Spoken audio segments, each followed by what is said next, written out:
For the past few years, Ricky Gervais, Stephen Merchant, and Karl Pilkington have been meeting regularly for a series of pointless conversations. This is one of them. Testing. Is that all right? Hello and welcome to the Ricky Gervais Show with me, Ricky Gervais, Stephen Merchant. Hello. And the little round-headed buffoon that is Karl Pilkington. All right.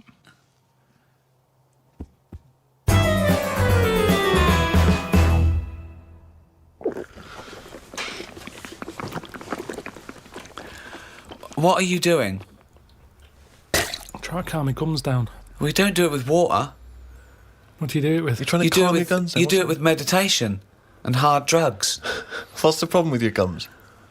When I'm stressed out, my teeth know. What? What do you mean? Say that again. When I'm sort of stressed out, me gums and my teeth know before I do. It's like a weakness. So what's up? You got a toothache then? I thought you went to the dentist. I did the other week.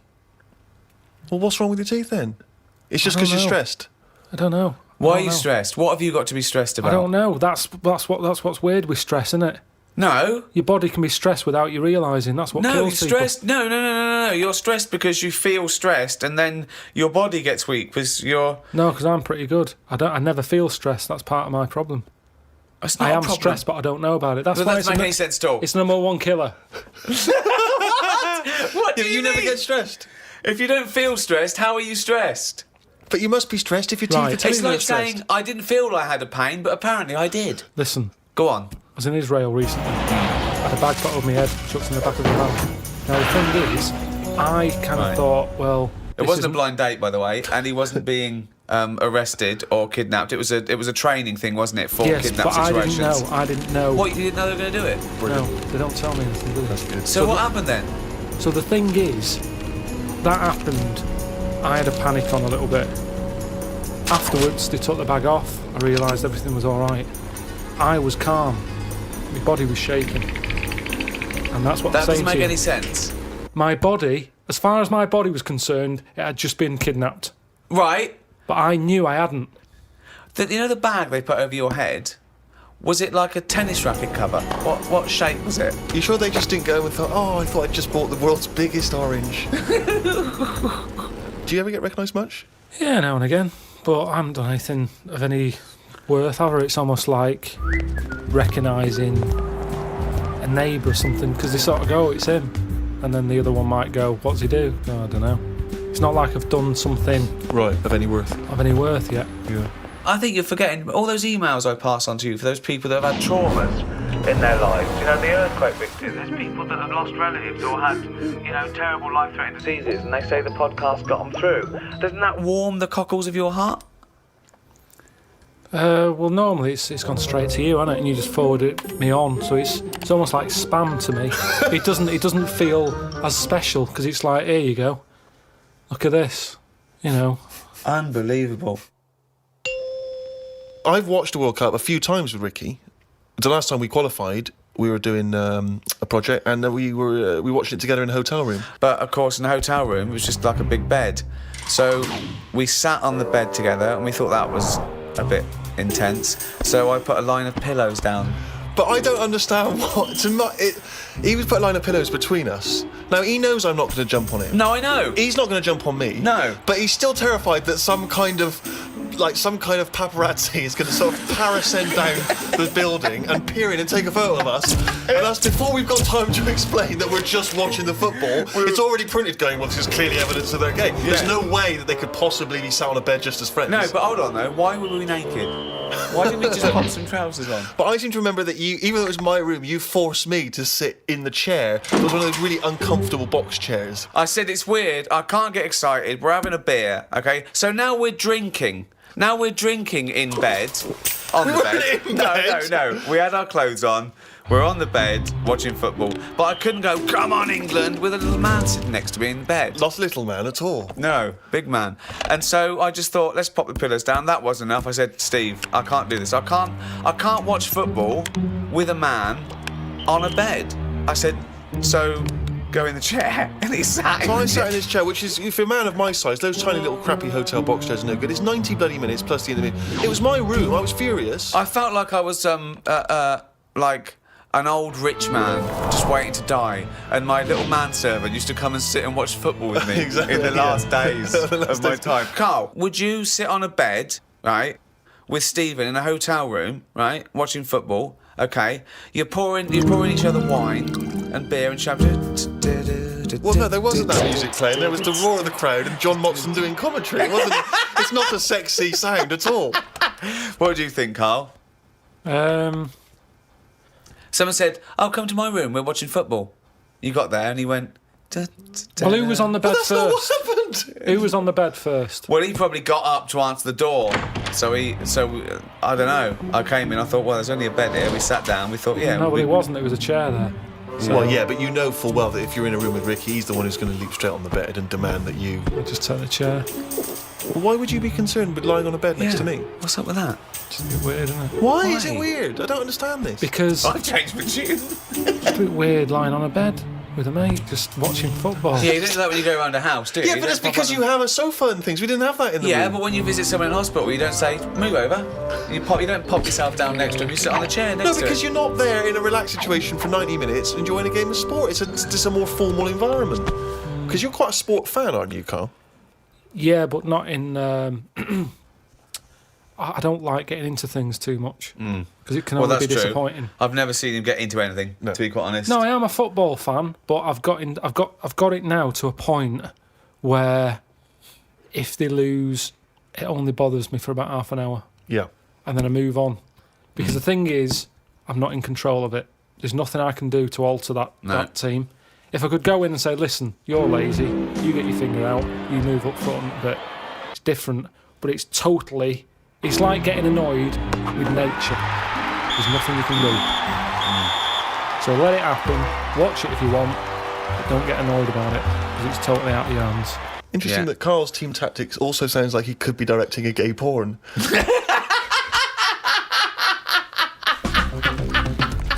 You get your finger out, you get up front.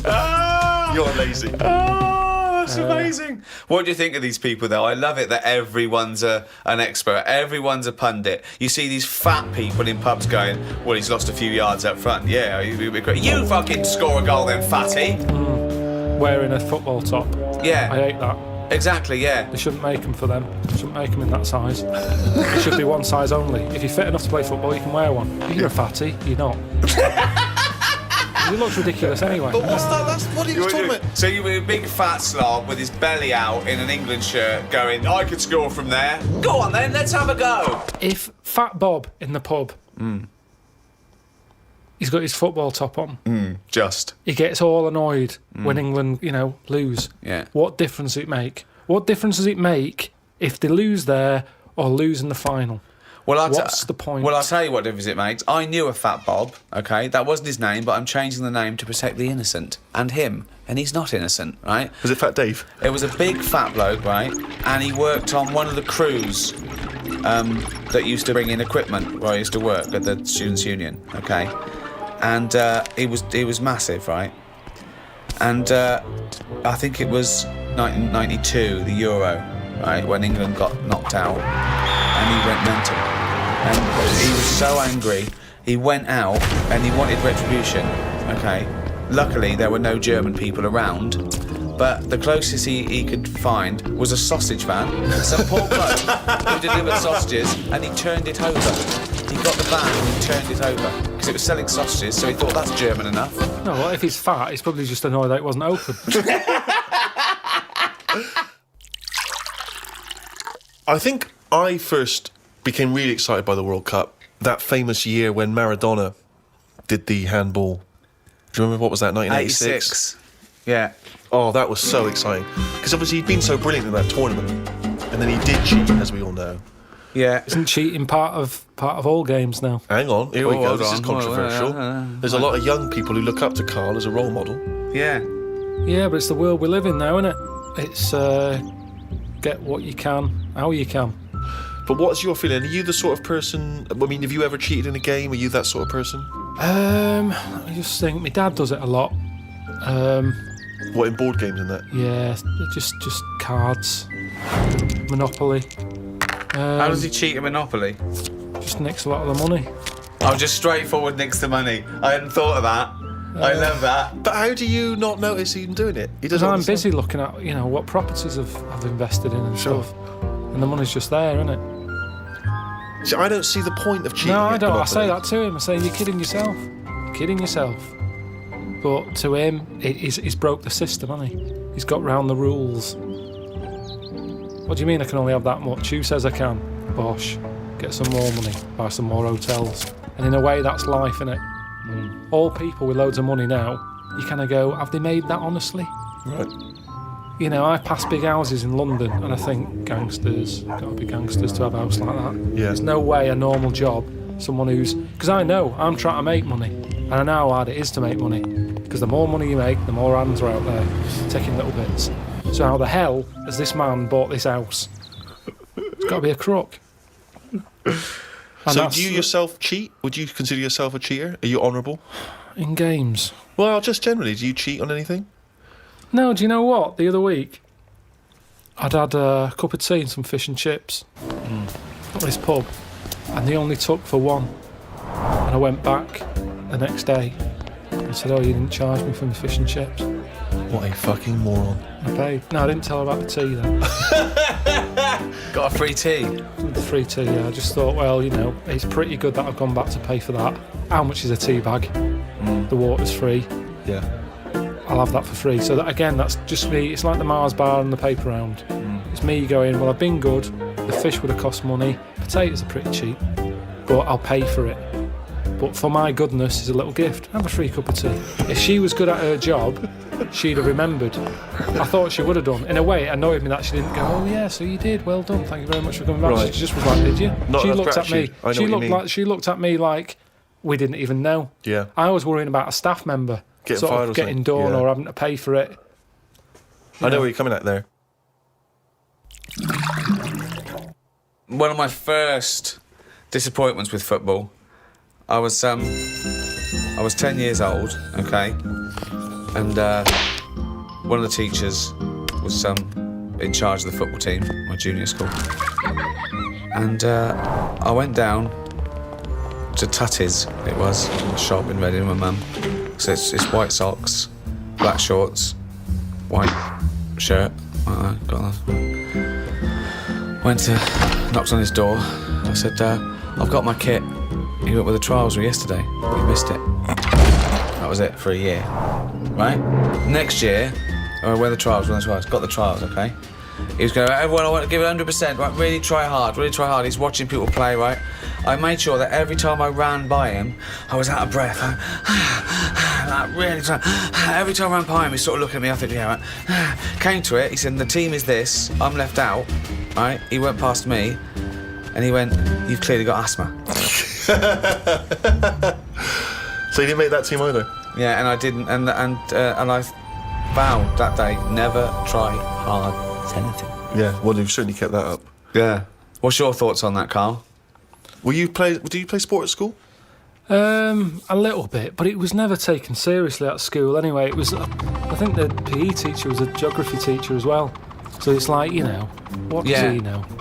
It was all that. Basically, he put some tracksuit pants on that were always too tight for him. He'd see everything. What were you looking at? Because you couldn't help it. It was in the days when clothing was tight as it is, and then it was like lycra tracky bottoms. Oh, right. And everyone used to say, look at the state of that. But, Like he's stealing sausages from it was ridiculous. So he didn't know what he was doing anyway. If anything, it was dangerous because he didn't know what was the capability of a 10-year-old kid's body. He put you through loads of stuff. Right. He didn't like me anyway because I wasn't that good.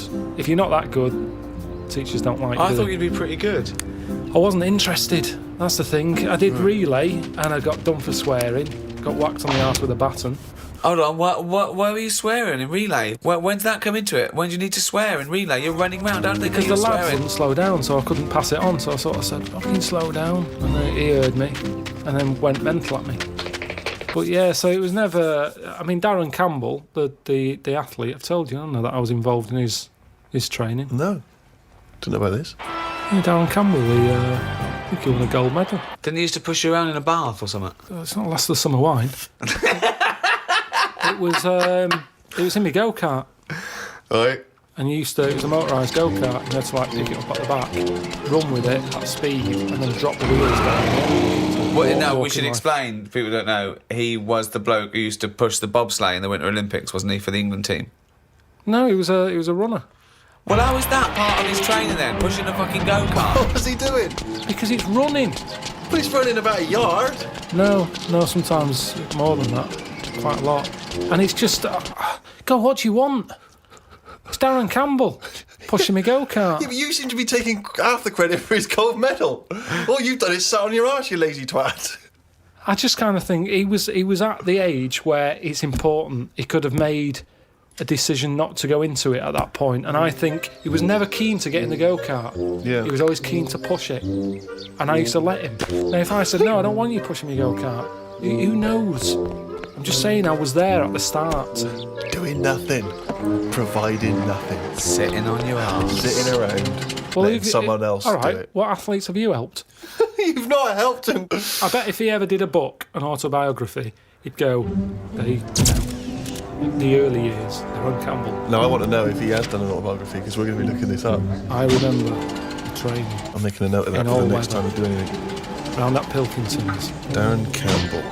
Pushing a go-kart. Pushing bald in crap cheap Wasn't.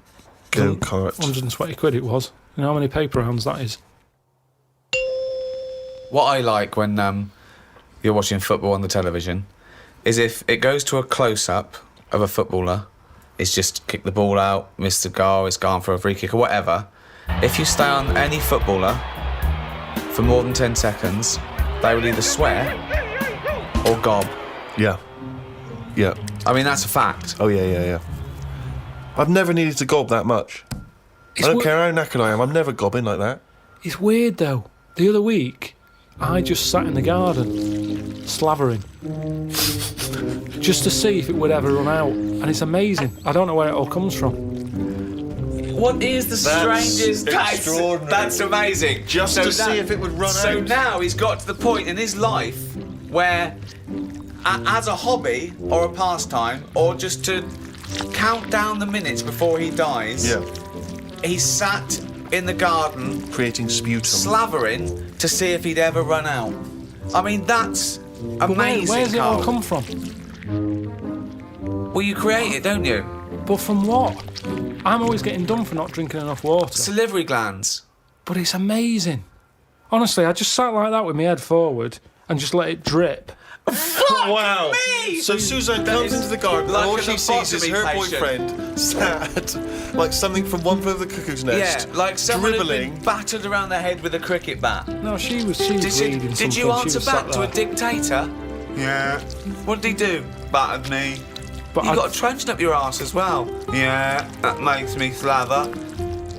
No, just sat there. What a fucking That's mom. extraordinary. What a div you are. And I just had my head there and it continuously... I think I got bored of it before it stopped. Oh, God! I have never heard anything like this. Oh, God. It's unbelievable. He just sat there with his head down, slavering, letting it just... That's You extraordinary. weren't even sort of like gobbing. You were just, No, just letting it sort of drop. So You've got nothing else going on in your life that you've got time to do this. So your brain wasn't even engaged. How long were you there for? I tell you what, no joking, probably a good 15 minutes. 15 Wow. minutes of sitting with his head forward, Amazing. letting him salivate onto the grass. But do you reckon you could do that amount? I would Well, never we do never it. try. Never We'd do never it. try. I'd I've never tried. have that amount of time. I tell you now, you will never see either of us sat there for no reason in the garden with our head forward and our mouth open, seeing how long we can create saliva. Unless I've just come out of a coma. yeah, or a gas attack. Yeah. No, I have a lot of... I'm sort of Goz Unlimited. That's a great new dance duo, isn't it? Please welcome to the stage. It's Goz Unlimited. Amazing. What do you think about George Best using up his liver, then getting another one and getting pissed again? Clever. Well, that's always going to encourage it, isn't it? I've always said that. What? The moment we can replace stuff, people just go, "Oh, sod it." Like What would smokers. you do if you gave someone a kidney and mess then with it. and they started Just just saw down the pub again. doing drugs and shit and Well, I wouldn't hand it out to someone just like that, would I? I think you should be allowed to say, right, who's it for? Can I meet them? Right. And then have a chat with them, right? saying, have you learnt your lesson? Well, I'm going to do it. Okay. I'm a little kid who wants a kidney. Okay. And you come to me. I'm at the top of the list. Hello. Hello, Hello. how you doing? Good. Are you going to give me one of your kidneys so I can live? I don't know. Well, I'm at the top of the list, so why's your head so round? Right, so definitely not. Why? Definitely He's a little not. Kid, look at He's a him. little kid. Pale. No, I need a He's kidney. cheeky though, isn't he? No, Cheeky. please, Lovely please, little kid. roundhead. What Can I have your kidney? No, you can't. Oh, have it. come on, Right, you've got let's see two. another kid. Let's see another kid. No, Lesson I'm the top. learned, I'm lesson top of the learned. fucking list. Give me one of your kidneys, you round-headed twat. No, I would not feel bad about walking away from that kid and saying you cannot have a kidney.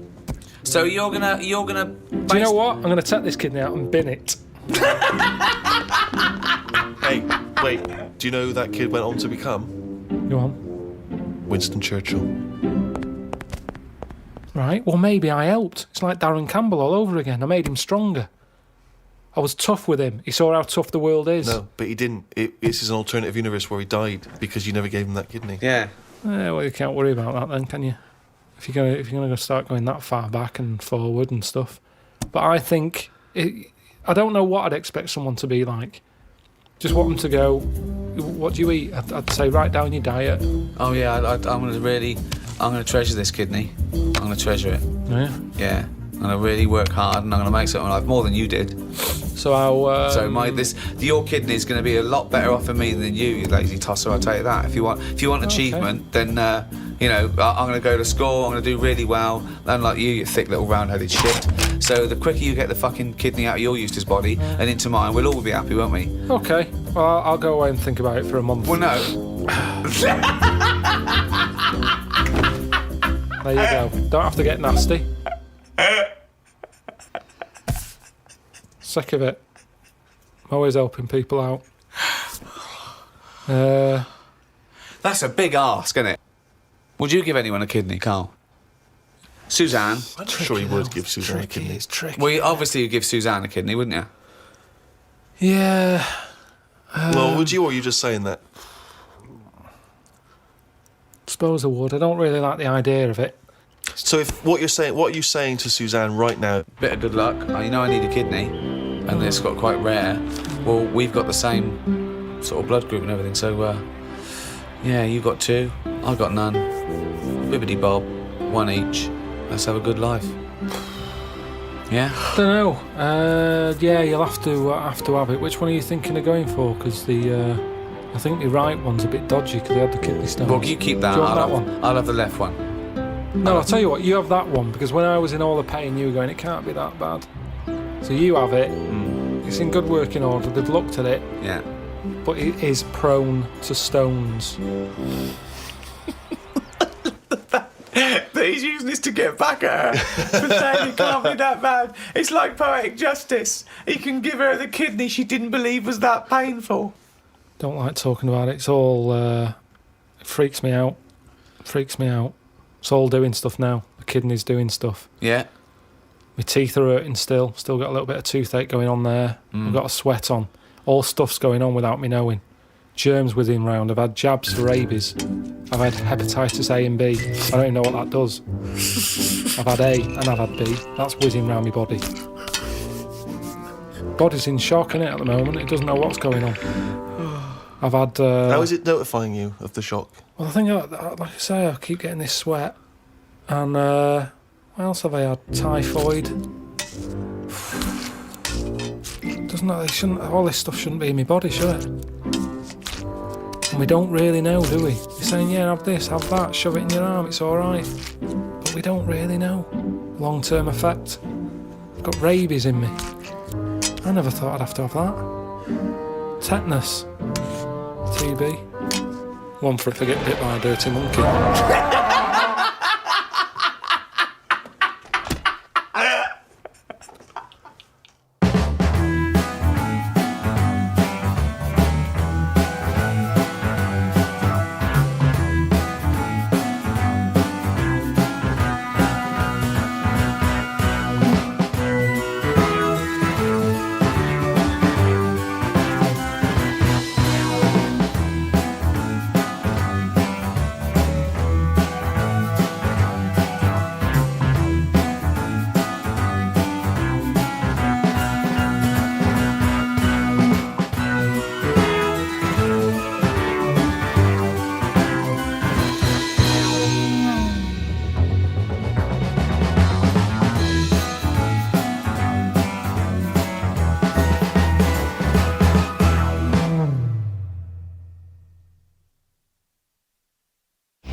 So this is Christmas. John Lennon and Yoko Ono, Happy Christmas, War is Over, on Radio 2. I'm Ricky Gervais, with me Steve Merchant. Good morning. And, our producer Karl Pilkington, but more about Karl later. We want to introduce the world to Karl, don't we? It's extraordinary to think that there's people yet that have not experienced Karl. A whole new audience is going to discover I think of me and Stephen as like Anthony Hopkins in The Elephant Man. Yeah. Just taking Karl round the country, the world. Maybe Yeah. just letting, maybe some doctors and surgeons might want to, after today. We just drop a sheet, he's there nude, and they can just ask him questions, examine him, see what makes him tick. You know, that's Karl's favourite film, by the way, The Elephant Man. He said he loves it. He said, one, he said the title tells you exactly what you're gonna get. Yeah. He loved that, right? He said, two, it's sad. And, I was saying, why is it sad? He said, well, there's that bit where, they take him, to show all the surgeons, and, the Elephant Man is all naked and that. And, the bloke goes, the genitals are normal. And Karl went, think of that, the one thing you would want like an elephant, and he gets the head. That's why he thought it was sad. That's the kind of mind process of Karl which we'll introduce to you later. In the meantime... Well, yeah, you know, if you're expecting Jonathan Ross, then, you're gutted. Yeah. You probably know me from such works as The Office, Extras, Alias. Yeah. Karl, you don't know about. Stephen is more familiar. Stephen co-wrote and, directed The Office and Extras with me. You may have seen him in Extras as the agent. You may have seen him briefly in The Office. He is a goggle-eyed freak. You're referring to the character there, are you? Or? Yeah, whatever. Thanks. No, well, no, it's just a little... I'm just trying to paint a picture for people at Christmas. Sure. Steve. Yeah. I wouldn't say goggle-eyed, I think goggle-eyed freak's harsh. You know, these are these are designer specs. And, Right. yeah, admittedly I'm a little bit tall, but, 6'7". Yeah, but let's not have a go at that. Karl, we've got more like this later. I think we should play a record. We've done introductions. Pop a little song on. But do you remember the first time you saw Steve? Well, let's pop a little song on that, alright? Chat about it in a bit. Alright. Alright. Bruce Springsteen. Bit of Bruce Springsteen. Santa Claus is coming to town. Merry Christmas, everyone. Yeah, Merry Christmas indeed. I'm Ricky Gervais, with me Steve Merchant. Hello. And, Karl Pilkington. If you have tuned in to, hear Jonathan, it's the last time I mention him.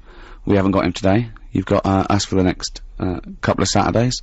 I feel like a stepfather. Sure. Do you know what I mean? I want to say to the listener, listen, you know, I never replace Daddy. Yeah. But I am here, and I'll do my best for you, and I love you. Yeah. On the other hand, I want to go, listen, I'm doing mummy now, live with it.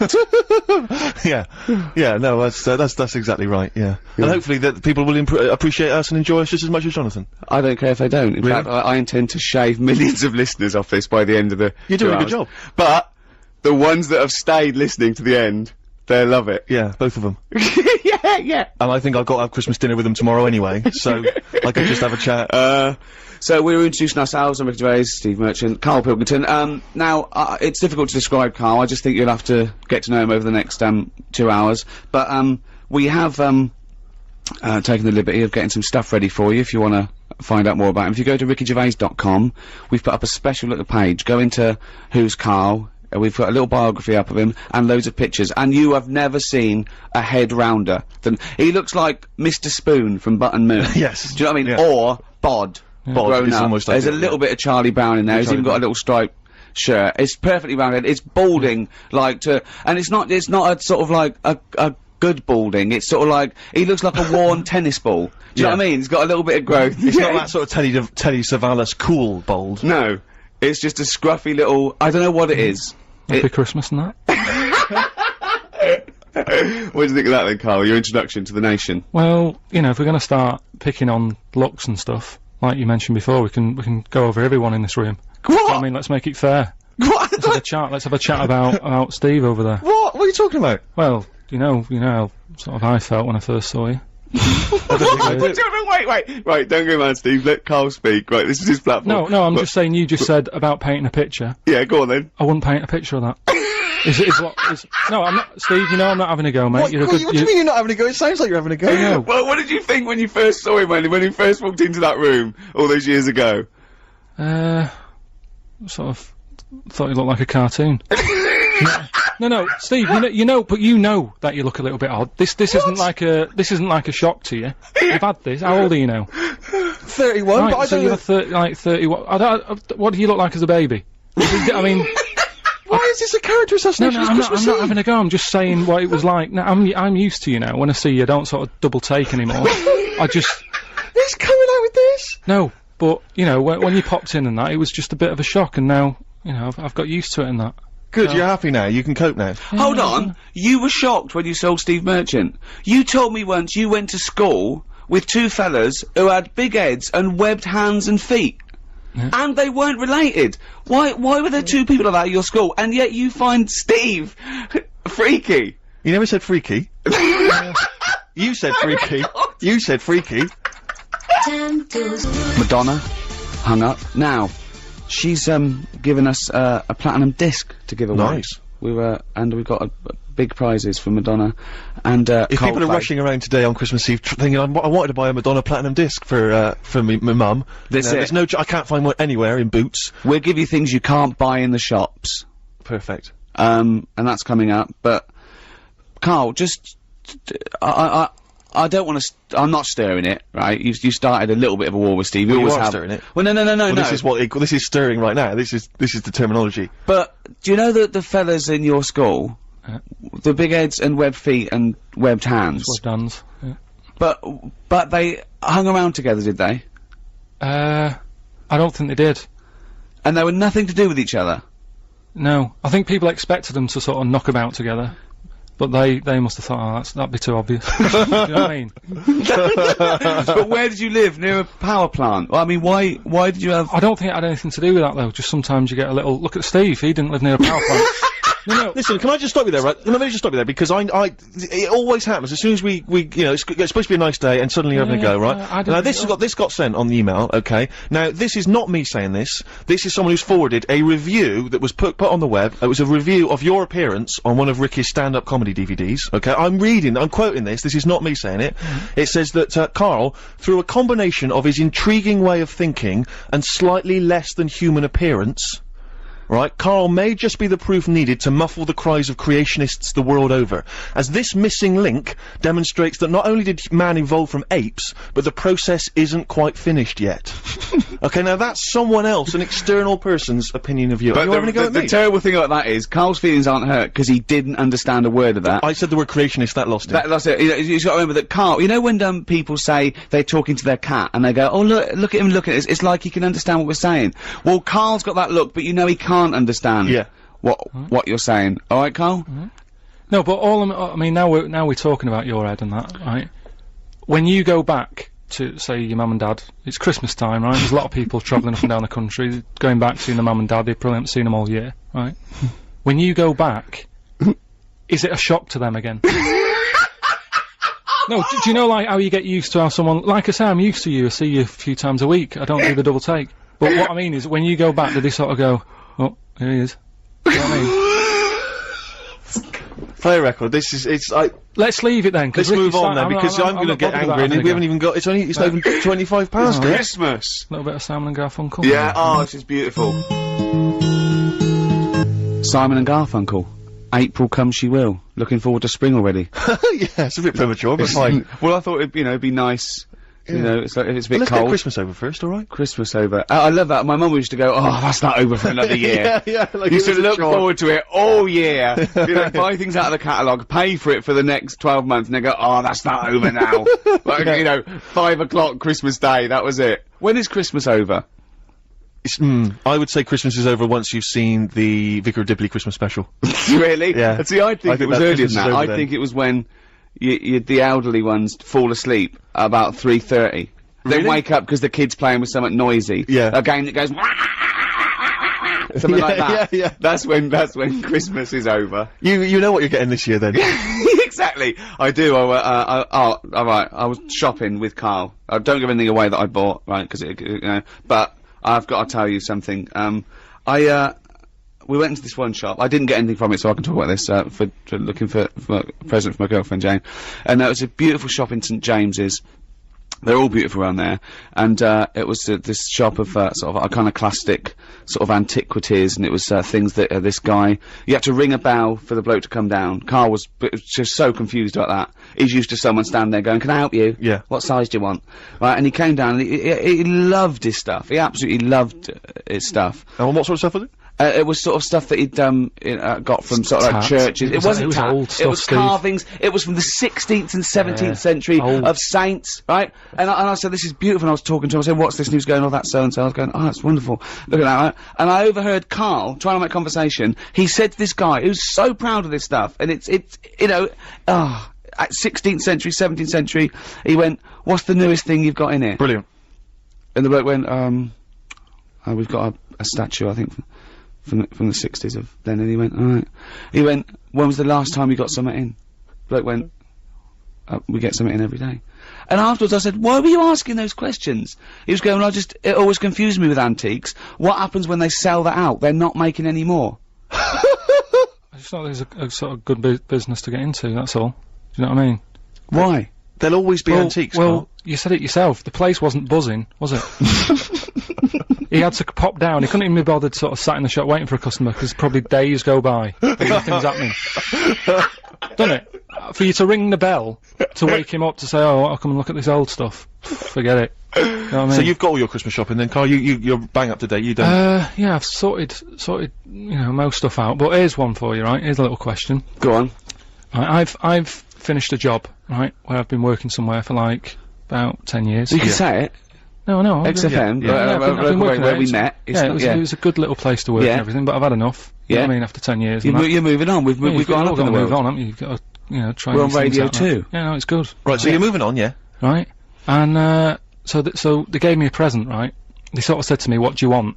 Yeah. You've done 10 years. Tell us what gift you want, and we'll sort you out." Yeah. Right? So I said, "Oh, brilliant, yeah." So I knew Suzanne, my girlfriend, wanted a camera. No. Right. So they got me a camera. They wrapped it up, and they, you know, like me leaving day. They said, "Open it," and I go, "No, I don't want to open it." No, what's going on? So, well, I'm going to give it to Suzanne for Christmas. No. That's now what? Why that's is a disgrace? But why is it though? You can't, because it's... It doesn't matter, because I could have had a gift for myself, and I didn't. I decided... You can't... No. That's second hand. It's not second hand. It hasn't been used. I haven't even opened it. But surely the point about buying a gift for your girlfriend is that you've gone in the shop and done it. There's a sentimental attachment. It's not about that. It is though. It is. No, it is about that. No, it is about. It's about them getting what they want. So if you're walking down the street and you saw a camera and it was brand new and you went, "Oh yeah, Suzanne, Happy Christmas."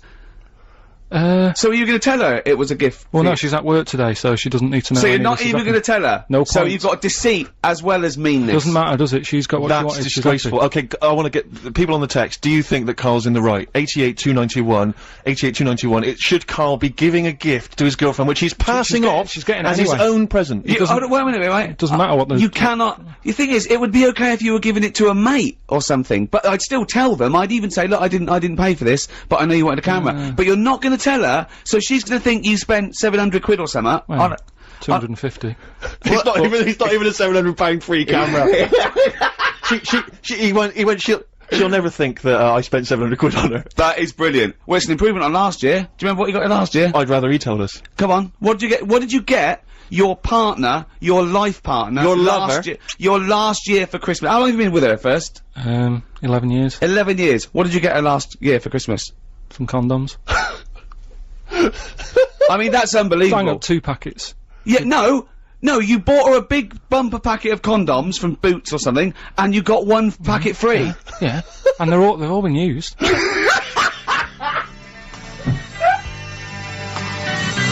Walk Out to Winter, Aztec Camera, before that The Pretenders, it's Ricky Gervais' show, but I'm here, Steve Merchant, Karl Pilkington's here. Christmas Eve, Radio 2, Merry Christmas. Producer just came in and said, oh, can you give out the web address, bbc.co.uk/radio 2. I went, yeah, why? He said, well, just in case people want to listen to this show again. Yeah, right. Oh. He's got a sense of humour. Yeah, as if. So, Karl, we've had loads and loads of emails. We should just, because you've just tuned in, Karl received a leaving gift of a digital camera, when he was leaving a job, and he's not even unwrapped it, he's giving it straight to his girlfriend for tomorrow, which... I think Ricky and I feel he's not going to tell her it was free, and he thinks there's nothing It wasn't free, it was 10 years of my life I've had to do that. Yeah, and you've been 11 with us. Think what she's gone through. She's had 11 years of her life. Wow, you know, Karl would have been okay if he'd have kept quiet. Idiot. Dave in Salford. He's right. Yeah, he's right. It's a disgrace. He has dishonoured his former employer and his girlfriend from Graham and Lane. That's a good point. It's an insult to the people that work there. They got you something they thought they really liked. They really went out and thought about it. They wrapped up. You didn't even unwrap it in front, because you couldn't be bothered to wrap it again even. You could have unwrapped it. Do you know what, I really hope's happened? That before they gave it to you, they took pictures of their genitals in the toilet as a little load away. So your girlfriend's gonna get that and get loads and loads and loads of pictures of offal from people who work at XFM. That would be the best Christmas gift for me. What if there's a note or something inside that they've all written and signed? To Karl, Look, he's thinking about that. Look, that is the first time he's ever thought of that. Look at his head. Look at his head. Kirsty and Hull says, I think Karl's heart is in the right place.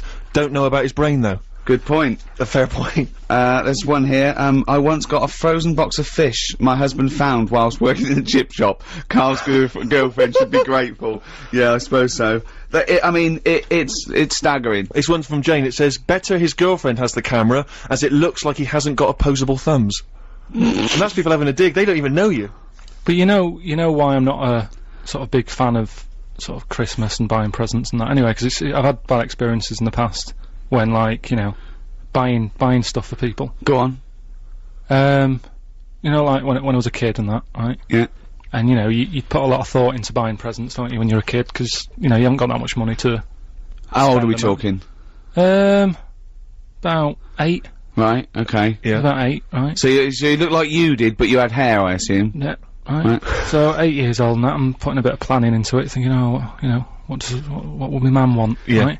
Now my mum's a big fan of gnomes. Right. Obviously. Like gnomes. Gnomes. She must be pleased how you turned out. And fairies and stuff like that, right? Little elves and all that stuff, right? Sure. So I thought, right, I'll look for something that's a bit gnomish. Right.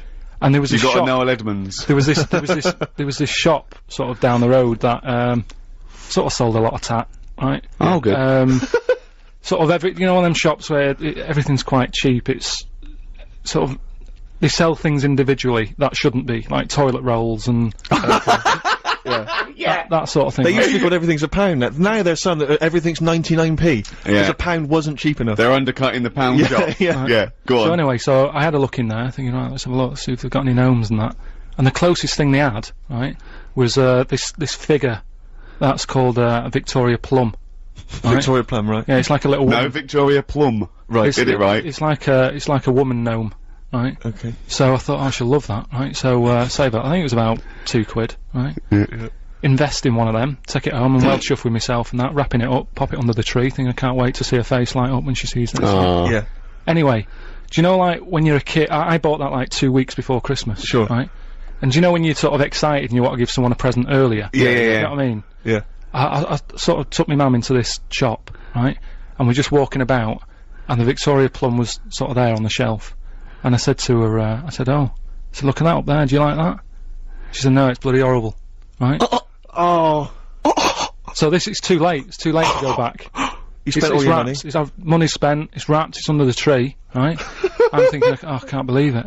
So I said, no, that, you know, made sure she's looking at the right thing. I said, no, that little gnome woman, yeah, it's horrible. Oh, no. Yeah, right? Oh, God! Christmas Day comes, right? I open my stuff, right? She's about to open hers. Sad. This is like Dickens. She opened. She opened hers and that, and she went, "Oh, that's lovely." That I said, "No, don't give me that." Do you know what I mean? You said it was horrible. She was a liar. Yeah. For pretending, for not wanting to hurt your feelings. She was a liar. And that's, you know, that's why, you know. But things have moved on. What are you on about? Yeah, but you don't forget, do you? I still don't know how this justifies you not buying your girlfriend of 11 years an actual gift. Although that was quite touching. Yeah. Play a Christmas song, I'm welling up. Let Me Try Again by Frank Sinatra. Beautiful song. Wonderful. On BBC Radio 2. Well, it's that time of year when we give gifts. Yeah, absolutely. And you know, we like to give, and we like to keep on giving. Yeah. And that's why it's competition time. Oh, sure. Yeah, nice link. Yeah. Right. We have a platinum disc of Madonna's album Confessions on the Dance Floor. It's framed, classy. Giving that away to a person who can climb inside Karl's brain and understand what the hell this is the challenge. he's doing I think with we this should give him a competition. chance. Or also, we've got, just because we can. This is like one of those gifts we made, Yeah. isn't it? We didn't buy it, we made it. This is, extras on DVD, signed by both of us. See, that's like giving away my camera, in a way. You know what I mean? How many, you've got loads of copies of them, there's no thought in it. You're having a go. You know what I mean? But, Yeah, but we were involved with that. yeah, we sort of did that. You Well, did. I did 10 years. If you designed the camera and then built it in a little factory somewhere and gave it to Suzanne, I'd let you off, but you didn't. Also, a copy of more Flannel, which I signed, again. and some Flannel collectibles. Now they're handmade, you see. Now listen, that's not a cheap gift. A set of those Flannel collectibles, right? They're not toys. They're handcrafted, right? They went for £600 on eBay. So that's a good gift. So if you win them, pop them on eBay. 600 quid. Or 605. You know, they're very rare. Yeah. Davey in Belfast, by the way, just the last one. He says, I've bought my wife a silver necklace, and I got the shop to put it in a box saying white gold instead of silver. Is this wrong? So if you're Mrs. Davey from Belfast and you get something tomorrow that says white gold, yeah, just maybe be careful. Pop back to the jewellers, just get them to check it. He probably thinks he's safe because she's not listening, but any friends Yeah. of Davey who's got a wife who's gonna get a silver necklace with white And gold. she'll be showing that off tomorrow going, that's white gold. Davey got it yesterday. She'll be showing that off on Boxing Day. Yeah, I wonder if he feel guilty. Yeah, it'll slowly it'll haunt him, like Pose the Telltale Heart. Every Tell the time he truth. sees it. Tell it'll the truth, Davey. Tell the truth. Yeah. Say it's still a beautiful gift. It's a lovely thought, but don't lie. Don't mix a lovely gift with a lie. It's this notion that Christmas is a chore. Oh, I gotta get the missus something. I know exactly. It's bizarre, isn't it? It should be a joy, Carl. Yeah, well, I do. I treat her all year round. How do you treat her all year round? We know you got through 2 boxes of condoms, but that to me isn't a treat. Waking up next to you every day. Well, listen, are we doing this quiz? Right, now? Rockbusters, and we should explain what Rockbusters is. Don't be fooled, it has no association with the popular TV show Blockbusters. Although he's just ripped off. He's ripped off the name, but I don't want Yeah. to say the quiz is anything like it. That quiz actually had a format, I don't know what this is. I know. We should give it, basically, Carl, I'm just thinking about it. You describe, what, you explain it, sort Carl, of I can't even do it it's like a cryptic. No, it's not cryptic. Because a cryptic clue actually makes sense, every part of it.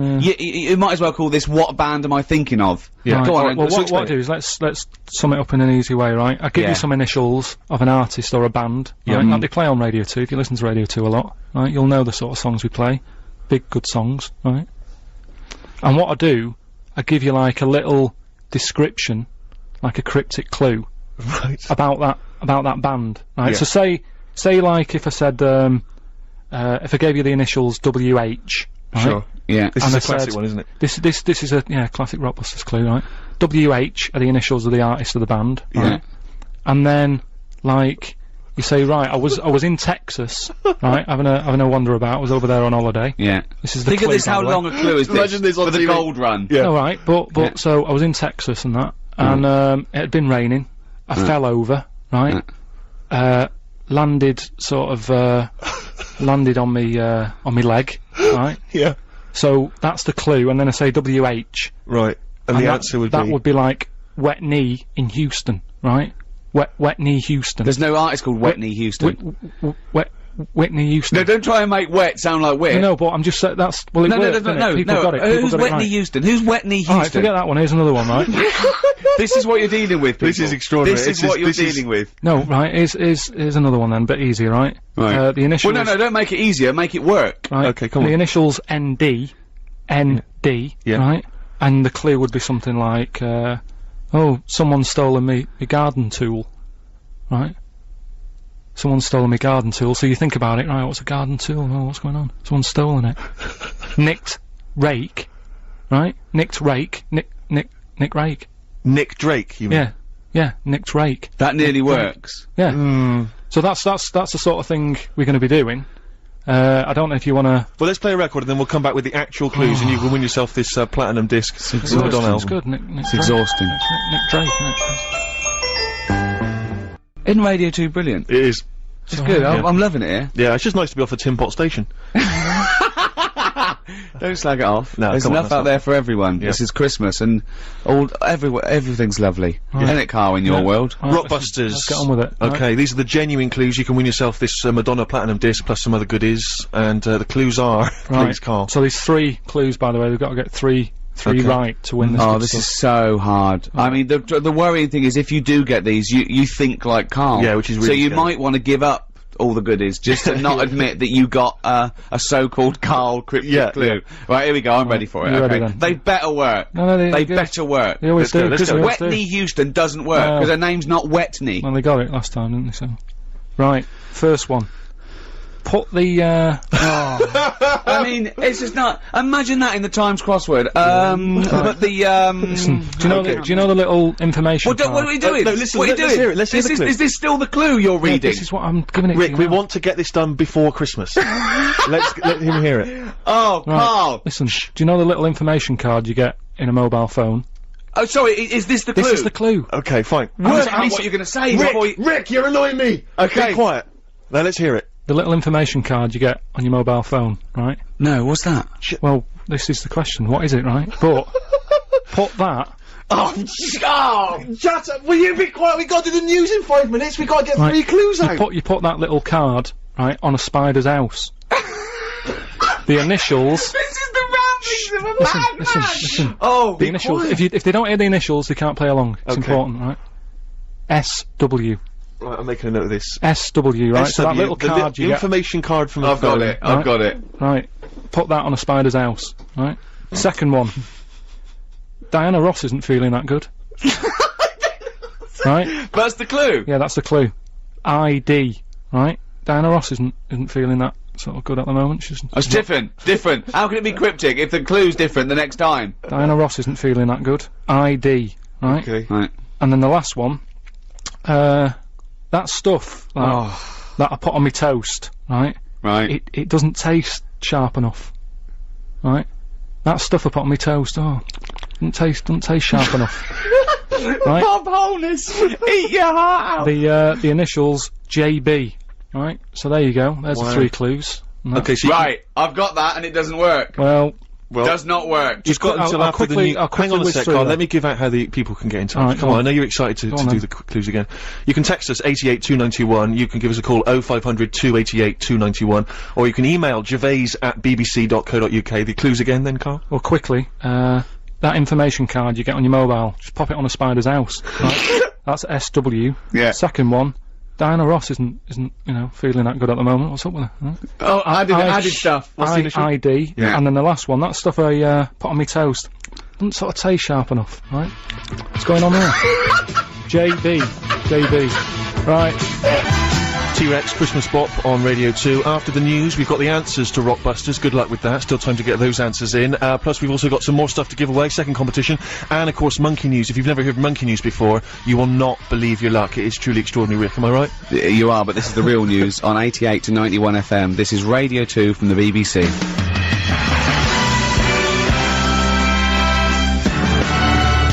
Talk by Coldplay. We've got some Coldplay stuff to give away in the second hour.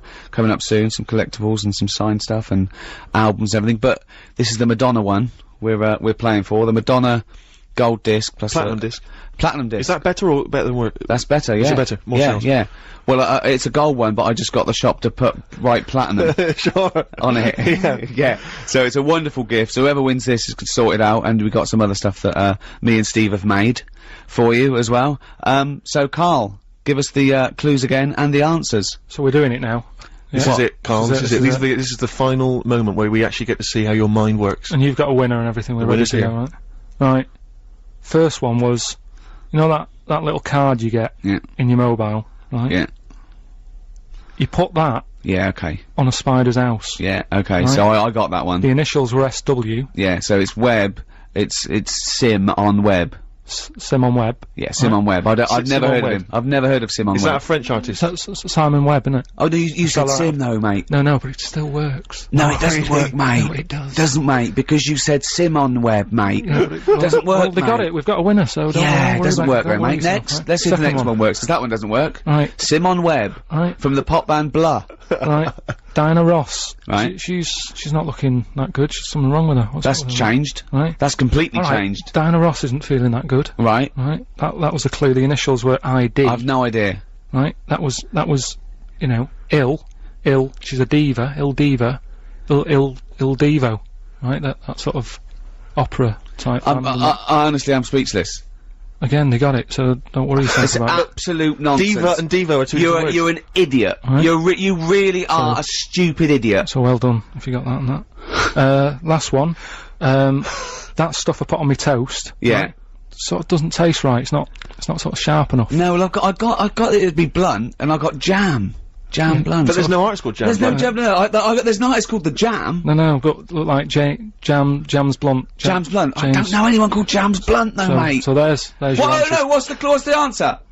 James Blunt. No, you said Jam's blunt, mate. Jam's Blunt. So Doesn't work. So who's the winner, It doesn't Steve? work. It's not a cryptic clue. It doesn't work. Steve, who got them right? You're mate? such an idiot. I don't know what to say to this guy. I mean, as soon as Christmas is over, pop in somewhere, get yourself checked out. Steve, I don't know how you pronounce his surname, Steve Toes or Steve Toze. He says, admittedly, this is the worst quiz ever. It is the worst quiz ever. He's still got really the is. answers. Nice one. And he also says, say hello to my Mrs. Amy, who's up the duff for Christmas. Lovely, a wonderful poetic image. That's lovely, isn't it? Appropriate as well, you know, baby Jesus born this year in something or other. Don't be going into that. Why? Well, it's with, you know, BBC and everything. You've got you know, there's a lot of people out there, different religions and that. Let's not talk about little baby Jesus and that. Why not? But you can talk Just about best, Jesus. just leave it. Well, we've just been saying Christmas all the time. What are you talking about? What have you been reading?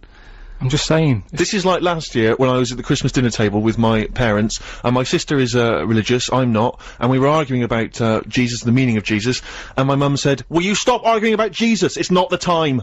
I was thinking, well, this has got to be the time. I Yeah. mean, there's no other time than his birthday. No, I agree with you. It's, 1 and you know, 2. I think the time to talk about Jesus is Christmas and Easter. Easter. That's pretty much the big two. No, isn't no, it? it's popular at this time of the year, but I'm just saying it's best. You know, there's other people out there. Do you know what I mean? We're going out to. But we're talking to everyone. It's just we just happen to be here at the Festival of Christmas. Right, yeah. Well, happy Christmas to everyone. That. But Play a record, Seth Lakeman and Fight for Favour, one of my favourite songs of the year. Isn't that beautiful? Very nice, yeah, I've not heard it before. On Radio 2.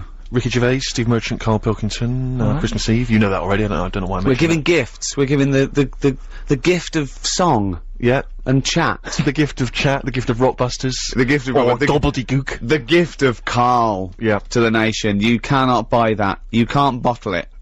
I'd like to see him bottled. That'd be ideal. Like a little frog. Pickled in a jar. Yeah, exactly, yeah. He will be one day. He will be in Ripley's. Yes. One day. Yeah, And they yeah. say he used to walk round amongst us. Exactly. And it's quite normal. But let's not forget why we give gifts. Well, yeah, just to cheer people up and that. Yeah. No, it's because the wise men gave Oh, okay. gifts to the baby Jesus. Yeah. Yeah. So, that's why. What would you have got the baby Jesus? I'd have probably got him tokens. And let him decide, because it's very, you know what I mean, you don't want to get anything, you know, and then he doesn't like it, he wants to take it back. Well, I'll tell you, in a recent poll Waterstones did, the favourite gift for children was Flanimals. Still available. That's so outrageous. That's so disgraceful. It's Christmas Eve. What would you have got in then? Probably extras on DVD. I don't make any money from Flanimals. Yeah. I like the fact that, one of the wise men turned up with gold. And the other two, frankincense and myrrh, which as I understand it is what, it's like incense or something? Incense or perfume? I don't know. I believe that's what it is. But I just love the idea that one of them stood up, they've all got together, they've gone, okay, now guys, we're not gonna spend more than 50 quid each this year, alright? Definitely not. Definitely not. So what have you all got? Before we go in and see him, what have you all got? I spent a bit more than 50. What are you talking about, man? We just say we weren't spending, No, we were just gonna whip round Just got something him. cheap, like a token. No, I got him some gold. Can't believe it, what? Well, I'm trying to make an impression, he's the son of God. But I didn't know, What- but what- we only got I got frankincense. And what's the other fella get? He got myrrh, and I don't even know what that is, and I'm a wise man. Surely one of them must have been furious. Is myrrh still popular? Gold's still very popular. I hope so, because this is what my grand's getting this year. Really? Yeah, lovely. Well, blend. that's why we give gifts. Do you know, like, how he got them gifts? Right? Yeah. Little baby Jesus. Yeah. Were they for Christmas or his birthday? I don't know.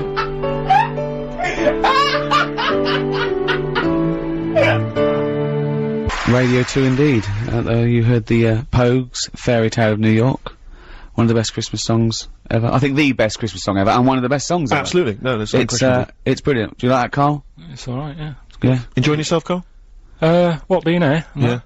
Yeah, it's alright. I mean, we're getting looked after and that. I can't believe, like, you know, the amount of food and that we've got here. It's mental.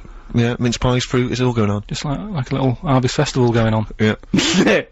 Where you take the pineapple chunks for an old lady. Yeah. But yeah, it's going all right. I mean, I've been sort of listening to Radio 2, you know, the last few weeks, enjoying it and that, and sort of, you know, making sure we get the show right. Yeah. You know what I mean? We want it to fit into everybody else's shows and that. Oh so, yeah, this fits into everyone else's show. I've been thinking. Oh yeah, this is great. This show, this is perfect. Listen again, of course, on bbc.co.uk/Radio 2. But something that Wogan does, right, on breakfast, Terry Wogan, right? He does this little thing called Thought of the Day. Yeah. And I thought we could carry it on. I've like a little. What, you're going to do it? Just have a little thought. Well, if you ever have a little thought, please tell us, and we'll put it up on the website. Oh. You want to do thought for the day? Yeah. It's a big feature, isn't it? He does it in. Have you got one? Have you got a thought for the day you want to do, or are you just gonna when I put Well. Alright, well, okay, well, no, alright, well, let's have a little jingle. Have a little jingle. Okay, I don't know what the jingle is, I no, but just make something up. Listen to Radio 2, the Ricky Gervais Show, with Thought for the Day, with Karl Pilkington. Right, well, thanks for having me, right? Brilliant. Just like to say, you know, it's Christmas time. Just, you know, cheer someone up, have a laugh with them, make the day and that. So, happy Christmas. That's it. That's your thought for the day. You don't need to mess about. Do you know what I mean? Just if you can do that today, yeah, I'll add that. If you can do that today, cheer someone up. Right? I mean, this is quite sweet. Karl is quite sweet. You know, I think I give him, I don't know, not child rights, because children are a lot more intelligent than Karl. I don't know, sort of, I suppose animal rights. No, no. Because they're no, but it's well, I mean, see, the thing is, Wogan normally has on a priest or a rabbi or a thinker, not normally the modern equivalent of, you know, Frankenstein's monster. Yeah, so no, but I've been busy. I haven't got time to. They sort of drag it out. They have like a fable or something, don't they? Cut out all that, right? Because you know they've got a lot of time on their hands when they're vicars. Yeah, just you know when they're in their house. Well, not Christmas. It's their busy time as well. I'd have thought Christmas vicars. Do you think they only work Sundays? Well, yeah, again, you know, I'm always a bit worried because I don't want to have a go on that, but, you know, they do alright for themselves, they get given that house to live in and that. No, well, it's the house of God, they don't actually No, it's not the house of God, they live next door to the house of God. Right. That's the house of the vicar, they usually live, joined the house of Barrett. Yeah, the house of Fraser. Yeah. No, the vicar lives in a little vicar's house, little vicarage, and that's usually joined onto the house of God. Yeah. You don't get those addresses mixed up.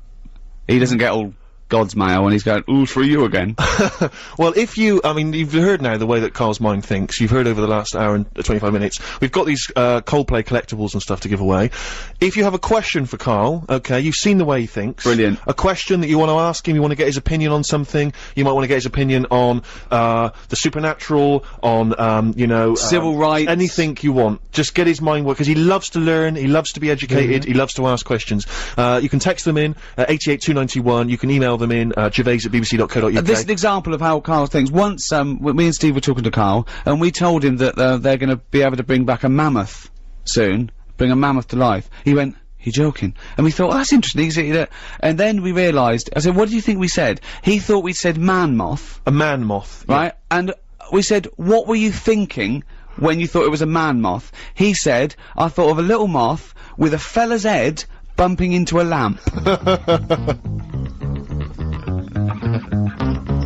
Stevie Wonder on Radio 2, I wish, Ricky Gervais, Steve Merchant, Karl Pilkington. You wish you were Stevie Wonder, I'd love to be Stevie Wonder. He's great, isn't he? Well, Karl has started offending everyone, as we thought, but we've got to explain, Karl does, I mean, he honestly means no harm. He does these things What bit?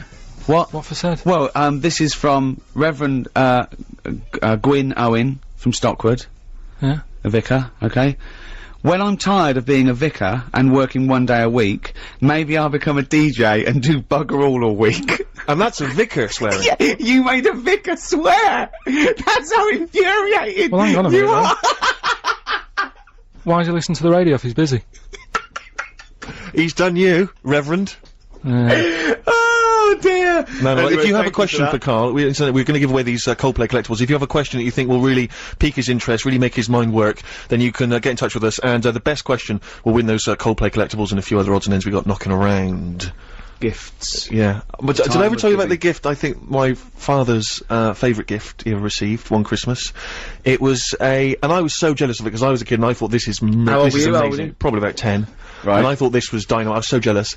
It was a reversible jacket. What happened to them? Well, I know. I mean, they were all the rage for about 25 minutes, and it was. But what was great about it is, it seems to me with a reversible jacket, what you want is say checks on one side and just say plain blue on the other. So it completely looks like a completely different jacket. Yeah. Whereas this one, obviously, a little bit cheaper. Mum not splashing out a huge amount. It was it had a beige body and white arms. Yeah. Turned it inside out.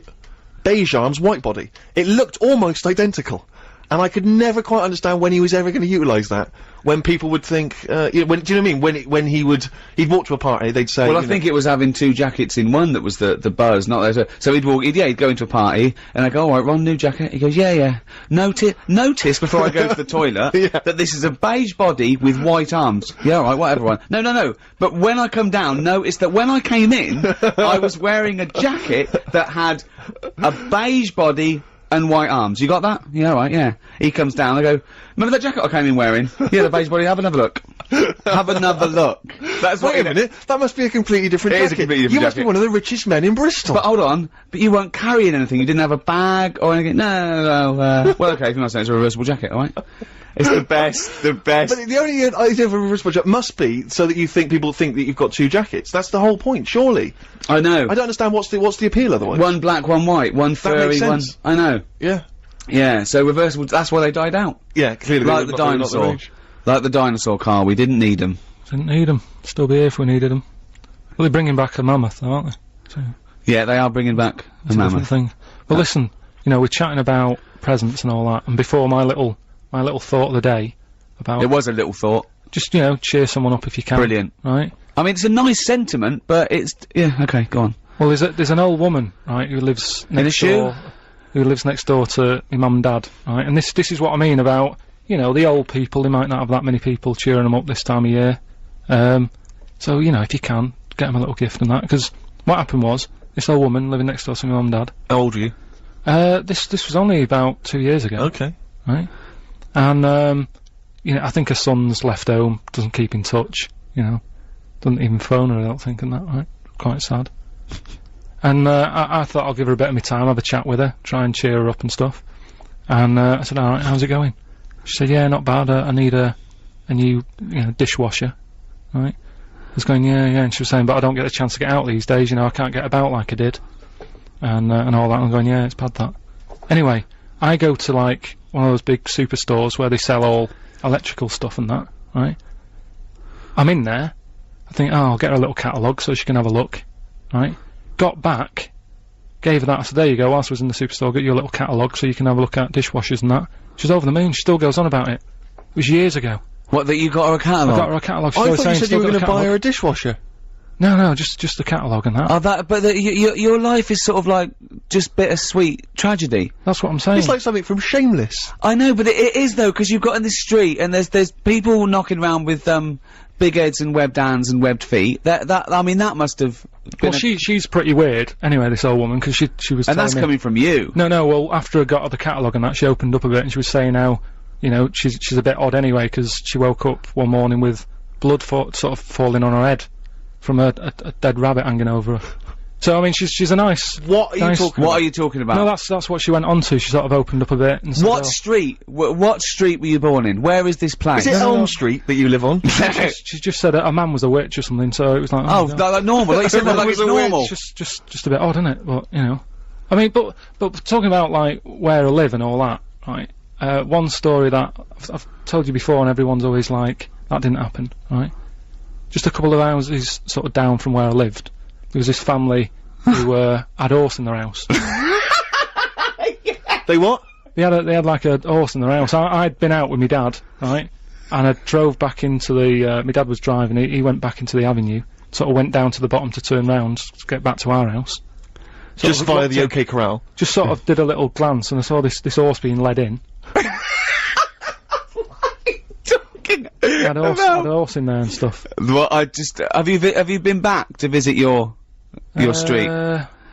don't really. There's no. Why no did they need have to a go horse back. in the house? I don't understand. I don't know. I think they must have nicked it or something like that. It was a council estate in Manchester, and you know I've told that story. They've just been doing a bit of Oh, rustling. yeah, they made the horse go in with a hoodie, and they said, "Don't cause suspicion. Yeah. Just like, you know, we just pretend it's our long lost brother." Just pretend we're rehearsing a panto. Yeah, it's two blokes. It's just two blokes in this horse. Wow. That's amazing.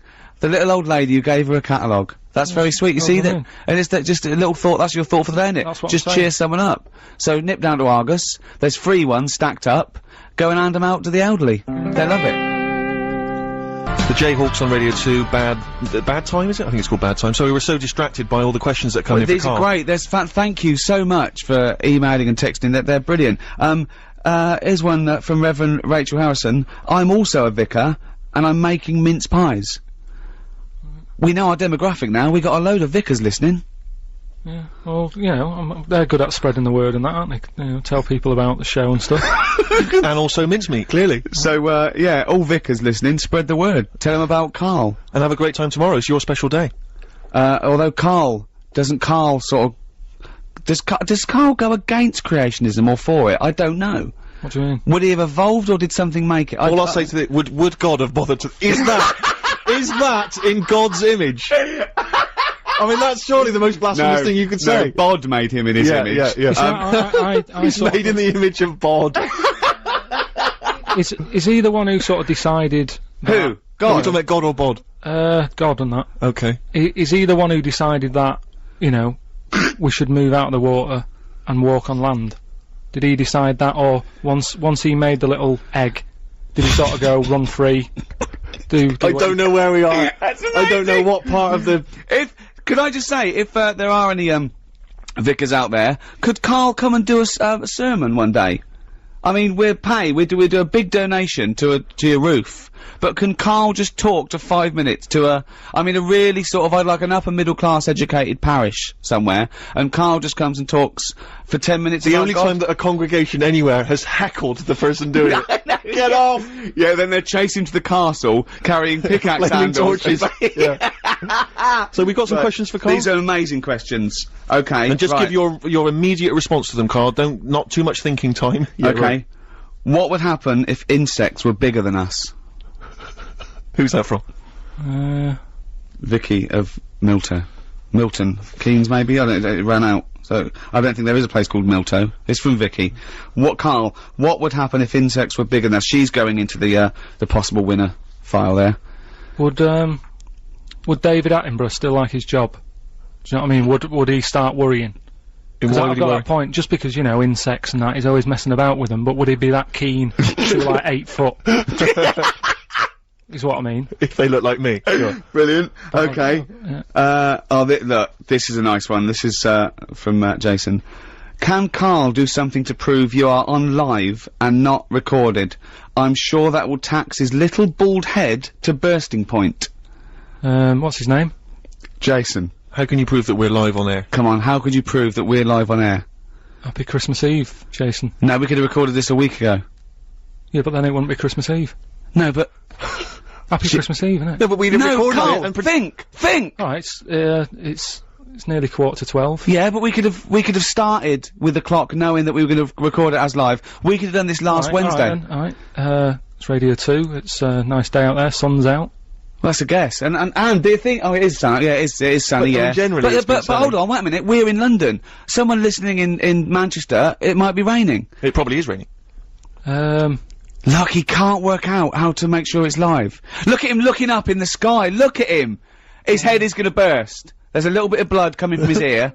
How can we prove we're live? My mum's budgie died last night. But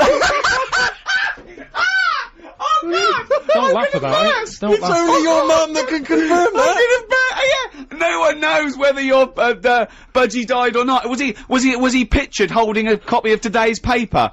What are you talking about, Karl? I can't prove anything then.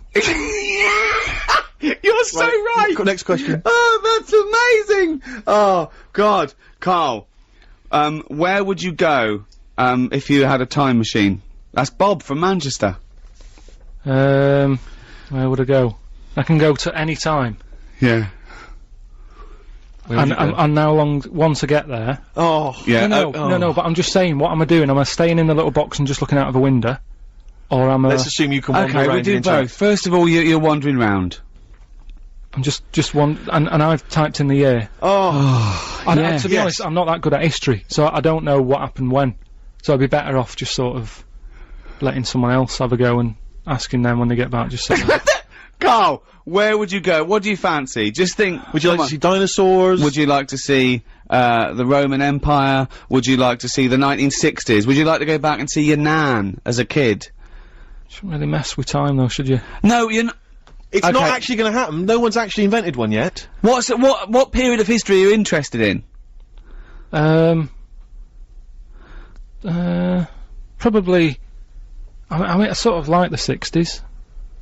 But we Okay. still sort of, you know, we don't really... Next question. Unbelievable. Everyone's got an answer to that. Everyone wants to know where they can go back in time, Well, where except would you go back in time to? I'd go back to religious times. I'd go back to the birth of Jesus, see what was going on. Really? Yeah. See how the frankincense and myrrh went down. There was this thing started I saw it in the paper about 15 years ago. A guy put an advert in a local paper, I think it was in Sheffield, saying, I've been reincarnated. I was a cow at the birth of Jesus. Is anyone else out there that was reincarnated? It was the birth of Jesus. Fella got in touch, said I was a cow too, and they started a society called Cattle for Christ. Just the two of them. I don't know where they held their annual general meetings. I mean, I wonder think if of that's still going. I don't know. But imagine if you were at the birth of Christ and they're going, oh, do you remember it? He goes, yeah, but I couldn't quite see. There was just a bit of wood in it. I didn't really see that. I remember the men, they were arguing over spending. All I could see was your backside. I know, yeah. So, think of that, Carl. Okay, final question. Right, okay. Carl, if you could, travel back in time to ancient Rome and take one modern invention with you to set yourself up as a god king, what would it be? What would you take back? That's from Amy. Sorry, Arvy in London. Going back to Roman times. Yeah, so what would you take back to make sure that you were king? Would it be a weapon? Would it be, you know... Yeah, a weapon. It's pretty violent times, won't it? Yeah, I'll have a weapon if that's... Well, what though? Gun. Have a gun, take that. And what would you do with it once you were there? Well, I'd probably... I mean, I don't like killing animals and that, but they used to use tigers a lot, so shoot one of them in the head. No, because There's no explanation why. No explanation Just for do it. Just do it. I love him. Okay, look, we've got to give this. I think can Karl do something to prove you're live? Yeah, you completely foxed him. There was nothing he could think of in his tiny little brain to prove that this is live. So, I think little Jason wins the Coldplay collectibles and, some other stuff. So, well done. He still can't prove it. He still can't prove it. Play a tune, then we'll have some, You could have monkey just said, news. you could have just picked up today's paper and read the headline. Think! Monkey news after this.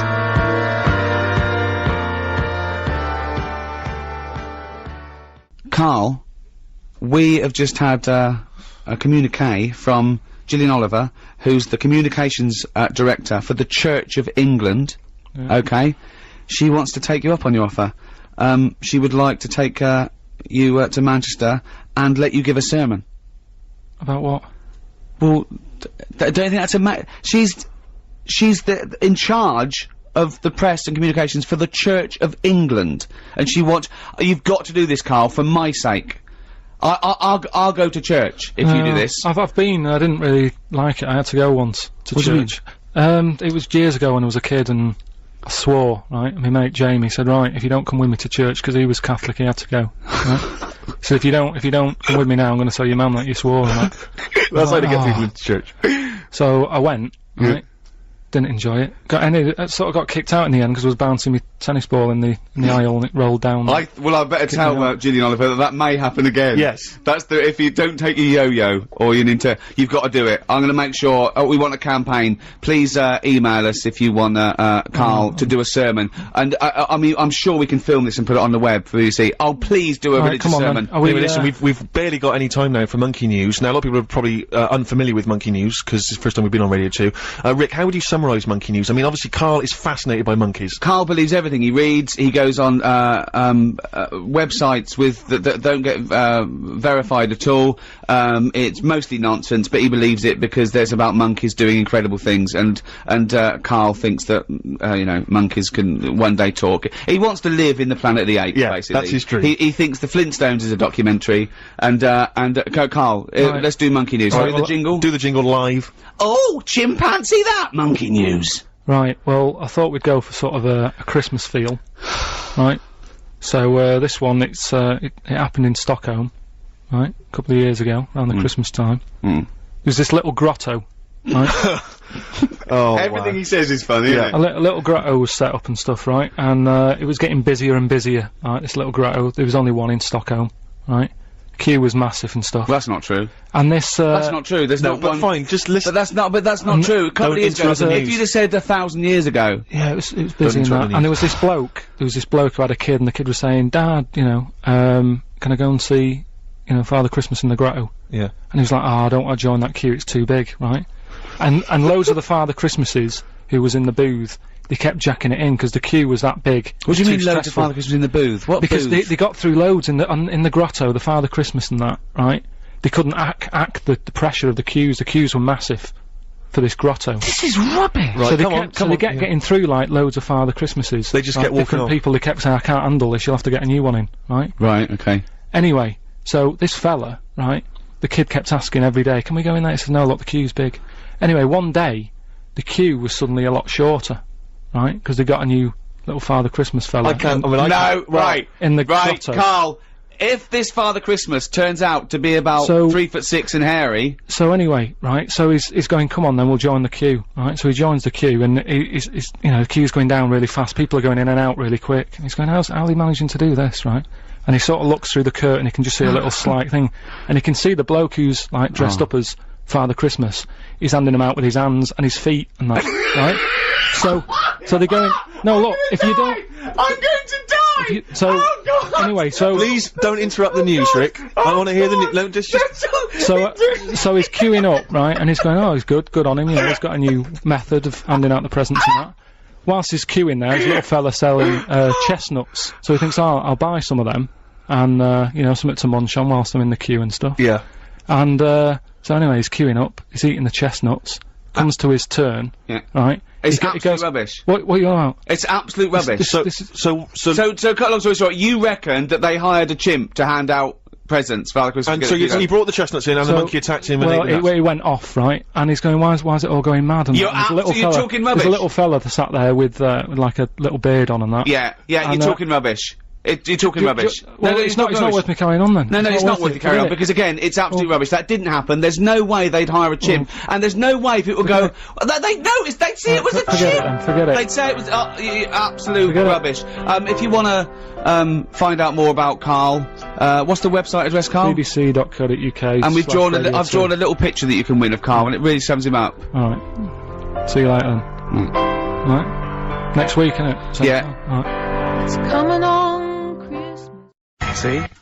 Strokes. Someday. No, that was a better choice, wouldn't it, to start off with? Hello, ladies and gentlemen. XFM 104.9. I'm Ricky Gervais, obviously. Steve Mitchell. No, come on, let's get my name right from now on. That novelty's worn off. What is it? Is it Steve Merchant? Oh, yeah, that's the wrong one, isn't it, Mitchell? The Guardian got it wrong, it's Steve Merchant. And the more I say Mitchell, the more people are thinking it might be Mitchell. Oh, God, sorry, Dave. But Karl wanted to start off with the Stereophonics. Oh, loser.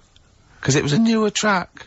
And Karl now, we've made him what he is. He was nothing when we found him. He was like work experience. And now he's going, oh, we should start off with the Stereophonics. I'm going, trying to tell you what to do, Ricky. If I want anyone's opinion, I don't. Basically. But you'd probably come to me, I imagine, wouldn't you? I'd be the first person. Before Karl, I'd consult you, Steve. Thank you. Just keep it, just because he was in Pilkington making music. Pilkington making, I bet you never pleased a crowd once. Did. Loads of times. Go on then, what did you play? What's your biggest gig you ever played? I did, like a social club gig. Yeah. And it wasn't just about the music either. I used to... What else could it be about? I used to take prizes and cigars and stuff. In a youth club? To give away. I just love these, like, 14-year-old Manx hanging out going, let's go down here, you might have some fags and cigars for us. Well, it was whatever, like, was on my mum and dad's dressing table. That could have been embarrassing, couldn't it? That could have been deeply embarrassing. Oh, yeah. You've won. And third prize, some handcuffs. And a black mamba. I'm not saying that at any point in your upbringing, your parents left around any kind of marital aid on the dressing table. Don't think I'm saying that, Carl. I'm not suggesting. Like, he doesn't like this, does he? Well, I can understand why. Oh yeah, because it's about his. It's about his parents having sex. Well, they must have. Yeah, At least 3 times. I think I was an accident. They still have had sex. Oh, Carl. I think it's been ongoing. Just because me brother and sister are quite older than me. Yeah, me too. I was an accident. I know that. Yeah. How old's your brother and sister? I think my sister's about 39. Right. And my brother's about 37. Okay. And you're 29. I'm like 29. Right. So yeah, my next one's 11 years older than me. Yeah. That was definitely a. Do you want to have a hug, you two, or? Yeah. Yeah.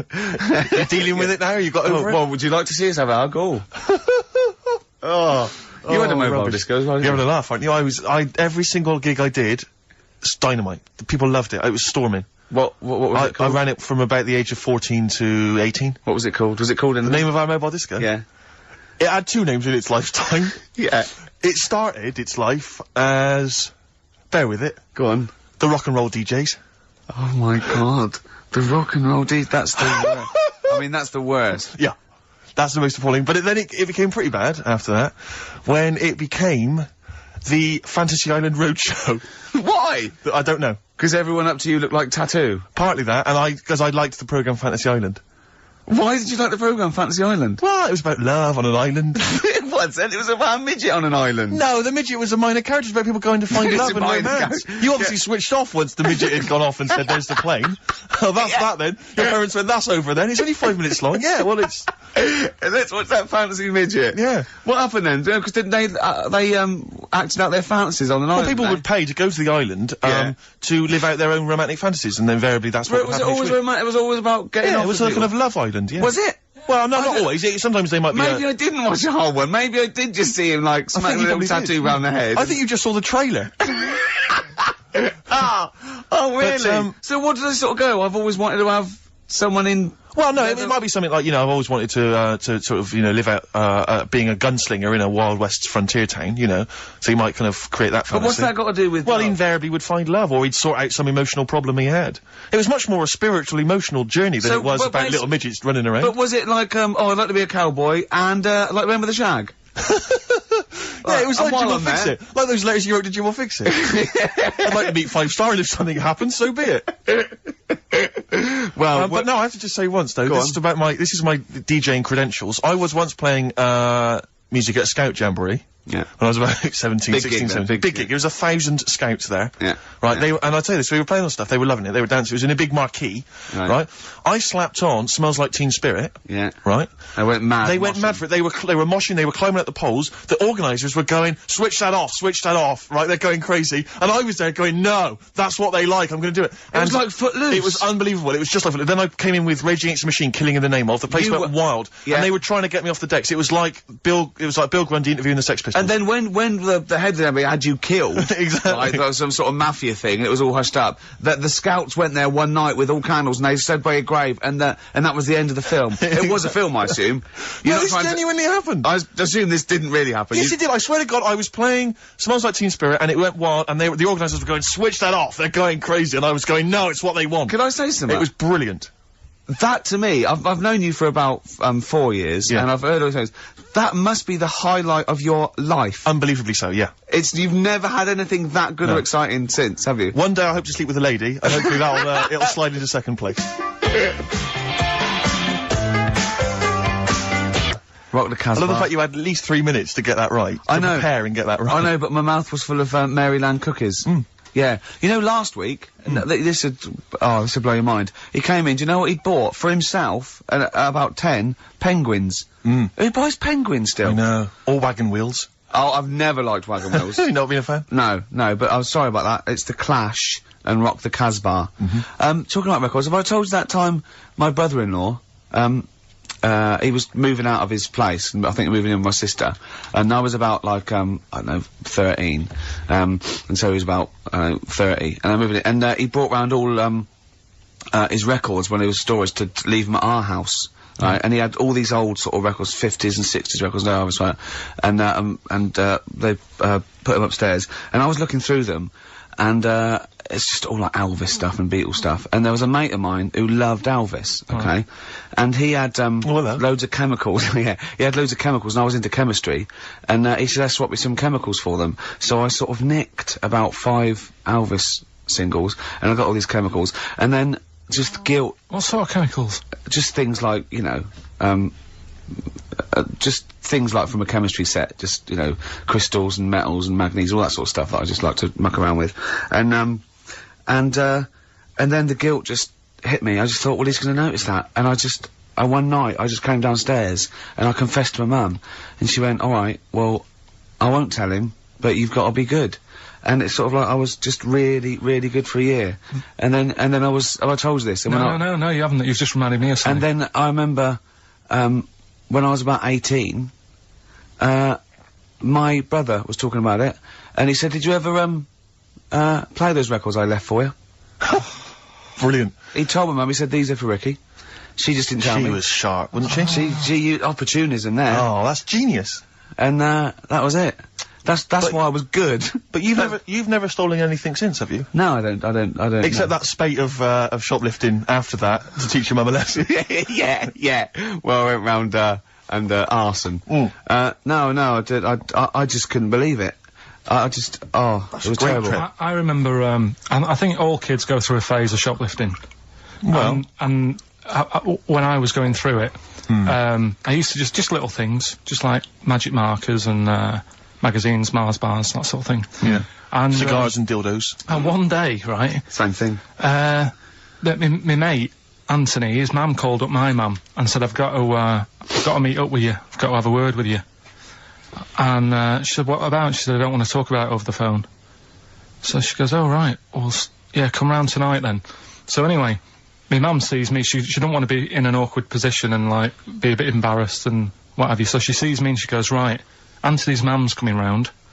What have you been doing? Yeah. So I go, oh, God. I said, I've been nicking stuff. So she goes, like, what? So, not big stuff. I've had a few calculators and, Mars bars and stuff. How many? I'll just work it out. Hold on. Works out at 7.2 per day. So, how many calculators do you need? So anyway, so it was when that phase. You failed maths, didn't you? Everyone wanted a calculator. It was like a trendy thing, wasn't it? Right. Oh yeah. In Manchester a couple of years ago, yeah. So, anyway, so I told her all this and I confessed to, like, computers will make it there one day. confessed to There's magic in the back of battery. Go on. Confessed to nicking all this stuff. She comes round. She only wanted to borrow some money. Brilliant.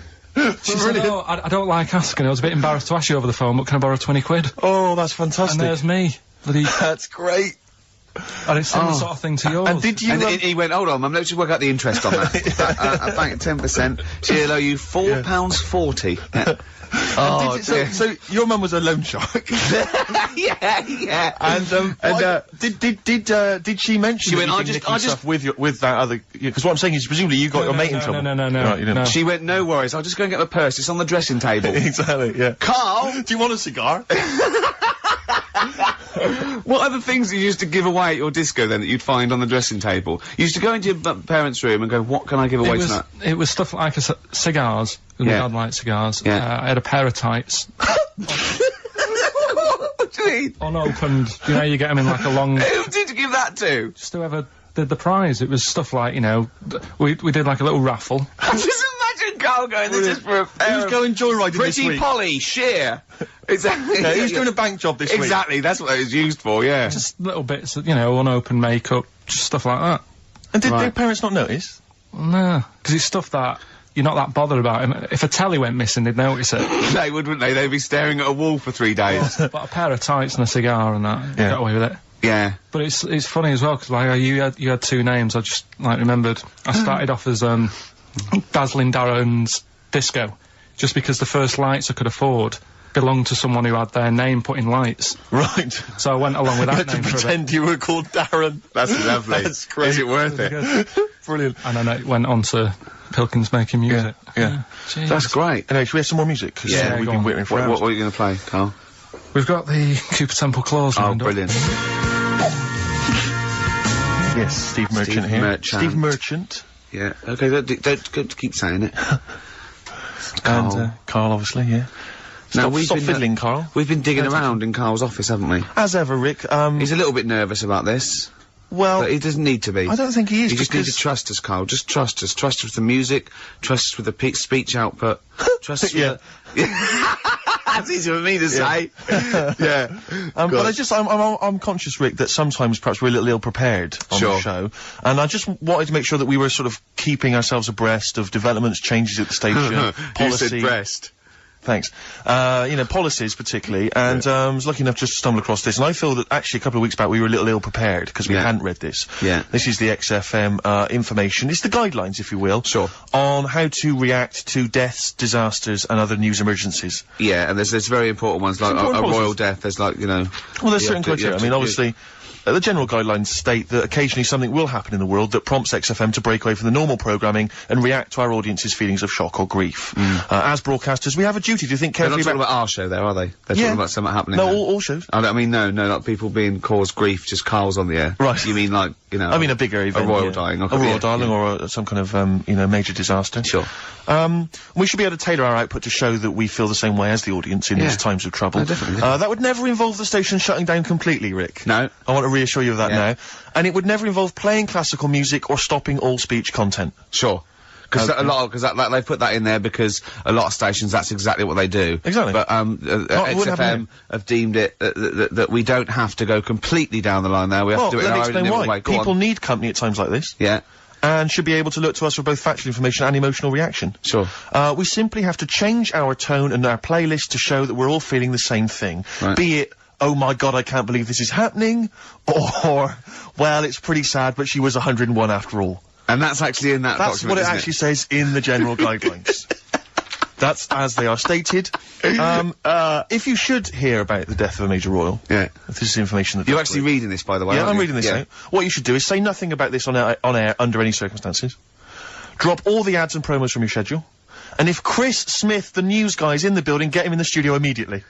Yeah. That's what it says, Carl. Yeah. If Smitty is, I don't care where he is, I don't care if he's on holiday, Let's phone him up he's now abroad. and tell him someone's died. to see how he would react. Get him down here. Get him down See how long yeah. it takes him to get down here. Where does Smitty live? Because I know where he lives. He lives in a cave, and he slides down a pole, Yeah. and he gets into a car. His butler is up there, and he sorts things out. I suppose the approach there is that only Chris can deliver this tragic news. Yeah, If it was you or I, yeah, we it wouldn't have the same. I remember. Do you remember the XFM as it first started? It launched the day after Princess Diana died. I know. And I'd never done radio before. I was nervous enough, and it was launched, and it was Because was it the first night? Because what I'd forgotten actually until you mentioned that then is of course you used to host your own phone-in show. I'd forgotten all about that. yeah. Oh man, and I gave that up after a week because it was just too stressful. I have never seen a man so petrified. I know. He spent all his time preventing people getting through on the phone lines. Yeah. He just wouldn't let people come on air. And for when I had to go on air, right, my mates sort of like came over the first day, and they were mucking around, and I was having a drink with them where I used to work, and I was going, I've got to go on air in a minute, and I was like drinking shandy or something because I was saying I didn't want to be drunk and everything, and I kept saying don't swear. Telling my mates not to swear. They look at me like I was mental. I was going, don't swear because I'll swear. I was terrified of two things: just swearing, and operating the desk. I thought, I'm gonna, even if I get through operating the desk, I'm gonna swear. And it just, it was awful. Didn't you spill coffee over the machine and then go, oh shit, on your first link? I can't remember.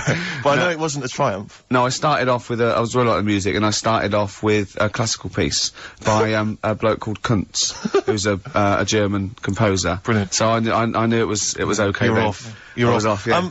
And so how did it go then? Because I remember it was appalling. Look, Carl! He's a composer! Look it up! Yeah, I know he is. Right, 08700 800 1234. Yeah. If you know what the Yeah, composer yeah, I'm talking... What? Yeah, we've done it now. Chill out, Carl. Come on. You know what people are like? What? They take things badly, don't they? Like who? Like what? You just... It's like a bull to a red rag, whatever. Yeah, but the thing is that we say bad words and we get in trouble. But I was listening to Heart, the other day, and they played Luther Vandross. And, that song, was it, Never Too Much, Never Too Much? Play it a bit, the lyric, that... Woke up today, looked at your picture just to get me started. That's filthy. Play it again. Woke up today, looked at your picture just to get me started. That's just depraved. filthy. What a What is he doing? Just saying like that. Imagine that. He's got a young girl's picture, and he's going, oh, thanks for that. And he phones her up and goes, what did it say? You know that picture you gave me? She goes, yeah. He goes, well, I looked at it just to get me started. That poor young woman must be... I imagine more that, like, she's sleeping, and he just sneaks in and he's got a Polaroid camera, she wakes up, he goes, what are you doing? She goes, what are you up to? He goes, no, I'm just taking a picture. Well, what? I'm gonna write a won't song be in about tomorrow, it. will you? Yeah, you're going on holiday tomorrow, aren't you? Yeah, well, I need I that. just need something to get me started. What do you mean, get you started? Yeah, you know, in the morning. And then that's on Heart. Alright? 6.2. So, don't come on air and tell us what we can and cannot say, and we can't say cunts. Classical composers' names, or philosophers, like Kant. Exactly. So don't tell us that, Carl. Alright? Just play a record. What you got, Play Steve? some rides, Steve. Yeah, I just think it's time that we listen to some Ride Rit. We haven't listened to them, I don't know about you and I, but I haven't listened to any for about 6-7 weeks. Yeah. Just thought it'd be good to have them on the air again. Yeah. And it's a tragedy they split up. This is the classic Chelsea girl, play it. Absolute girl. Their lifetime. I know. Yeah. Right, 'cause it's a great sound. But influenced lots of bands at that seems to time. me, yeah, Sort of the old Britpop thing and the Wall of Sound and... They were they shoegazers? Do you think they were, weren't they? Well, that's what they thought of, because there was a lot of nude lead Yeah. guitar. But, Yeah. good melodies as well, Rick, and that's always important. It is to me. I don't know about you, Carl, but it is important to us. We've just had a couple of people, Sarah and Claire, call up and wish us luck for the BAFTAs, but for some reason they want one of us to do an impression of Leslie Phillips. Can't do it. Doesn't he say ding dong? And hello and all that. That's not bad. But I want Carl to do it though. Yeah, go on, Carl. Go on. Hello. Well done. Say ding dong. Ding dong. Nice. Yeah. Do we do any other impressions? No. I Go. can't think of any. Hello. Do that. Hello. Yeah. You look like a ventriloquist dummy. Yeah, but- Hello. Brilliant. Oh, Carl. Do, my You're- name is Bond, James Bond, as though it were Sean My name's Connery. Bond. James Bond. Do that. Go on. My name's Bond. No, do it as though you were doing an impression. Sean. So I'm trying to be Scottish. Well, yeah. Well, yeah, sort of. Perhaps a bit more specific than that. Sean Connery. My name's Bond. Keep going. My name's Bond. James Bond. Thanks, Jimmy Stewart. It's not bad. This is the best fun. It's like having your very own Fisher-Price toy for Yeah, 2 hours exactly. a week. It's great. Do Roger Moore. Do that. Roger Moore. Phyllis Pierce, Percy Sugden. I'm licensed to kill. Anyway, she just said... No, this is a great No, game. no, that's Yeah, enough of no, it. we'll if come it- back to this another time. Yeah, maybe. anything you want Carl to do. Carl's homework today was come up with those, you know those, lateral thinking things? Go on. Those stupid... Oh, I hate They're them. ridiculous, aren't they? Like they, a man went into a field and died, and you're meant to ask questions like, oh, was it... I don't know. And it turns out his parachute didn't open. So it's basically, it's not logic, it's what am I thinking? Well, there's that one where there's a man in... This is the worst I've ever heard. Yeah. A man is found dead lying in a phone box, right? His wrists are cut. He's bled to death. And there's glass everywhere, Yeah. right? And the phone's hanging off the Yeah. hook, right? Yeah. What happened to him, I know this, yeah. right? Do you know what the answer is, Carl? It's ridiculous. He was a fisherman. Yeah. He was on the phone. Someone asked him how big his fish was. He did that gesture like fishermen always do to say it was much bigger than it actually Put was. his arms out. His arms went through the glass, and he slashed his wrists, and he died. Why would you do that with someone on the phone when they can't see how big you're actually saying? Well, that's one of the many problems with that, that conundrum. Yeah, not the point we were making, but again, good. I mean, you're there. That is good thinking. Yeah. Yeah. But, so what, you had to come up with some of these? I didn't know this was his challenge. Yeah. Have you come up with one? I came up with 3, and they're all belters. Are we gonna... Oh, is it... Oh, wow. If it's as good as your quote about happiness that we had to guess which was yours and which was the real ones, like faking it, I cannot wait. I'm looking forward to this. I mean, I literally can't wait. Should we do it now? Well, I'm tempted to save it because I just want to mention to people that they should be very excited because it's going to be Karl's special night tomorrow. You excited, Karl? Oh yeah. Oh, this is me and Steve, because we were nominated. We get a guest for the BAFTA Awards. And it doesn't say guest. It actually says partner. So I'm taking my partner, and Steve's taking Karl. Yeah. But what Karl doesn't realise is, you will have to pretend you're his partner, otherwise you wouldn't be able we'll to have to get in. hold hands when we go on the red carpet. Is this really your partner? It's not just a guest. That's how it is, and either we go in like that or we can't get in. You just have to be with him when you go up there. I mean, you have to, does he have to we should hold hands, but I think what we should do is, just to make sure that there's nothing at all that, like, it's gonna go wrong, we should just do a little kiss. Just like, or be seen cameras. sort of like cheek to cheek, just to show them that, Yeah. you know, you're not, he's Like not just Elton getting John and David he's not just Finnish. getting his mates in for a free meal, you are actually partners. No, I'm not up for that. Why not? Well, Because we know we're not actually gay. no, but So it's not a problem. You've come out of it looking quite good because you've got a good-looking fella. But I'm meant to look like, you know. I mean, I'm not gay, but if I was, I don't think I'd go for your thing. Oh, he's done you, Steve! It's turned on you again! I cannot believe. We were trying to get in. Wait a minute. I have got the cream of London's totty phoning me up, trying to get an invite to the BAFTAs, Yeah. right? We have very graciously asked you if you would like to come along. Well, that worries me even more. That you've got women calling you up. Carl. Karl, I can't choose between them. If I let one of them down, they're gonna destroy Yeah. them. They'll be ruined, their Yeah. lives will be ruined. It's better for me to take you and not, ruin the lives of any of those poor women. When he told them he was taking you, it was like a scene from Graceland. There was just like There was women- weeping. They were crying like It was horrible. Hundreds of them, and he Really? just went. And I got upset. He just had to say, "Look, just chill out, bitches," didn't you? I did, I just said, you're all my hoes, but Yeah. I can't choose between you. So I'm taking Karl. So I'm taking Karl. You know he could get you discount frocks. No, I had a letter from the people that there's an organisation. good. No, listen, Karl, there's an organisation that sponsors the BAFTA Awards Yeah. in terms of clothes and fashion. They've sent me a letter. They said your partner. They've not specified the sex. They've said your partner can come along and choose an outfit. Now I suspect, by the look of it, it is a woman's outfitters. I'm thinking we could get you a lovely trouser suit. Well, you have a it may trouser look suit, but- feminine, right? But I think people will be fooled. It'd just be a little bit roomy in the hip and That'd probably be narrow fine. on the shoulders. But you're a bit skinny. Why didn't you take it? Because it's a lot of an insult. And maybe just some pearls as well. Be lovely. Wouldn't you want? I haven't got anything sorted to wear yet. See, you're slagging me off. You're likely to end up going in a tracksuit. Yeah. I'm going out today. I've never bought a suit since I was like 11. Right? I went to my brother's wedding. That's the last time I wore a suit. Right. Really? And you can't get anywhere near it now, can you? Can't get into that. No. anymore. That was a good day. What was it? What sort of suit was it? It was like a sort of a grey silver one. Excellent. Quite flary. Nice. We'll try and go for something grey similar. silver one. Just think that with your little round head, what did that look like? I looked alright. Like he'd landed from the... just landed on It's her. like, who's They walk among spaceman? us. I didn't really need to wear a suit either because I hardly went into the church. I was in the car park, right? And it's when my brother was in the army and he had a Ford Capri with one of them horns that goes. And you just sat there. Why didn't he come in his tank? I just sat in that doing that all day, and the vicar was getting well annoyed with me. What, when the service was on? Yeah. It was Brilliant. driving everyone up Well, the wall. were you just allowed to do what you wanted when you were growing up? Like Nelson Muntz from The Simpsons? Were you just allowed, didn't matter, was there any discipline? You didn't have teachers, you didn't, why didn't someone come out and... I got a couple of good hidings off my dad a couple of times. What for?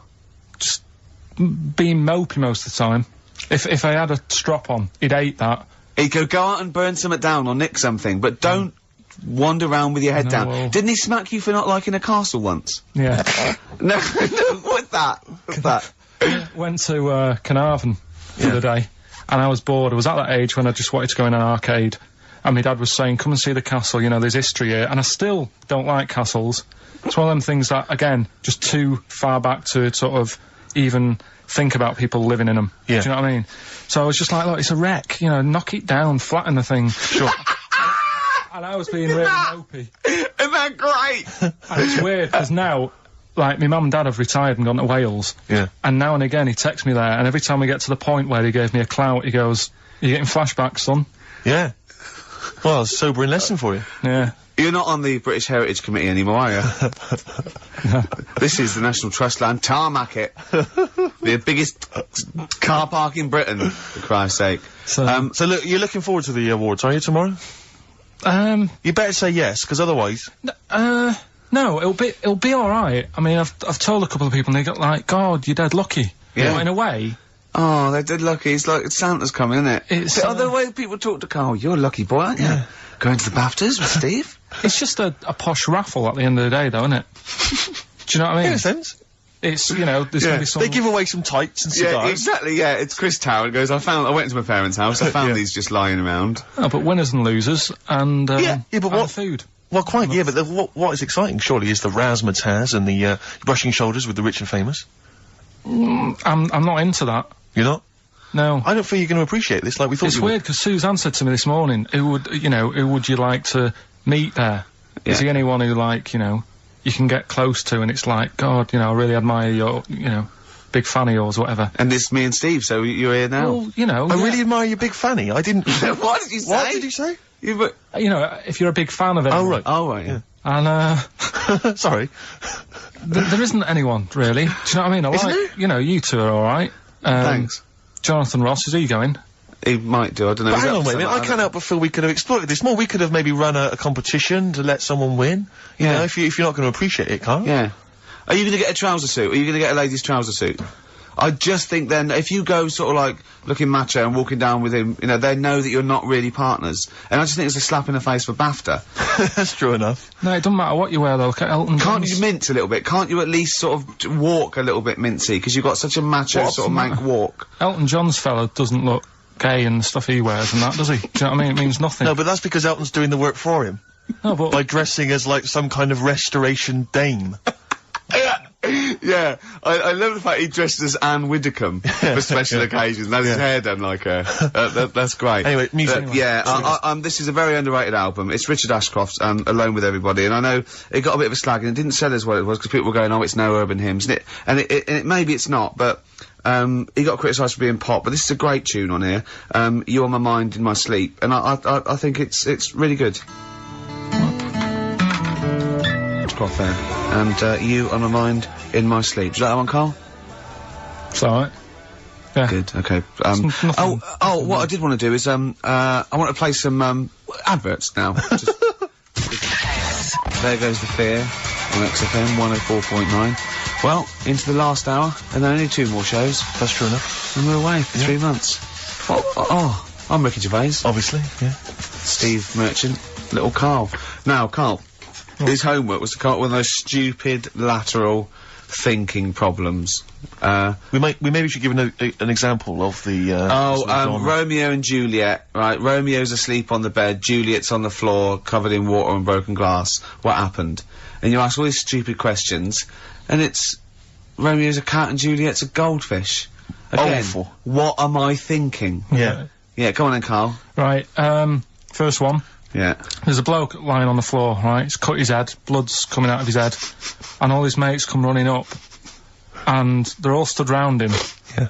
And, they don't take their hats off as a mark of respect. That is outrageous. Why didn't they take their hats off? I'm laughing, but it's probably as good as the real absolutely. No, these are really good. Did you make them all up? Yeah.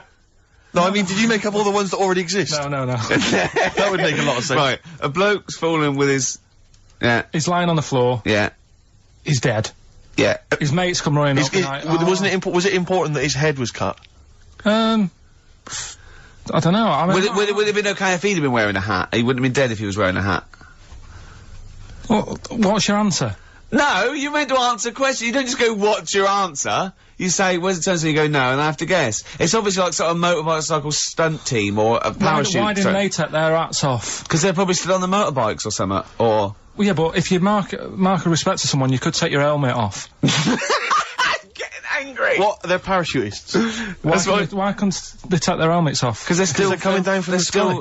But he's on the floor dead. Well, yeah, but they can look down and see him on the floor. Are they on the floor, Karl? They're on the floor as They're well. walking, are they? Yeah, well, they sort of stood there looking at him. They're stood there. Yeah. They're stood on the floor looking They're at him. soldiers. Why? But why? If Because it might be in a battle zone. They might have their helmets on, and he's been shot in the head. No. Well, that does work. You see, this is my point. That one works. That one works. Unless you've given us a piece of information where that doesn't work. What's the difference? Why is yours different to he's been shot in the head in the trenches and they're looking at him and they keep their helmets on? I just don't think it matters as much. If they're in the trench, they're already guarded a little bit. So they could take their hats off. It's the best mate, for God's sake. Okay, who's dwelling on this? Are they normal hats? What kind of hats are Give you they? the answer. No! Don't get ratty! What kind of hats are they? Baseball hats? If I told you what sort of hats they are, you'd have the answer. Wow! Okay, I've got to guess what sort of a hat it is then, have I? Right. Is it a trilby? No. Is it a bowler? I know what it is. What? They're spacemen. No. Oh, that's a good That one. one works as well. This is my point. I like that one a lot. It works. He's fallen on the moon, and not that the moon happened, it was set up, wasn't it, in the studio, we know that, yeah. Okay, Karl, what's your answer? Builders on a building site. Why is that different to soldiers? Because bricks don't fall in wars. But bullets fly! Right, next one. No, let's play a record and we'll come back to it, Karl, while you think about what you've done. Oh, yeah. You've embarrassed Let's play yourself. some classic Suede. Yeah, and this is for David and Kieran, I think, who wanted a bit of Butler at his best. Come on, crack it on. I hate you, Butler. Coming next, your next lateral problem number 2. Brilliant. Suede there. Indeed. I think their second or third single. Brilliant. All the way back. 10 years ago. Absolutely. You know what I mean? Metal Mickey. On XFM 104.9. Was it 10 years Right. ago? Must have been, mustn't it? Wow. I think, was Drowners 91? I think so. Crumbs. Yeah. Go on. Right. Go on then, Karl. Second one then. This is a bit easier, but I still think it's a good one. So this is, we should explain what this is if you've just tuned in. It's one of those stupid lateral thinking problems. That Karl himself has created. Yeah, that was Yeah. his homework. Right, you this one. It's a fella. He has a normal day doing stuff. Nothing wrong with him. Right.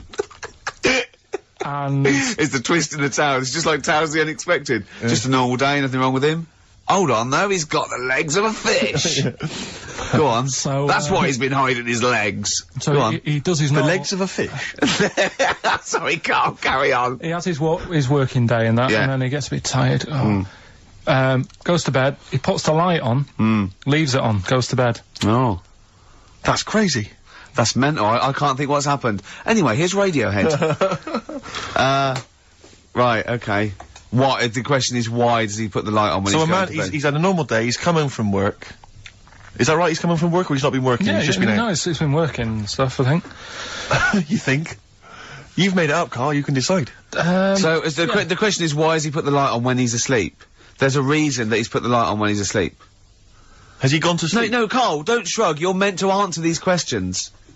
He put the light on before he went to bed. Yeah, and the question And you're he's asking gone me to is sleep, why? What's and the he- scenario? And the light's on and Yeah. that, but he's gone to sleep. Yeah. He started reading and then he fell asleep. No. Did he intentionally, for some reason, put the light on? Every night. It's mad. Sounds mad. That's Karl, doesn't it? Every night he does it. Yeah. He puts the light on when he goes to Light sleep. on, it goes to bed. Karl, is the point of this, he puts the light on for a very good reason. Not for us, but for some people. He's blind and it's always been on, and he thinks he's turning it off, but it was on in the day, and he thinks he's turning it off, but he's turning it on because he's No, blind. that'd be stupid. That works. No, that works great, Rick. Yeah. Thank you, Karl. So you've got to come up with what? Hang on. If What? you're blind, why would you put a light on? No, he thinks he's off. Yeah. But why would he turn it on anyway? To think so he doesn't get burgled, so people know he's in because he can't see him. So he just he puts the light on when he's there, then he turns the light off when he goes to bed, so people think it's fine. But he's got it out of kilter, and actually he's walking around in the dark all day. I don't believe that if you're blind, you turn your light on. I don't think you'd be living on your own, would you? I'm not having that for a Do second. blind people live on their own? For a second. Well, some people do. Lonely blind people live on their own. No, if you got bad eyes. What, any of them women? Are there any blind women who are living on their own, Rick? No, I mean, if you know of some blind women living on their own. 08700 800 1234. We've gone through this. If you are a blind woman- with no standards and you don't care annoying voices and smell, Yeah. then get in touch with you. Yeah, I you mean, know- you've got to be within the ages of, say, 25 to 65. You know, Right. well, call it 75. You fussy all of a sudden. I know. Yeah, go on. If you were blind, would you live in London? Because someone said yesterday there was one struggling outside in Leicester Square, and I don't understand. If you would, I mean, you know, That might have been a tourist. but why come to London if you're blind? It's the worst place in the world to come if you're blind. To hear the sights. To hear the sights. It's a bit mad, isn't it? Well, they have. They do the same job. They have tourist needs like anyone else. Yeah. No, but it sort of stinks, and you'd go away going, "Oh, it's not that good." I just thought that I thought it was a bit weird. Well, never mind your concern for the partially sighted or sight impaired people coming to London. Get on with this. Yeah. So there he is. Yeah. It's like, oh, a bit tired. Yeah. Just put the light on. Get to bed. Yeah. So he turns the light on and he goes to bed. Yeah. Oh. Should we play a track? He's not sleeping on the job. He's a lighthouse keeper. Well done. Is he a That's not it, Carl. He's a lighthouse keeper. Right. Why wasn't the light on all the time? Because it's light in the day. You idiot. Play a record. What? Play a record. You're a buffoon. No, actually, the light isn't on in the day, is it? No, it's not. I think you're the buffoon. Oh, yeah. Karl has won! Hey!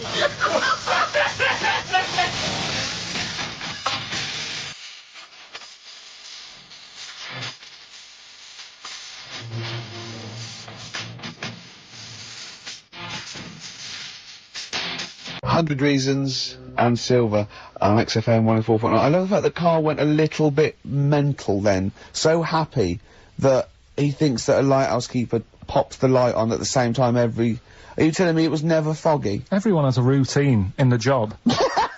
And why was he going home from work knackered? What had he been doing all day? He never said he went home knackered. He did. He said he went home, he's just done a day's work, he said he went home knackered and puts the light on and goes to sleep. That's what he said. Yeah, but he's maybe a part-time lighthouse keeper. Oh, what does he do? Works in the library, does he, as well? No, listen, Rick, Hang on. don't, look, I'm really with Karl here. What? He definitely got you. He Anyway, stitched I you got up it right. and proper. Anyway, I got it yeah, right. but then you embarrass yourself by He's saying that... stupid. But He's stupid. You would never put What's a your next lighthouse light on during the day. What's your next And he'd one? been painting it that day. Oh, had It he? was extra shattered. Right, okay. The next one, last one this. Yeah. Lateral thinking. Lateral thinking. And you've written this yourself? You've had no help from anyone? No, I've come up with these on my own. Okay. Right, last one. Yeah. This bloke. There's always this bloke. Yeah. This bloke, he's got a brother that is, never met. Right? They got separated at birth. Right. You know, anyway, he gets a letter in the post. Yeah. He says, oh, I tracked you down. Yeah. Meet me at the airport. Yeah. Okay. As soon as he gets to the airport, Yeah. he goes, there he is, and he goes walking over. How did he know that was his brother? He'd never seen a They were picture. twins. They looked exactly the same. They were born the same day. No, Steve's got it. Yeah. That's what I mean. So he knew they were born the same day, so he knew they were twins, yeah. I didn't say they were born on the same day, did I? No, I'm just reiterating. They would be, though, if they looked identical. Yeah. Sorry about that when we've got you there, Karl, mate. Yeah. You're quite upset about that. That was 1 out of 3, though. That's What not about bad. this then? Do you know that when, two brothers, born on the same day, of the same mother and the same father, but they weren't twins? Why? Say that one again. Two brothers Yeah. are born on the same day, of the same mother and father, but they weren't twins. Why not?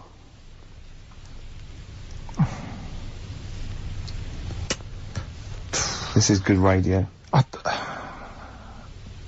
You see, the problem is I heard you saying to Steve, I'm going to do that one about the shark in the pool, so I'm trying to think.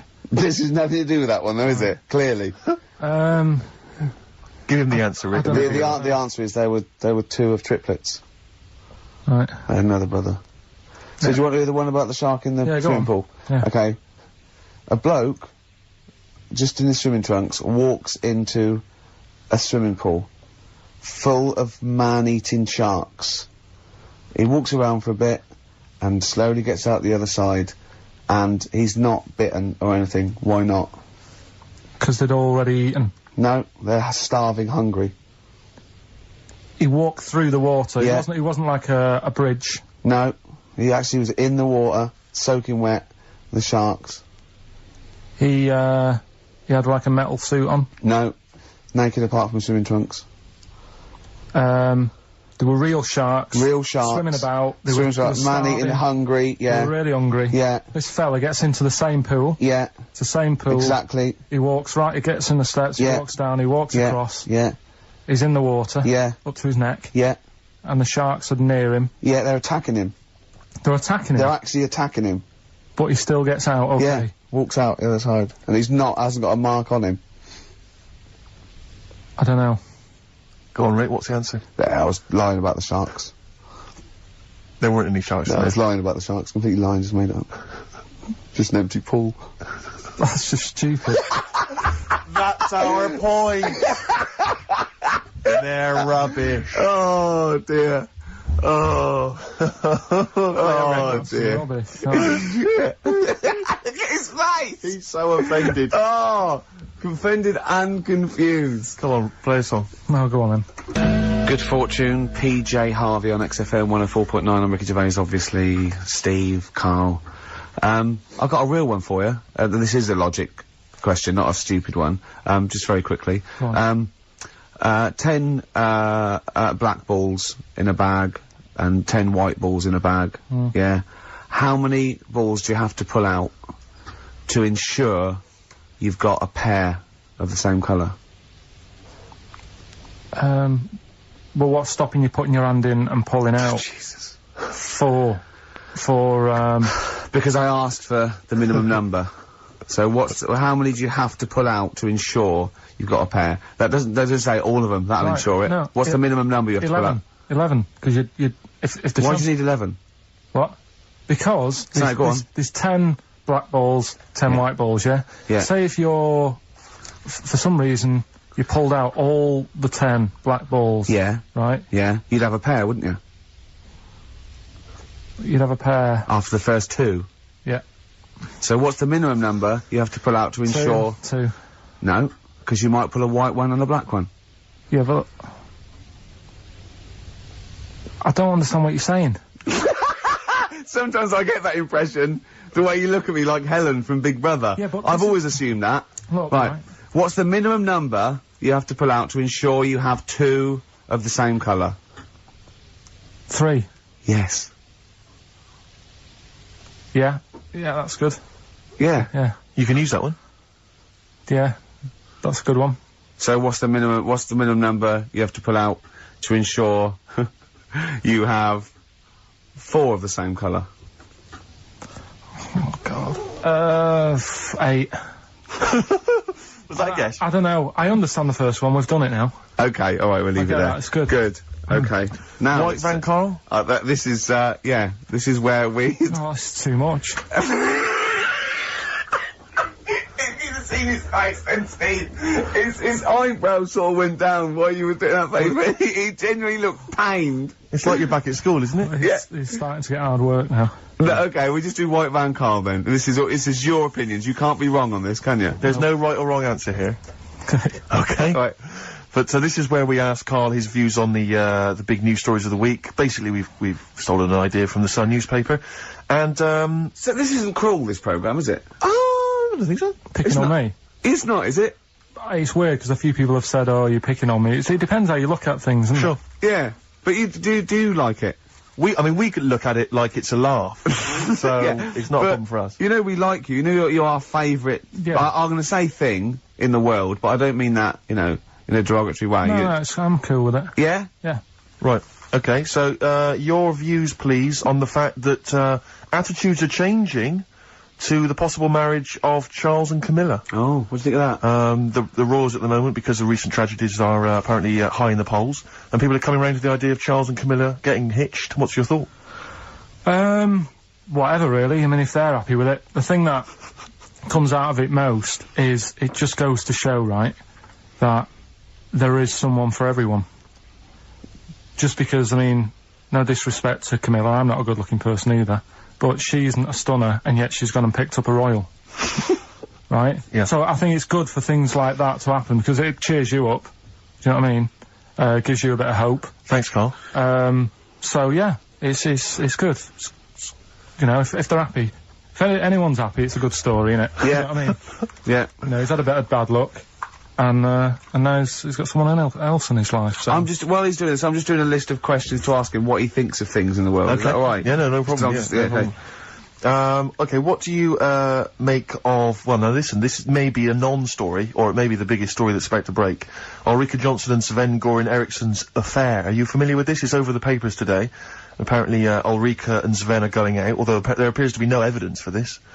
yeah, I don't even give it time of day. Do you not? Quite right, well done. Doesn't affect me whatsoever, as long as he does his job well. Yep. And what's she doing at the moment?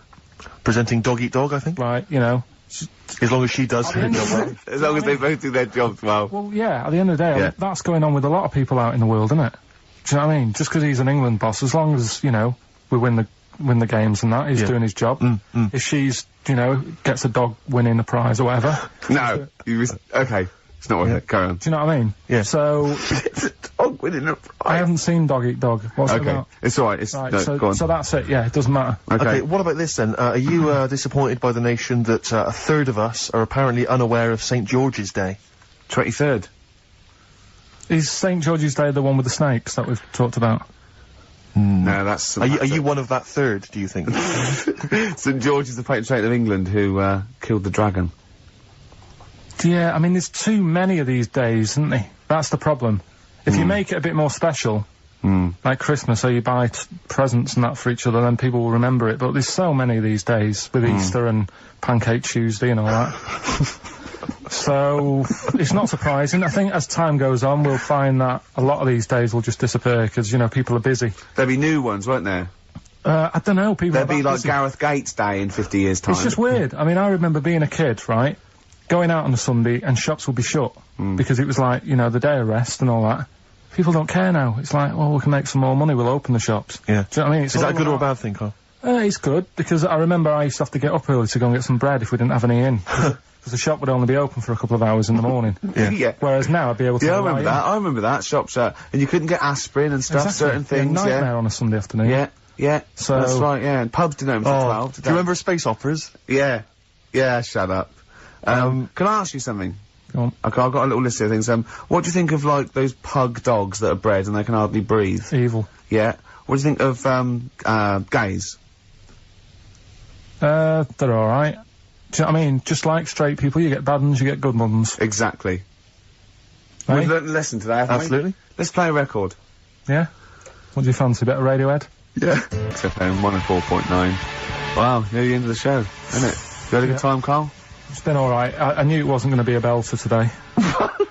Why? What do you mean? What's up with it? Because what happens, the last 2 weeks have been quite good, and we always tend to have two good ones, and then one that's just alright. Well, let the listening public be the judge of that. Well, yeah, Was it- and the Sony committee. Yeah, what do you want to do? A clip show of the best... We should do that for our last show. People should vote for their favourite hilarious link. Yeah. And then we can put it together on a tape. Right? Is there a rock commentator there that wants to release the bit like, I love... Including Ricky's such thing. favourites as, do you like gays? And, this lad, he had a horse. Yeah. Oh, I scored once, I was stung by a bee. Oh, and who can forget? That's lovely. Should you do that? Can you have you kept all these on tape? Yeah. So can you do a compilation? Oh, it's People hard- phone in. it's hard work, No, though. the next 2 weeks, phone in for your favourite clip. Carl, how can they get hold of you, Carl, in the week? What's your direct email? What's your mobile email? number? What's your It's email? It's my name with xfm.co.uk. So, Karl Pilkington. Carl.Pilkington. Karl With dot... a K. Carl with a K. Yeah.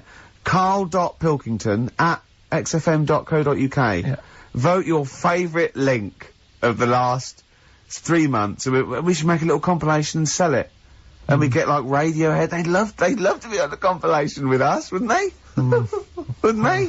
Oh, wow. Anyway, Yeah. right, do you know, like, you're always giving me questions in the week, you're always saying things like, if I put you in this situation, what would you do? Like what? Like what? It'd be bizarre things. Like what though? Say one. If you had to lick Barbara Cartland's face, Yeah. would it be the right cheek or the left cheek? Or Sorry, does Barbara want her face being lit? No, I'm just saying if that's what she's into, then I don't She's mind dead. popping... She's dead. Yeah.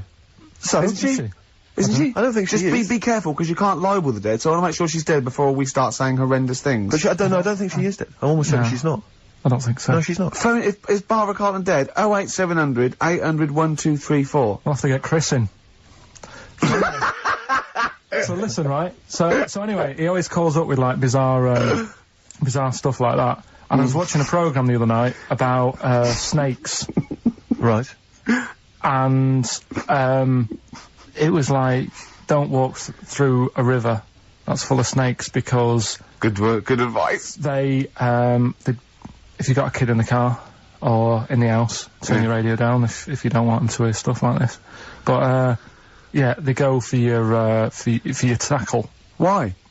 I don't know, they just do. They think it's another little snake. Maybe. With swollen With cheeks. earrings. With earrings, yeah. So, Or an anaconda in my case. With one eye.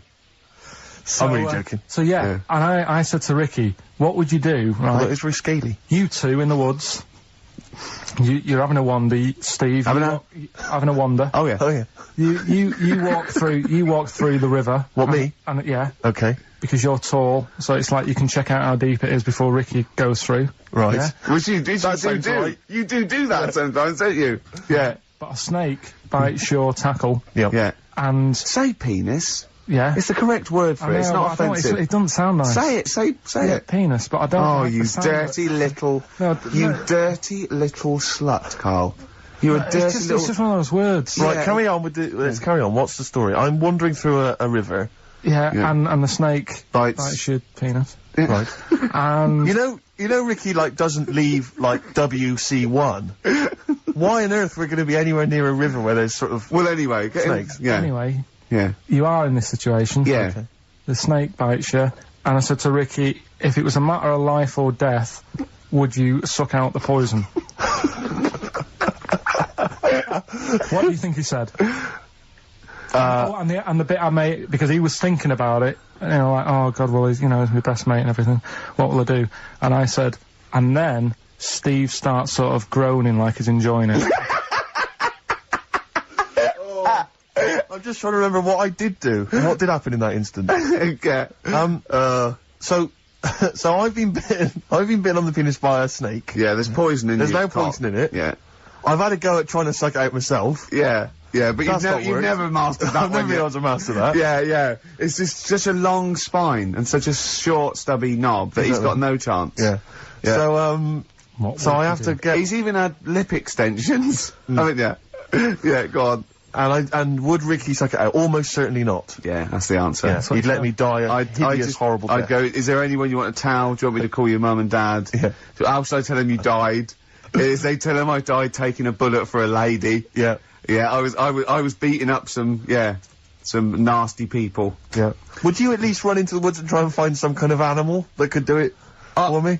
Some of those monkeys look like they got a good technique. Right. Stop it. One more song. Yeah. Only time for song for the what's it? Oh, we got to share this one then. But we're doing this I thought one. there was two. No, we've run out of time. Well, this is this is in the Guardian because they printed my favourite song is "If You See a Sailor." It's "If You See a Say Hello" by Bob Dylan. Okay. It's a song for the ladies and lovers. Right, that's it. And I can't believe we weren't allowed to talk about monkeys giving blowjobs. Since when is that taboo? It's nature, Karl. They go absolutely mental. They love it.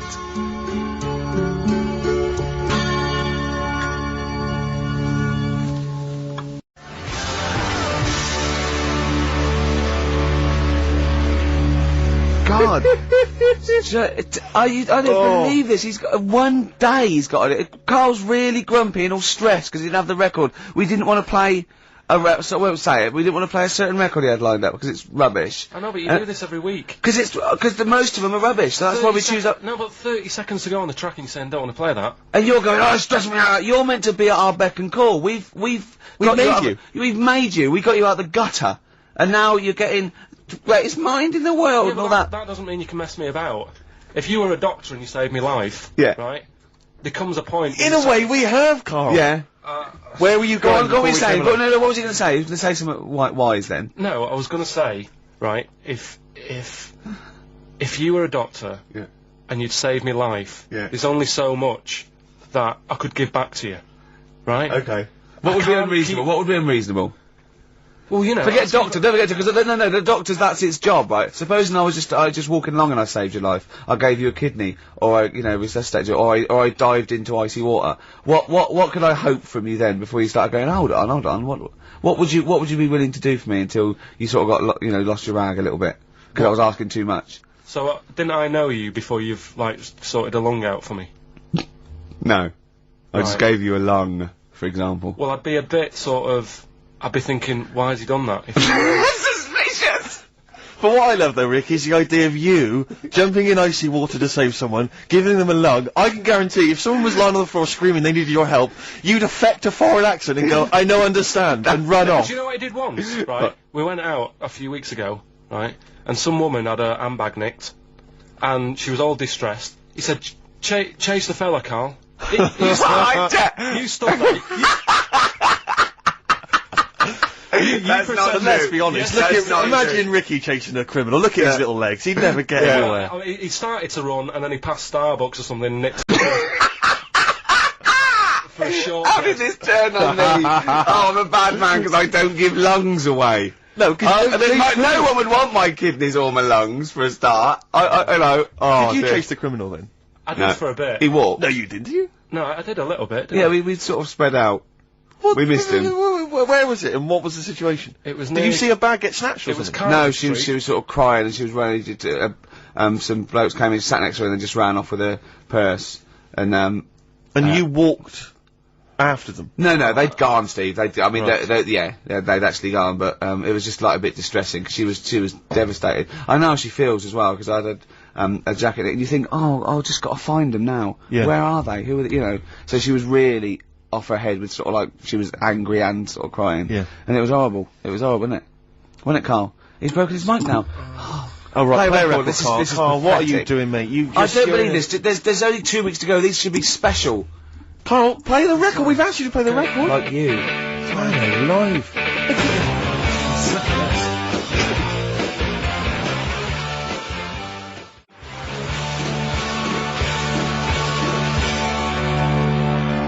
Hive main offender on XFM 104.9. I forgot to say who I was.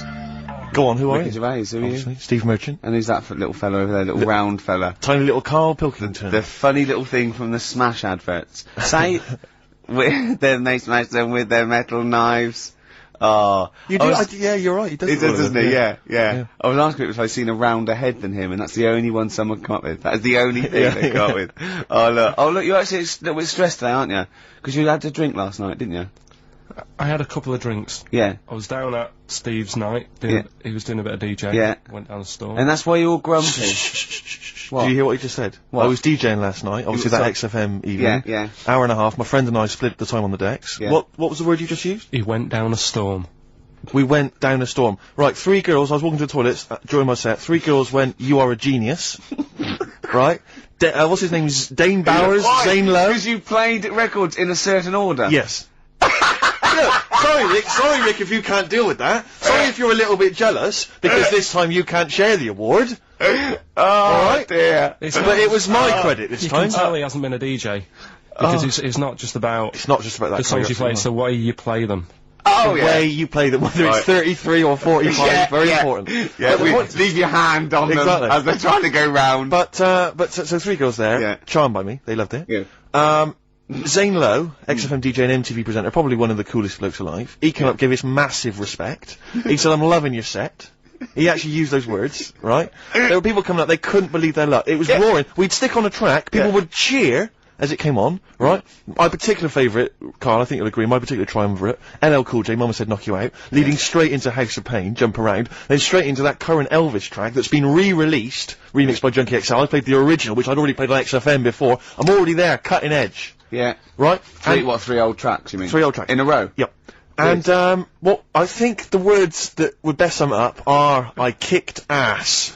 Great. Rick. Alright? Well, I'm going to be kicking some ass today, because I'm going to be shamelessly self-indulgent. And, we've only got 2 shows to go, so I'm playing some of the most beauteous tunes in the world. And I was just telling Karl, lined up a Simon and Garfunkel track, Only Living Boy in New York. He went, why is he the only living boy in New York? I went, what? He went, what does that mean then? I went, I don't know. He went, well, what's it about? I said, I don't care. I said, it's lovely song. No, what's it? I said, I don't go into that. Do it. I said, he went, I like a story. I said, like what? I said, killing of Georgie, no trickery. Killing of Georgie.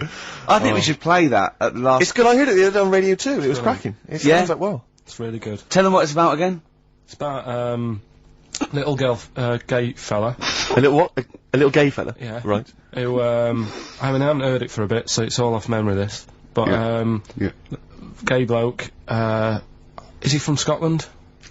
I have no idea. But he's from somewhere where gays aren't liked. Okay. Right? No. No, he is. Georgie Boy was Gargace, nothing more than the kindest guy I ever knew, right? Now, all he did was, right, his father said, how can my son not be straight, kicked him out, right? Goes to America. Yeah, but you can handle all that. You can handle your dad not getting on with you if other people around you are into the same scene. Yeah. But he was left on his own, he didn't know what to do. Yeah. He was getting stressed out. Yeah. So he goes... And this was before, I mean, this is, when did this record come out? 77? 77 yeah. years, something like that. Right. And, he's... During punk. Right, I see, yeah. So, you know, the village people had come along and made gay cool.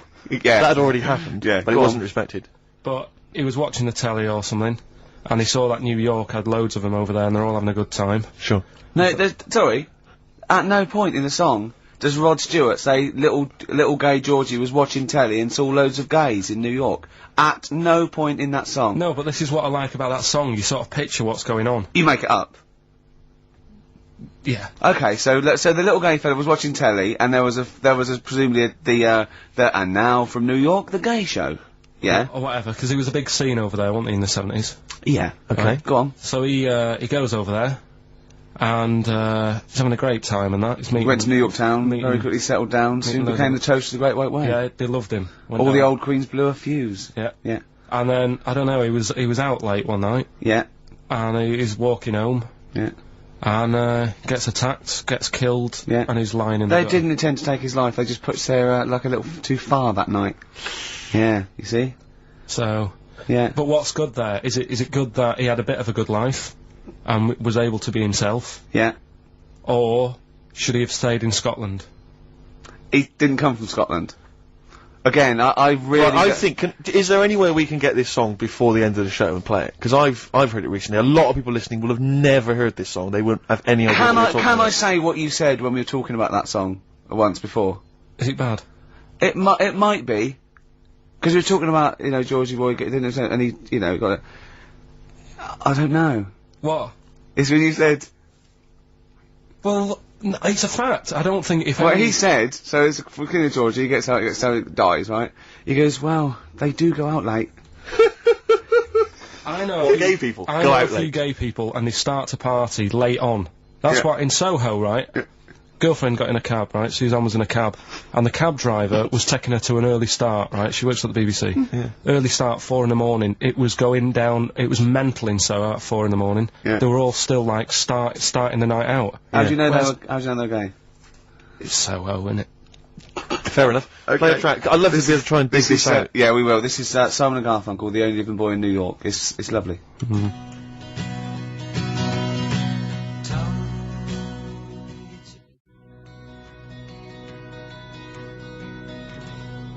Only Living Boy in New York. Do you like that? It's got a nice feel to it. Simon & Garfunkel. Yeah. Lovely. Bit later I'm going to be playing a Cat Stevens track. It's one of the most beautiful tracks ever written. It's called Lillywhite off Mona Bone Jack On. Look forward to that. We've got Eminem coming up. We've got the new Eminem single as well, and a big giveaway, Rick, lest we forget. I think we should tell them what that is. Do you think so? Yeah, well, we all went to the BAFTAs, as you know, and we thought we could get a good prize out of this, so we got some celebs to sign the BAFTA bag they gave away. It's just a nice big chunky sort of cardboard carrier bag, you know. It's not the value that counts. This is what values it. Read out the sort of names. These are the kind of celebrity names that have signed that bag. Obviously us three, plus Graham Norton. Yeah. Angus Dayton signed it. Alan Davis, Jonathan Creek, Jamie Theakston, Paul Whitehouse. A lot of comedians, you'll notice. Helen Baxendale from Cold Feet, who's also been in Friends, right? I don't know why that's so exciting. Phil Mitchell McFadden. Yeah. It's an eclectic bag. I noticed actually that Steve's signature is also mentioned. I think he says Steve, aka Phil Mitchell. which is very nice of him. Yeah. Peter Davison, former Doctor Who. I noticed also that when you gave him the pen to sign it, he put the pen away. Yeah, he pocketed We had it. to say, oh, Yeah. whoa, whoa, whoa, whoa, whoa, whoa. Just his wily Cockney ways. You're not Phil Mitchell now, mate. Exactly. Give us the pen back. Exactly. Simon Pegg, and of course, one of broadcasting's biggest legends, Steve Wright. Oh, Steve Wright, got him to sign it as well. Yeah. Yeah. But that's, you know, you're not going to find that. That's quite an eclectic and kooky mixture of celebrity names. Yeah. You know, autographs on one bag. And we maybe photocopy it and it's just, you can't We make can out explain who signatures, they we are. can explain they are. But we can give that away. And there's, you know, it's a little commemorative thing of the BAFTA. It's got a big BAFTA logo on there and everything. It's pretty classy. Did I mention this? That our agent, who was there, he ran around getting a few of these autographs, and I think Helen Baxter on a few, but he went up to him and told him it was for charity. And that was why they signed it. Which I think's, you know, a little bit cheeky, but that's what agents are like, Carl. You've got to But then again, he didn't understand get anything from it. It's not like he said, give us £1. No, he just got. They just got a well, he said that signature. as well. He made 42 quid. Yeah, exactly. So anyway, we're going to give that away. Is that a good prize? I think that's a nice prize, isn't it? It's a little commemorative thing. Carl, you're turning your nose up on it. No, it's alright, I wouldn't want it. Doesn't he? Do people get you to sort of do campaigns on the radio, like drink Foster's? I wouldn't, but you know, you can. Yeah, but look, I noticed on the big board here, it tells us that you can win signed and framed Chemical Brothers album covers on Sunday.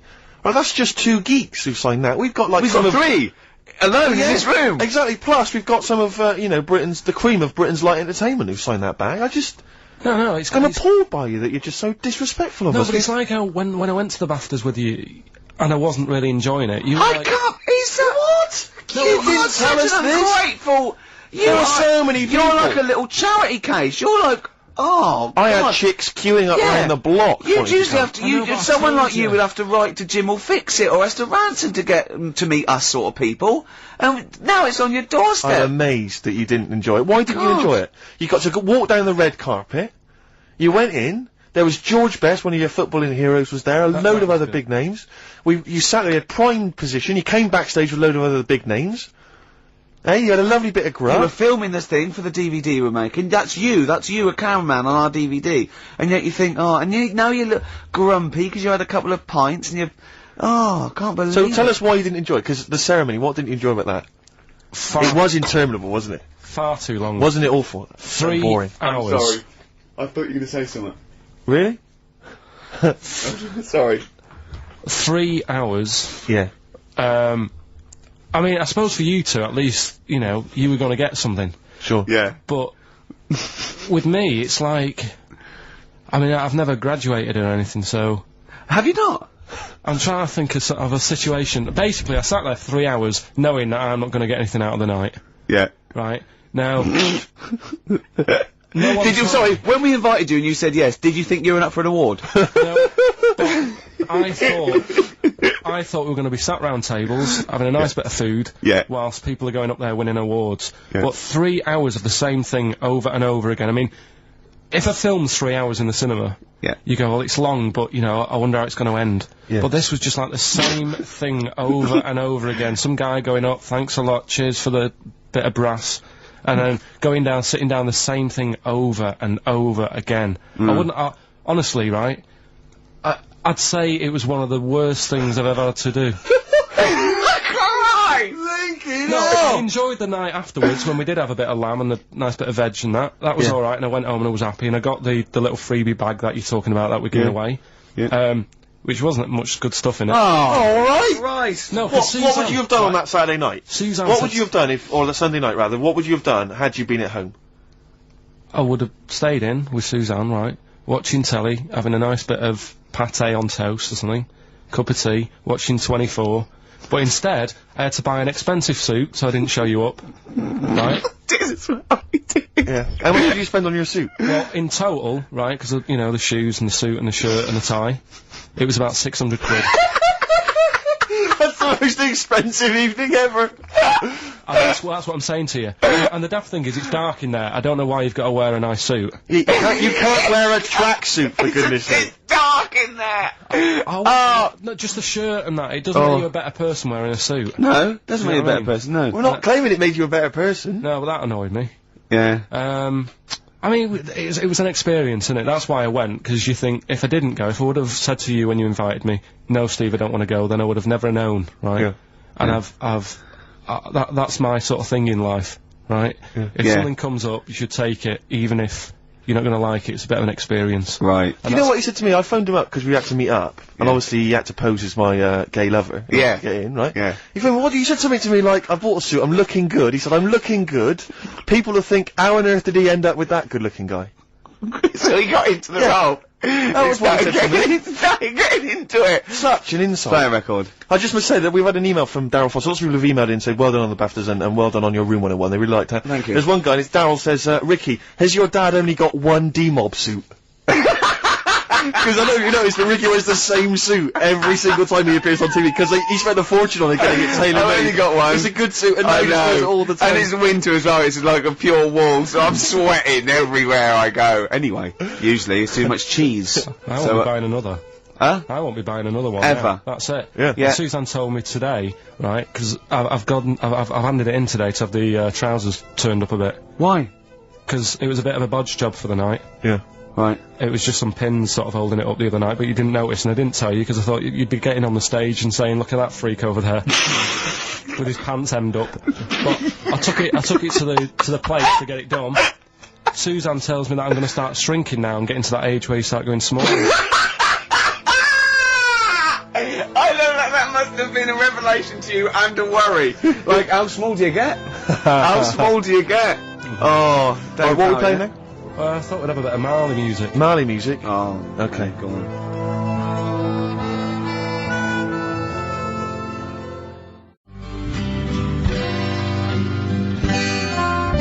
Badly Drawn Boy and something to talk about. Well, it's a good job we've got something to talk about because we're DJs on XFM 104.9. I'm Ricky Gervais with Stephen Merchant.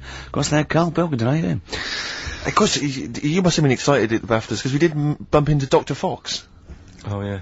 Pleased with that. Yeah. What was the challenge again? I think the challenge was you had to shout Foxy. Yeah, the challenge was, it's sort of like Jackass, but wimpy Jackass. Karl was our cameraman for the night because we were doing the making of sort of series 2 where we've filmed ourselves sort of writing it and doing bits and pieces and going to wars on it. And it's on me, and my challenge, which I think, was it me that set my own challenge? You did. I had to shout Foxy and get him over. Yeah. And I bottled out about 5 times. I just thought he was talking to someone. Yeah. I just thought, and then I did it, and where's the victory in that? Yeah. I shouted Foxy, and he came over and went, alright. I think, where's the victory? I remember Jackass, they dive off buildings and things. I was a little bit taken aback though, because even though he was joking and mucking around, he was swearing. You don't expect that from Foxy. Oh, behave. He was off duty. No, he and was. I mean, he's more than wrong, but he didn't expect it to, because he seemed like a lovely bloke though, but he has got an enormous head.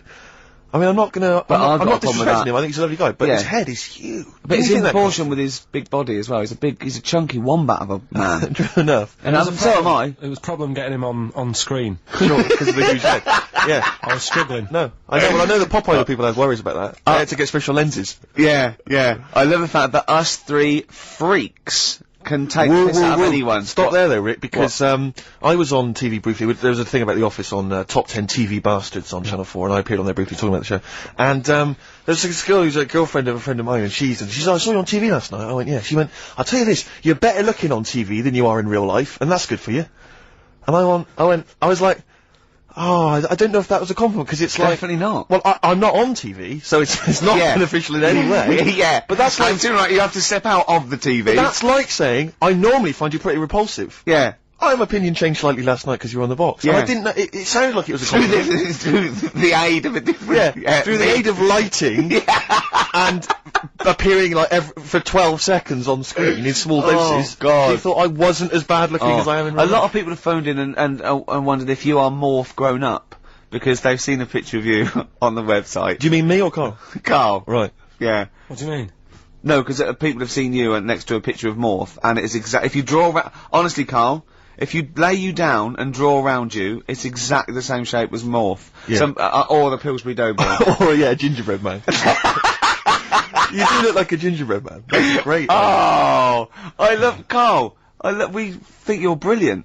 We like looking at you, talking to you, hearing what you've got to say. We think of you, don't we, in the week sometimes? Rick, I had a bit of good news this morning. Go on. And I don't mean this in any way. I'm sure it's an emotional thing for her. But in the Sun it says that Dido, her wedding's off. Right. Just thinking, ding dong. Because for some reason, I don't know what it is, I was having a chat with my mates, I've always been under the assumption I could pull Dido. Because she's quite ordinary. Do you know what I Yeah. mean? She looks a bit ordinary. She's quite an attractive one, but like... Would that be your opening chat-up line? You look quite ordinary. Dido, I don't think you could probably get anything better than me, Yeah. because you're not too hot yourself. Exactly. My name's Steve Merchant. I'd wear, actually what I'd do is I'd go, right, I'm not gonna meet you in the flesh, but I'm gonna send a Send you picture of you on video. Yeah, this and I is look me on great. Top TV Masters. What do you think? See what you think. Yeah, and if you think it's good, well, I'm certainly no worse without the lighting and makeup, so don't worry about that. Exactly. Oh, Dido. Should we have a little bit of Go on, Bowie? Should we have a Dido. little bit of Bowie? What was your thing about Dido? That, she's like a kind of... She's a bit like a receptionist. Who got up and sang once, because she At didn't know her karaoke. tunes, and a bloke came up, hi, I'm Gridlin Records, I'm thinking of releasing the CD, and it just goes mental. Exactly. Everyone buys it. Yeah. It's good though, isn't it? But she should be doing photocopying or filing, do you not think? Just the way she looks. She's got that very kind of No, but suburban the whole look. look thing annoys me. Do you know there's another pop stars thing starting?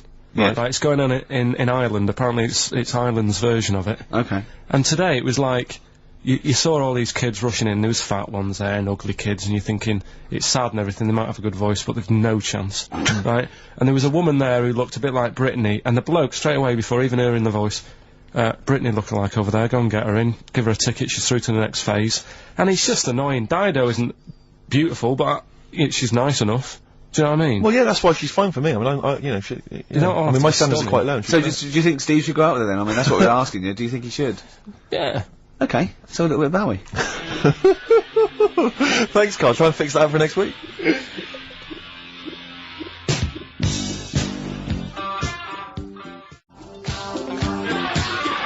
Fashion, David Bowie. We were doing a bit of voguing, sort of cross with body popping there, weren't we, Carl?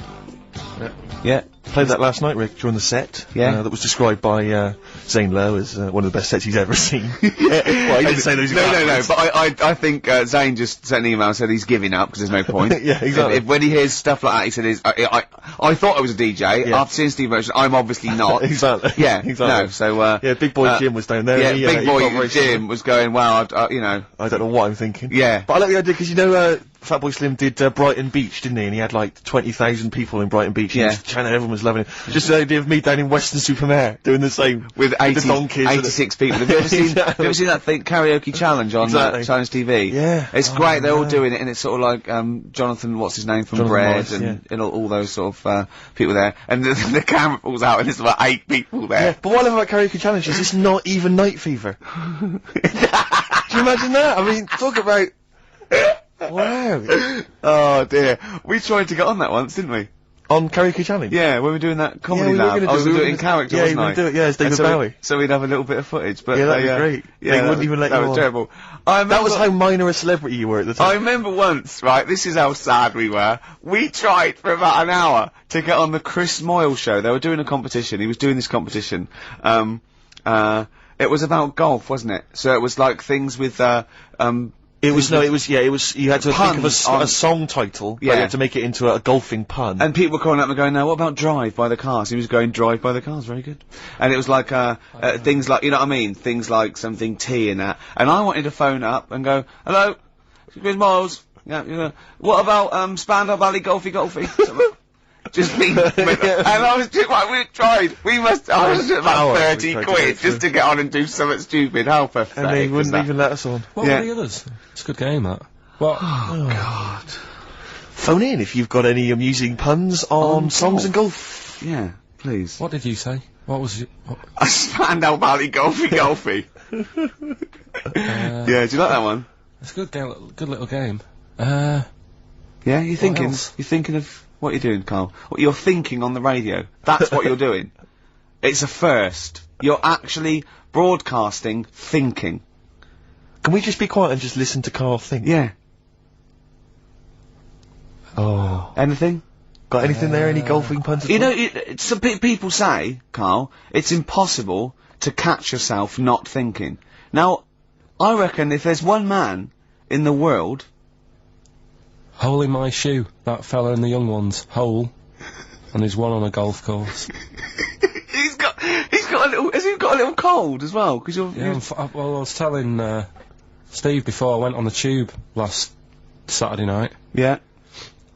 Kills me. There's every time I go on the tube, I just get full of a cold and everything. I'm full of flu, and it's down to going on the tube. Is it? Someone told me that every time you go on the tube, it's the equivalent of smoking 2 cigarettes. Really? Because of the sort of gunk and pollution down there. And have you heard the other one? And I always smoke 2 cigarettes Yeah. on the tube. Yeah. Because of my nerves. Yeah. What's the name one about the Oh, you go. all like the hairballs that are in the tubes Oh, because yeah. of like people stood on the platform, trains go whizzing past at high speeds, right? Takes a bit of your hair off. Don't say anything. What, you mean don't question the science of that? Well, no, he means because of it my doesn't head. affect him. Oh, I see, yeah. Right, and apparently they all get caught up in the tunnels, and they have to like clean it out now and again because there's big hairballs on the lines. It's on the lines? On the train lines. Right. Yeah, it's a terrible place. So that's why I'm all bunged up, and that's when you came in today. I was like looking on the websites to see how much badness there is down in the tubes. Yeah. How much badness is there? Oh, loads. Is there a lot of badness? If you know how much badness there is on the tube, call in 08700 What sort of things did you 800 find? 1234. How much badness is there? It was just about, the germs, so there's no fresh air, and that's why I was asking you about people committing suicide on trains and that, how often it happens. And apparently 2 people a week. Was it two a week or 2 a day? It's 2 cigarettes. How many people is it? 2 people. 700, 800, 1234. How many people per cigarette is it like killing yourself on the tube? Call in.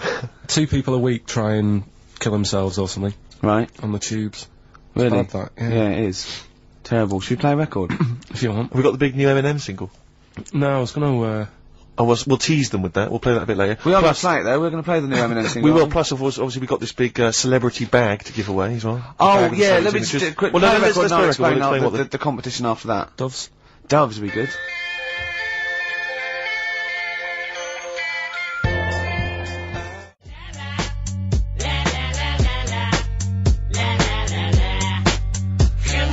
Eminem, Without Me, on XFM 104.9. I'm Ricky Gervais with me, Steve Merchant. Hello there. Little Karl Pilkington. Into the last hour, 3 hours of broadcasting to go, Karl, for us. 3. Yeah? What are you going to be doing while 3 we're away? Musketeers. Because you'll obviously still be working here. You have a day job, don't you? What is it you do exactly? I make stuff. You make stuff. What, like furniture? Promos and stuff. Oh, right. Sort of a bit of in talk there, but basically like little trails for the station. Yeah. Yeah. That's what I do all week. Yeah. So you'll be back to doing that when we're off? You don't talk to anyone, do you, in the week? You just hide in your little sound booth thing, and you really don't talk to anyone, do you? Much? Not really. No. I mean, you might call up. Yeah. But no, I keep myself to myself. Yeah. Then you don't get bogged down in the office politics and stuff. Yeah. Is there a lot of office politics here? I don't know. I don't get involved in it. Oh, yeah. Proved your point. So when we're away and we're like out of action, who other than Suzanne, who will you talk to of the day? How will you get a sort of feedback from the world? How will you get sort of like input and? I always, if ever I've got like a question on anything, the internet's sat there and I can just go online and find out. The internet is good. It's brilliant. But it's not all verified. What do you mean? It's not all verified. It's not all necessarily factually accurate. Anyone can put things onto the internet. It's it's freaks and things that put on things one, right? Here's one that I read in the week, right? One. About this woman. Yeah. She was a bit of a punk, and to get her hair done like she wanted it. Super glue. Right, no. She got lard. Apparently it's a popular thing, you might know. Put lard on your head. Yeah. And you put it in the oven. Now, apparently the heat that you get from the oven is different from the sort of heat you get from an hairdryer. Right? And she had to do that to get the style that she wanted. But anyway, she comes into money or whatever, treats herself to a microwave. Right? It's not true, Karl. Opens the door, jams the things, like the little catch. So the microwave works. She jams it with a screwdriver or a knife or something. Yeah. Puts the microwave on, sticks her head in, boils her brain. Don't be ridiculous. Right? Well, why is that ridiculous? Boils her brain. She boiled her brain. She boiled her brain. And this is what's good about the internet. I went straight from that, and there was a subject about brains. And do you know that Russell Crowe, when he dies, is giving his brain to charity or something? Some sort of... some people who can do stuff with it. She gave hers to Pot Noodle. Vesta. Yeah. Oh, That's the boil sort in of a stuff. skull. Yeah. That's not true. No. It's not true, Carl. It's the same as the woman who put her poodle in the microwave, isn't it? And all It's that. just urban myths. They're urban myths. But again, where does it start? Someone made it up Yeah. for a laugh. They're just too convenient urban myths. Everyone's you can tell an urban myth's not true because it's always this happened to a mate of mine, and when you say what happened then, they go, don't know, that was it. Was it? Was that it? Was it? Someone boiled a brain and that was it. There was no more story. Well, Were Were there any dates, Have you ever- locations, times? I think it was in Belgium. There's that one that a bloke, right, was going to get a phone call at 4 o'clock to find out if his business was, okay, right? And if he didn't get the phone call, he knew he was, broke, destitute. So, dead on 4 o'clock, the phone didn't ring, so he went up to the roof, his office, and he jumped off to commit suicide. And as he was passing his window, the phone was ringing. Oh, no. Carl, it didn't happen. Didn't happen. Think it through. Think it through. Who told that story? Who told that story? As he hit the pavement at 120 miles an hour. He's the only person who could have known that series of incidents. Also, why didn't And he he's wait? dead. As his life's at stake, why didn't he wait till 5 past? Actually, I'm gonna give it 5 minutes, just in Just in case the lines I- are busy. Yeah. And what sort of bloke goes out, I'll call you at 4, okay, if your business, well, call me anyway. No. If I don't call exactly 4, then, no, you commit suicide. Commit suicide. I would, because if I don't call at 4, that's the end of it. Well, call me anyway. No, that's not the way I work. Why can't you just call me and tell me the other way? Well, I'm telling you how I do it. If you're bust, I don't call. Can't you just call to verify in case something goes wrong? What if it's engaged? It won't be engaged. Just commit suicide at 4, please. It didn't happen, Carl. The other one, right? A bloke, right? He's on a train station, and I'll tell you how I heard it. He's waiting for a cruise station, waiting for, and he shits himself. As you do.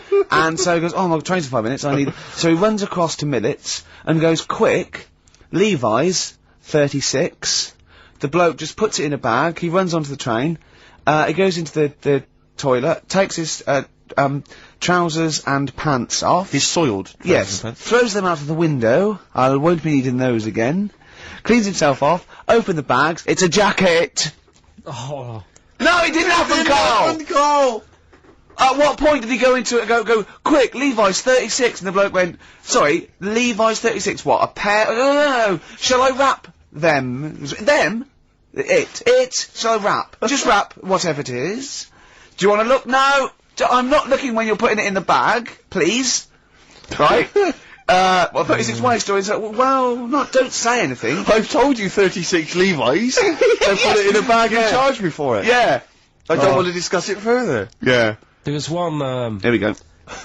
there was one about a woman whose husband died, and she had him cremated. Yeah. And made like a little egg timer out of him. Mm. And she said, I did that, so it can still help around the kitchen.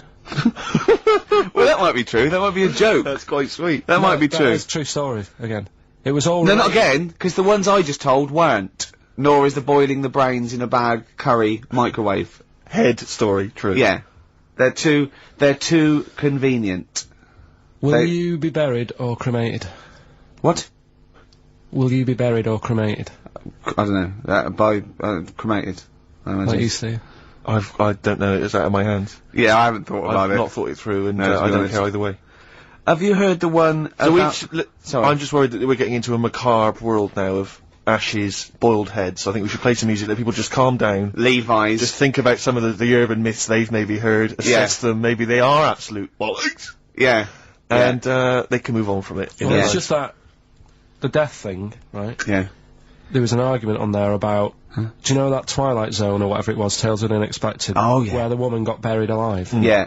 They were saying how, like, years ago, they'd bury people thinking they're dead. Yeah. And they've recently, like, dug coffins up, and then the people who were in the coffin weren't dead, they might have just been, like, in some sort of deep sleep or whatever. Catatonic. And they've lifted the lid off, Yeah. and there's scratch marks on the thing, Yeah. and that's pretty scary. And Makes you think. I mean, I hope they check these days. That's all. I'd like to play a beautiful song now by Cat Stevens called Lily White. It's lovely. A song for the lovers room? Yeah. Big Sal.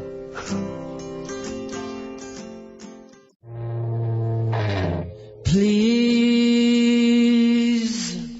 Cooper Temple Claus there. Who Needs Enemies on XFM 104.9. Wow, it's competition time. If you want that celebrity endorsed bag from the BAFTAs, Jane had a good idea. Go on. She thinks we should revive sort of Swap Shop because a I love competition. Swap Shop, I think it's a great game. It's great. It was great, right? But a competition or just saying why you need it, right? This way, you know, it's how much you can give, and I think it should be right. What will endorse Karl's life? A theme of the season, I suppose. We're ending a season now of this show, aren't we? And one of the big themes is really develop Karl, enhance Karl. Rejuvenate him in some way. What do you think Karl would want? Have you got something he'd love? It can be battling tops, you know, and you've got to say why he'd love your old battling tops. It can be a book. Sorry, what's a battling top? Was this something you used to take to school, like, with your hoop and stick? No, it was a little and your game. baked potato? It was in the wrist action. And Go on. it was like little tops, right? You'd have 4 players, right? And you'd wind it around like cotton, right? And hold a little, I'm getting excited thinking about it. I don't know what you're talking about. No, I know, I'm getting overexcited. It was just battling. Was this something like... And you pull it, yeah. I've had And it one. goes mad. Don't yeah. send one of them. I've had one. Don't give any clues. It can be some educational, it can be some personal to you that you think you might enhance. So, the competition is, basically, if you want that bag... So let's just explain what the bag is. It's one of these sort of cardboard giveaway bags that we got at the BAFTAs. It's got a nice big picture of the BAFTA logo. We got it signed by Graham Norton, Angus Dayton, Alan Davis, Jamie Theakston, Paul Whitehouse, Helen Baxendale, Steve, Phil Mitchell, McFadden, Simon Pegg, Steve Wright, obviously the 3 of us. And, you know, it's just a nice little sort of, you know, if you like kind of autographs, or if you're an autograph hunter or whatever else, or you just like the bag. Or you like the show. You know, or you then, want a little piece of Karl. a Or you little want bit to of give history. Karl something, a bit of yourself, or Exactly. to enhance his life. So let's get really. it straight. So it's something that you have. It doesn't have to be very expensive. It doesn't have to No. be necessarily a worthy thing. It could be something you've made. Karl has to go, I want that. Something that enhances Karl's life in some way. Something that will make his life a little bit more special, a little bit better. Yeah. And this is a write or email only. We don't want your phone calls on this because we're just too So lazy. what could make Karl's life a little bit more special? And we'll give it away next week. So you've got a week to email or write in with your suggestions about what it is that you'd want to swap for this this celebrity bag. Is it Karl at xfm.co.uk? Yeah. Or you can write XFM, PO Box 1049, London, WC2, H7XX. Yeah. Give them out again, Rick. Sorry, you ought to maybe mention something like, you know, Gervais bag. Oh, I think Karl Swap Shop. Karl Swap Shop. Or, Well, let's not confuse it. well, it's just good to have a good name. Okay. What are you thinking? It's just going to take as long Is as this the thinking on golfing radio puns. again? Is this thinking on radio again? Alright, we'll just do So, that. hang on, it can't just be Karl at XFM. Is it not Karl.Pilkington? Yeah, with a K. But the thing is, why are they emailing me? Because I'm not taking any bribes. They've got to send the stuff in. No, No, of course they haven't. they But 100 people send something and you send 99 back. No, we'll send... Oh, yeah, I see what you mean. Yeah, no, they just email or Leave write it in to with a us. suggestion. Oh. Make sure that you mention who you are if you're emailing and leave a telephone number as well. We need a telephone number, we've got to call you back. Let me give you an example. I like the bag. I want the bag, right? I think this would enhance Karl's life because I am sending a Feng Shui book. Something like that. You know what I mean? I am sending Karl a teddy bear. You have to explain why, though. Obviously, Yeah. we can. Why you think it isn't, you know. This And is it can getting be- so it much can more be- complicated than it needs to. I'm bored with it. It was such an easy idea before. Throw the bag, well, burn the bag. Give out the Burn addresses again, the Rick. bag. Okay. It's XFM, PO Box 1049. That's easy to remember. London, WC2, H7XX. And the email? I can't remember. Karl.Pilkington at xfm.co.uk with a K. With a K. Alright, well done. Yeah. Man alive, that was exhausting. Any I'll tell you clues, Karl? What would you like? What would you like? I really don't know. I honest to God, I can't help anyone out here. No. You just see something you like when you see it. Well, there might be something out there that I don't know about, and yet it is. I'm sure there is. Do you know what I mean? I'm sure there's something out there you don't know There's about. things in this room you don't understand. No, but Okay, look, we played it before once, and I know you're a child. Yeah, I love I'm a this. big fan of this. This is Absolutely from love Amy Mann's album Bachelor No. 2, and this is Red Vines playing.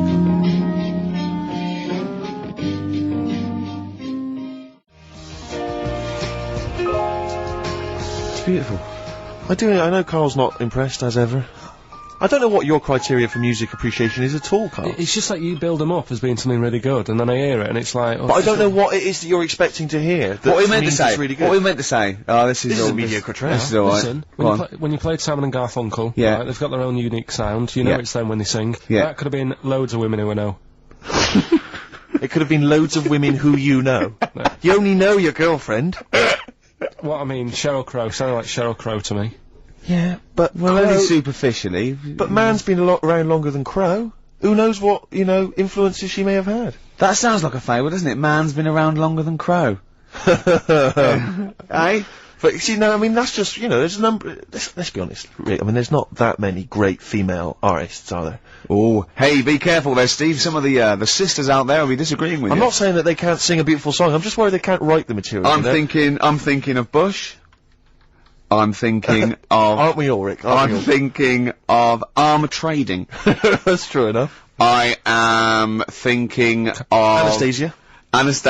I know you love Anastasia, don't you? I love that new one. I love that new one. I mean, I don't like that sort of stuff. The other two. But it's there's a good chorus, and I can do her dance. That dance at the end when she puts her arms up. I like that one. She does sound like she's a cover of the new Tina Turner. Yeah, no, that's the only one I've liked, yeah. And me and Steve think that she's sort of like one of those people that go out with her daughter. Well, I think the reason is because if you notice, she always wears sunglasses. Yeah. And I'm sure that because she claims to be something like 28, I bet she's like 40. It's like one of those 40-year-old women who come from Essex, but they come with their daughter's 21st, and they're going, your mum's mad. Yeah. They think we're sisters. They're like, I'm 40 and she's... She always flirts with her daughter's boyfriend. Yeah. Where are you going? We're going down, we're going down Millionaires. Your mum's mad, your mum's got a bra off. Yeah. Don't you think she looks like that, Karl? Yeah. I can't picture her. You can't picture Anastasia? No, she wears glasses. Sunglasses all the time, yeah. No. You're not into this, are you, Karl? You've get this whole sort of broadcast thing as just... You're fed up with it, aren't you? You can't wait to finish next week. Well, it just seems I can't say anything right. Why? Well, whatever I say isn't right. Or funny. No, but do you know what I mean? What? Because what are you upset about? Well, I laughed at the urban myth, not being true. Mm-hmm. Yeah, but one of the things, I'll tell you, that if you take nothing else away from our time on the radio, it should be to be more inquisitive. When a piece of information comes to you, don't just take it at face value, query and question it. That is what has made Ricky Gervais one of the premier thinkers in this country. He will not accept anything on face value. He queries everything. Anastasia, she looks glamorous and wait a minute, those glasses, what do they suggest? Actually, she's 40, I'm not going to buy her records. And that's that's libelous. That's potentially libelous. So, hang on a minute. Roy Orbison then, was he starting to look old? We're not saying everyone who wears sunglasses is necessarily older than their years. No, we're not even saying about Anastasia, who's just doing about an image, one of those sort of like ravers that goes to their daughter. It was a little bit of like observational comedy, to be honest, Karl. You've seen through it, mate. Yeah. You've torn it to shreds. She's not 40. You know what I mean? She doesn't hang out round with much younger people, chatting at their boyfriends. It wasn't true. What do you want? What do you want in life, Karl? Tell me now, because me and Steve can probably sort it out. That is true enough. Come on. What do you want? What's the best thing? What would make your life song? If you could play any song now, what would it be? Well, we're going to be spinning one of my favourites later on. Killing a Georgie. We've sorted that out. You've probably got a lovely few gifts you can choose from, just because we got a few signatures on a piece of paper. Do you know what I mean? Yeah. What more do you want out of life? I always find that... Do you want a cat? You want a cat, don't you? It's the things that you don't think you're going to get that you enjoy the most, right? Go on, like what? No. Well, like, when you go out for a night and you're expecting just to have a simple little drink and it turns out to be a really nice night, you see people you haven't seen for ages. Yeah. Now, the BAFTAs, so sort of, you expect so much. He's having a go, isn't he? That when you get there, you get that little bit of veg as a starter. And you think, look at it, they've tried to make it look good. But really, as I said to you, I mean, you don't eat veg, which I find mental. But like the starter that we had, that was like, how would you describe that? It was a veg pie. It was like, I thought, I was starving when I came in there, right? And from the, stairs, I could see the tables, and it looked like there was pâté laid out, and I was getting excited, I was salivating. Got there, it was a vegetable pie. I said to Steve. So, vegetable pie. Okay, someone took mine, I gave it away. White House took mine, didn't he? Yeah, but Rick, you won't eat anything. We've discussed this before. All you'll eat is pizza and crisps. Do you know what he said to me in the week? I was picking up my food in the BBC canteen, and he went, right, I'm honestly thinking of stopping having lunch with you. I went, what? He went, it winds me up. I went, what? He said, it winds me up. It winds me up. You won't eat anything. That's a lovely bit of chicken there. You're not eating that. You're not eating that. It winds me up too much. Like you get irritated by people, noise. He said, you eating, it just winds me up, Gervais. And then he went, you're a cock. Yeah. It really annoyed me. His eating habits drive me mad because he's constantly whinging about the fact that he thinks he's got cancer. Every 25 seconds. Wait a minute, I can feel a lump, It's your cock. No, it's not, it wasn't there before, it's a lump. I'm dying, quick to the hospital. How many times have you been to, like a doctor's clinic and sat in the waiting room, right? Karl, how many times have you been there, right, with a friend of yours? Twice I've been with Ricky. One time when we were writing the first years of the office, we were writing in the waiting room for the doctor. Because he had to go in there and because he thought he had testicular cancer. I swear to God, I'd seen the thing about it. And I just said, and he said, I never worry about that again. He said, no, you're not in the risk group now. The other time was... But wait a minute, you had to go in there. The other time was, I thought I had, stomach cancer, and she went, why? I said, oh God, he said, when you get a sore throat, do you think you got throat cancer? I said, I have thought that, yeah. And she sort of said, get out of here, you idiot, and that's what I like that when they do that. But I think it's sort of since my mum died of it, and I just think, oh God, it's in the family, and that's the thing I worry about, but don't you prefer, I mean, I don't go, because it scares me. I'm like that. I prefer not to go, because I always worry that, especially with cancer and things, that they'll go, you know, I'll go there with a sore leg or something, and they'll go, no, your leg's fine, but look at this we've found in your head. If it's a brain, you'll be laughing! No, but you know what I mean? They'll find something, because none of us are perfect, and as you get older, you get little moles and stuff, and they'll say, oh, we best get rid of that, and it's like, leave it alone, it's not causing any problems. That shouldn't be there. Leave it alone, it's not good. It is, it's getting bigger and it's strangling your lungs. But Rick's sort of like... But my point was, this is what upsets me. He constantly worries about his health. He's constantly obsessed. I found some buboes. I think I've got plague. every 10 minutes he's got something. I started choking once because I thought it was some dust, didn't I? Yeah, he swallowed some dust. He started choking like he'd swallowed a fishbone, right? He was literally, I thought he was going to die. And he panicked dust. and he shouted, right, I'm choking, I'm going blue, and I'm trying to hit me, and he's hitting me on the back, and he shouted, I don't know the Heimlich manoeuvre.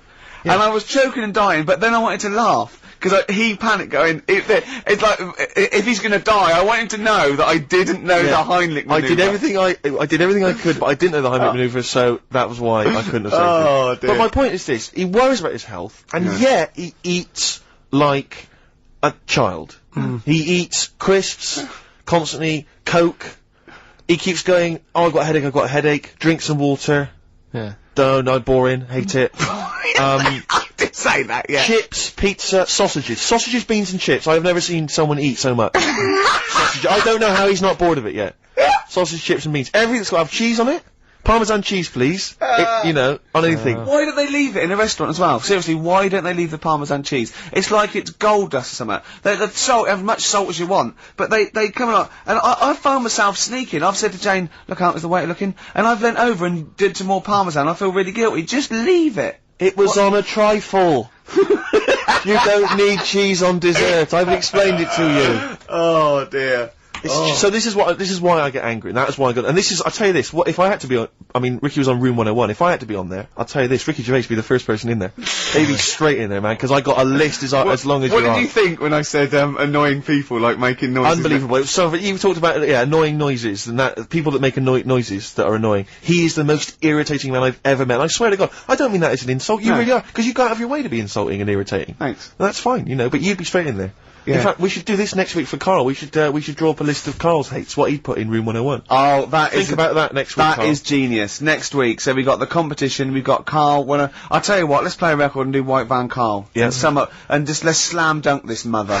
That's true enough. What are you gonna play? Some Alpine Stars. Okay.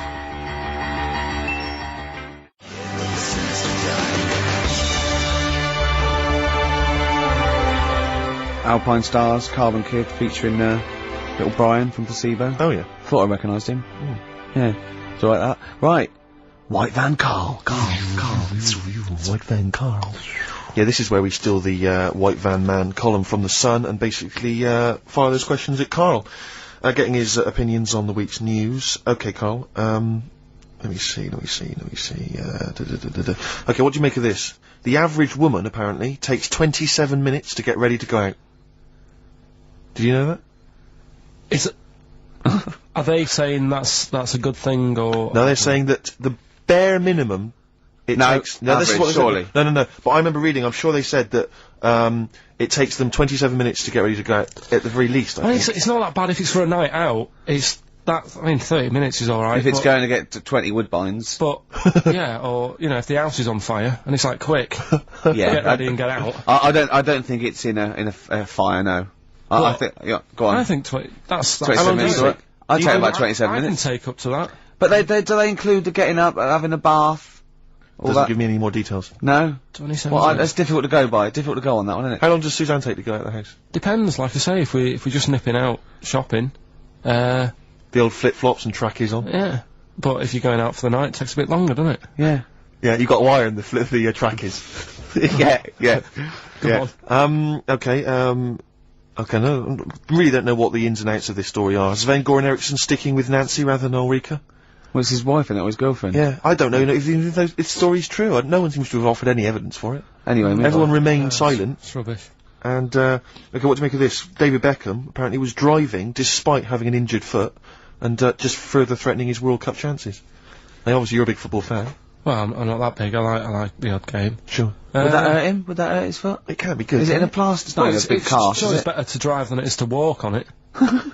Good point. Fair enough, yeah. Cool. Can't argue with that. Can't get the bus, can he? Okay, and what do you make of this, fascist leader who's having a lot of success in the French presidential elections? What's he doing? Have you not come across this story? No. Right, this is one of the big political stories. He's got a far right that got nearly 20%. He's a far-right fascist leader and he's, having, considerable success in the French elections. I don't think we should be asking Karl questions like this. Not something you've got an opinion on? I'm getting scared. There's all sorts of bad stuff going on in the world that we don't know about. Yeah. But we know about this. Yeah, but you're better off not knowing because there's nothing I can do about it. You're absolutely right, Karl. Fair enough. I can't argue with that. Oh, God, man alive. Fantastic. That is brilliant. Have we got it lined up? Yeah. It's the one song I've been wanting to play since we've been on XFM, really. And, it took me a while to track it down, obviously, in the XFM library. But here it is, Give Me Shelter from the Rolling Stones. It's an amazing track.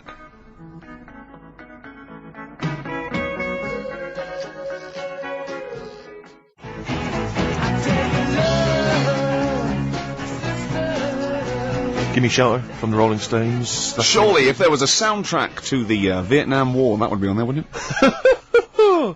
Can I just reiterate this this giveaway then? We got this bag signed by a number of celebrities, Graham Norton, Angus Tate, and different people on there. Yeah. And if you want to win that, then you have to email or write in with what you are willing to swap. Okay, so you need to swap something, and something which will enhance Karl's life. It can be anything. You could have made it, you could have bought it, anything. But you have to have it. You can send it to us in exchange for this this signed bag, and you can email Karl, Karl.Pilkington, Karl with a K, Karl.Pilkington@xfm.co.uk, or you can write to the bag or Ricky Gervais's big. I just realised why I've been saying Karl with a K, because you can have Karl with a C, can't you? Yes, you can. As in Cox. Absolutely. Or you can write to XFM PO Box 104.9, London WC2 H7XX. All right. Okay. Right. Well, All right. there's going to be a bit of a change, isn't there? Yes, that's absolutely right, Rick. Normally we would end the decided show, obviously, with just a song for the ladies. But because it's sort of Karl's penultimate show, and we're going to play one of his favourite tracks. What are you going to... Yeah, I just thought we could play this. It is obviously the Killing of Georgie by Rod Stewart. And this is a song for the gays. Did actually exist and was killed. Then I started panicking. Yeah. I don't think it is it? I'm almost certain it's not. Okay. Is that it then? Is that it? Then we got to pack up and go home. Yeah. Well, I think we've enjoyed ourselves. Oh, I've loved it. I've loved every minute of it. Karl.Pilkington@xfm.co.uk for your suggestions as to what you're willing to swap for the signed bag. See you next week. Bye.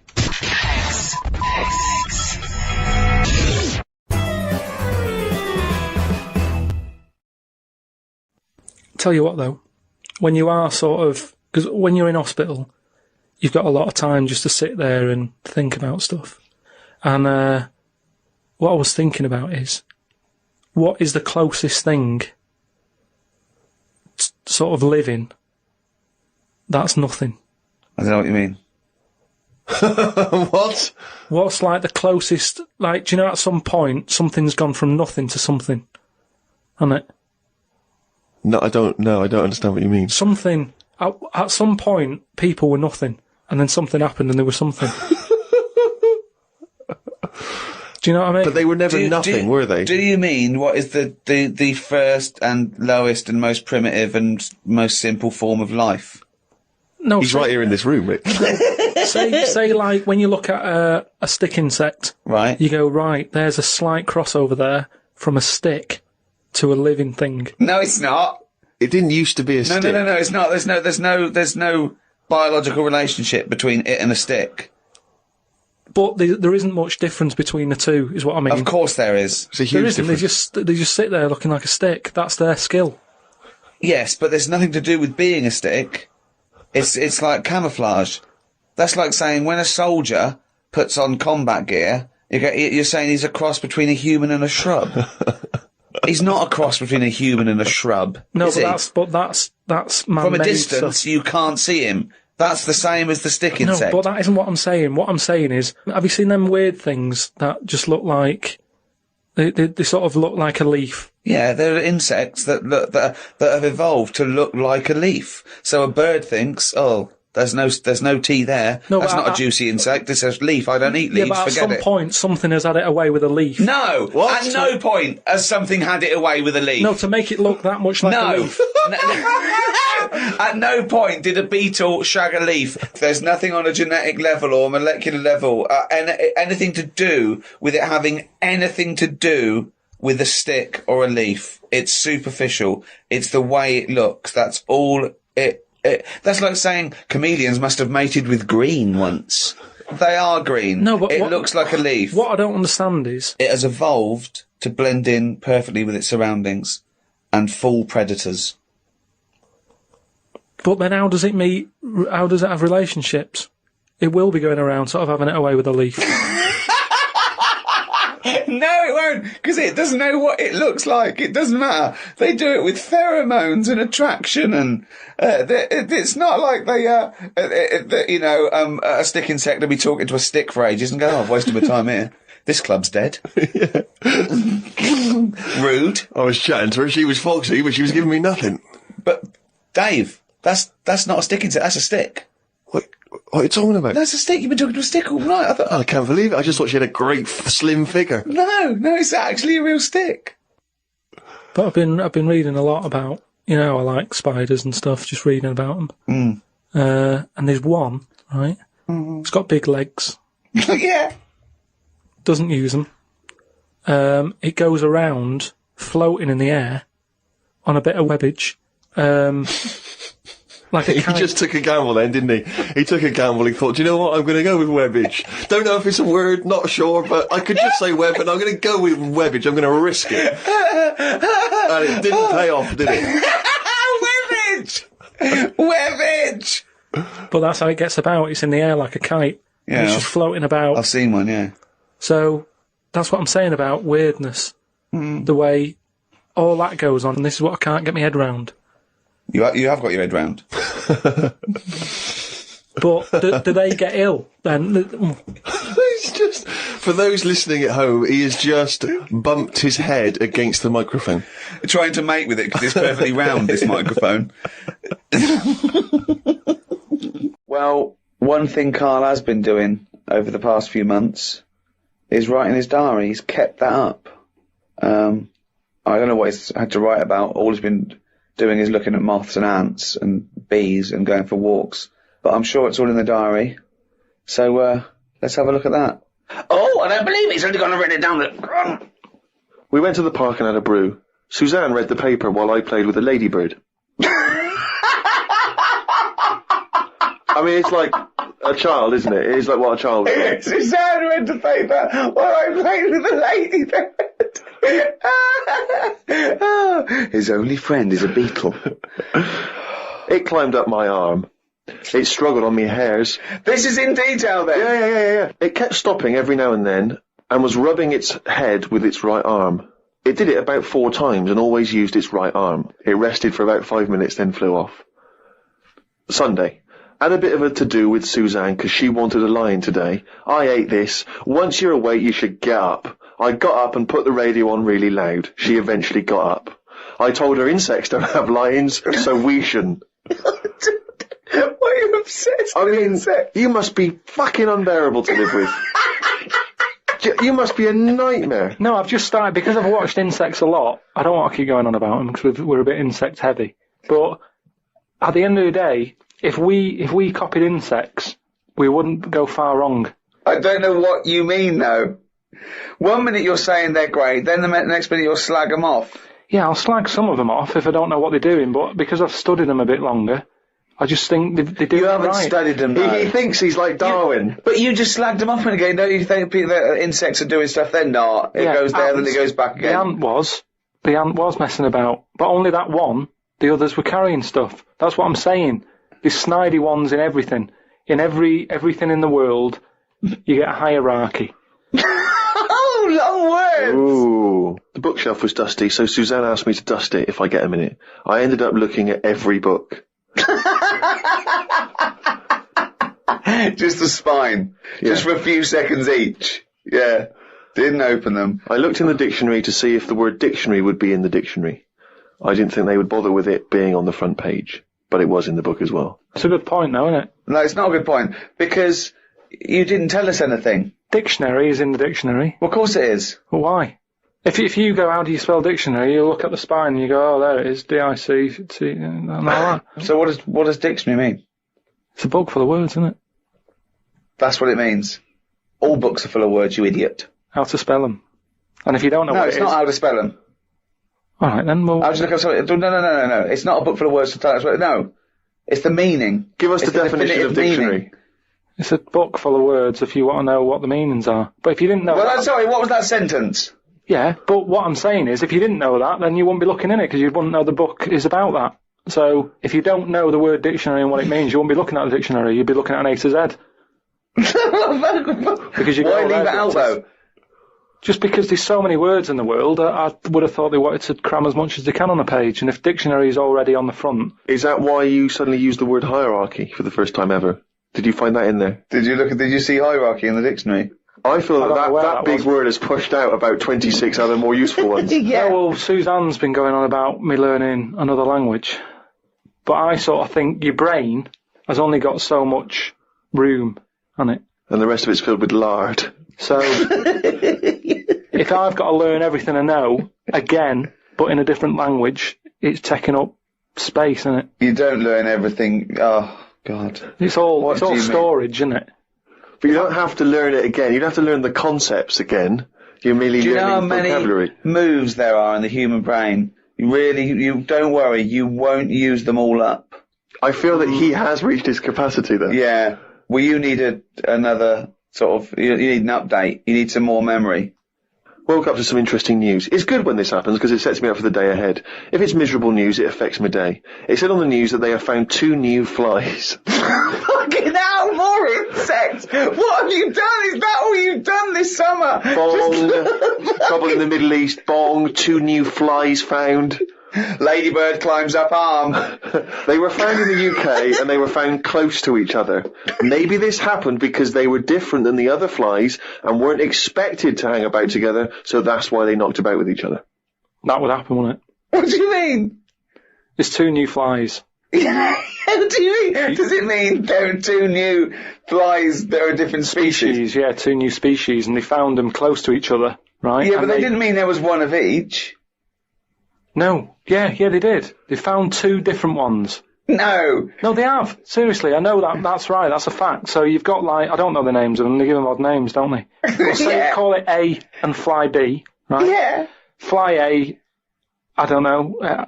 Say that's orange. This is just...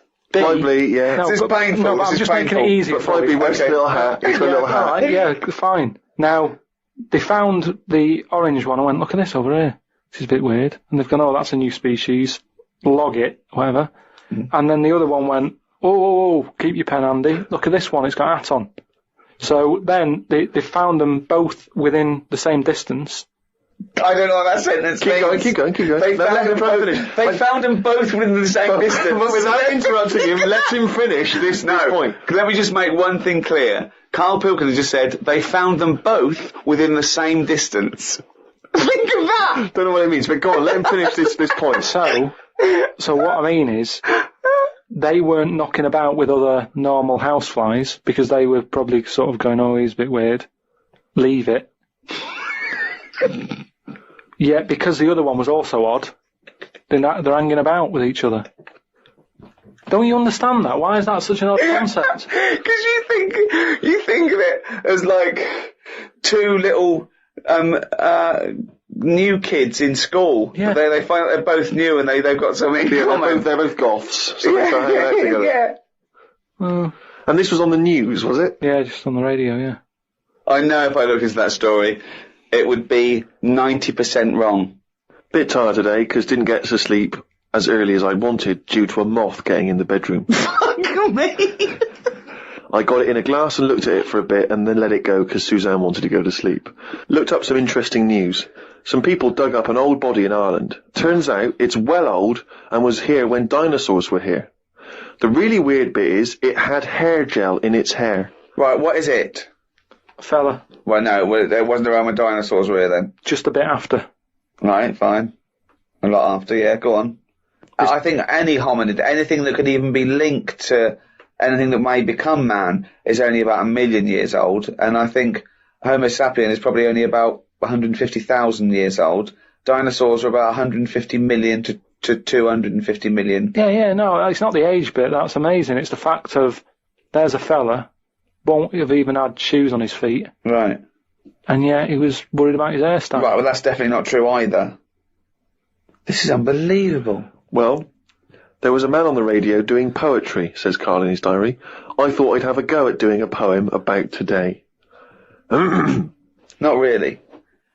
Steve, I'm a little bit queasy. He hasn't really written a poem. He's written a small poem. No, he hasn't really. Yes. If moths had eyes... Fuck me! let me read the poem, okay? Oh, fuck. You wouldn't interrupt T.S. Eliot. Okay. Okay. If moths had eyes, would they be happier?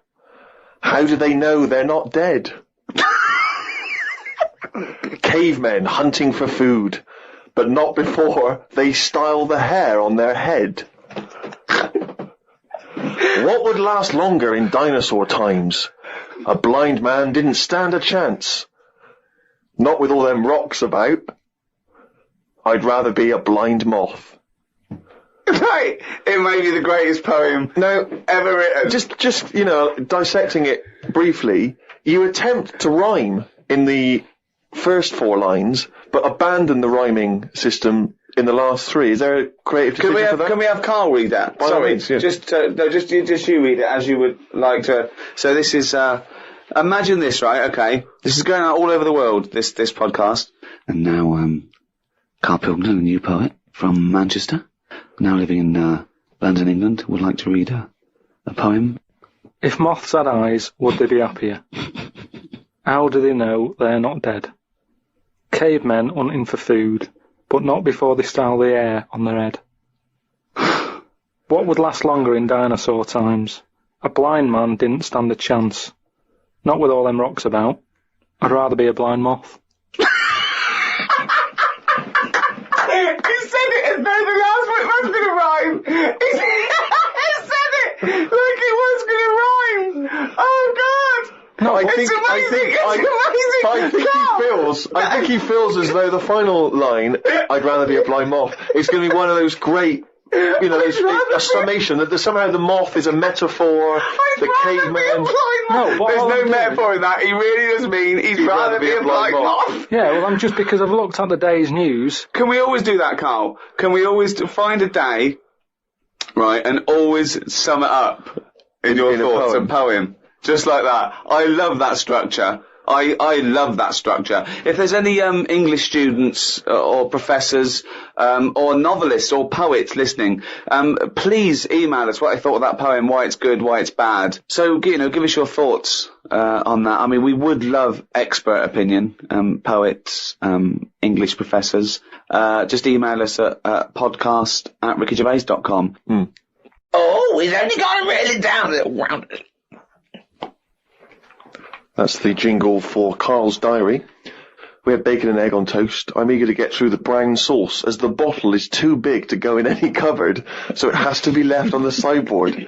So I had about 4 dollops of the stuff. I love it because, you know, that made it into the diary. He's concerned about the fact that brown sauce is too big, so he's rushing through it. I know, but I'm just saying the kitchen isn't that big, and it looks messy when you leave stuff out, doesn't it? And we've got this giant brown sauce bottle, and I don't want to chuck it away because that'd be a waste. So you're having brown sauce and everything, your cornflakes, in your tea. Yeah. A wasp got in the flat. You know trouble's brewing. It was massive. The biggest wasp ever. Suzanne asked me to get it out, but I wanted to take a picture of it first. I was getting my phone ready when it flew at me. I reckon the sting on it could have killed a kitten.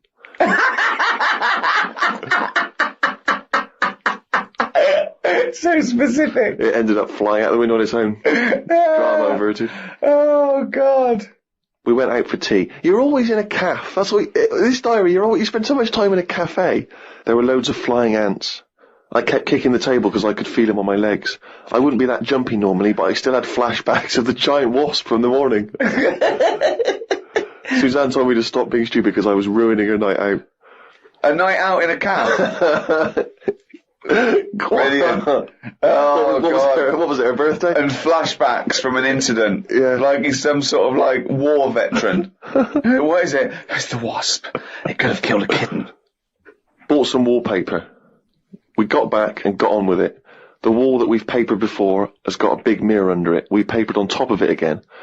I ended up reading my phrase book while Suzanne did the rest of the tidying up. Now, what's your phrase book? This is just you trying to master English, is it? It's just a book that tells you little sayings and how they came about. An interesting phrase is potluck. It came about when all people ate is stews.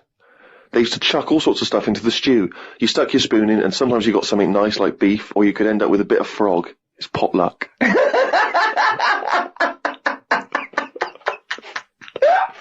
Good, isn't it? That's what it said in the book, did it? A bit of frog. Got up and checked the wallpaper out. There are loads of air bumps and it's buckled on the joins. I wish we'd never done it. Suzanne said the washer was broke and it's out of its warranty. She called up the people who made it and they said it will cost £150 to fix. I don't know how they know that when they haven't even seen it. I want to smash it to bits and see what they can do for £150. So much anger. I want to smash it to bits. That'd be great, wouldn't it? 150, you sure? Come round. Yeah. And it's just like a cube that's been through one of those car crushers. Yeah. 150 quid, there's 150 quid, fix it. I watched the news and calmed down a bit, because there was a story about some Siamese twins who are having an operation. They've got 2 heads, 4 arms, 2 legs, 1 liver. The doctor said they will have 1 leg each. I felt bad worrying about the washer when people have bigger problems like the Siamese twins. Ricky and Steve asked me to do a poem about 1 day a week, so I thought I'd do one today. I can't obviously do it justice, so I should let the master read it. You've done another poem? Yeah, you said, you know, just do one. If you have a day where you've had a lot of emotions. Well, I loved the poem, and so did the listeners, and I knew they would, so if you can do that every week, that would be a joy for me. You can't force a poem, though. No, I know. So a diary's easy to do, because you just write down what you're doing. But you've got to have some really meaty subject matter to be able to write a poem, Rick, as you'll discover. I know. Right, so, you know, you've heard what problems I had that day. Go on then. Bubbled wallpaper. What a mess. Washer dry and knackered. What a mess. Siamese twins separated. 1 leg less.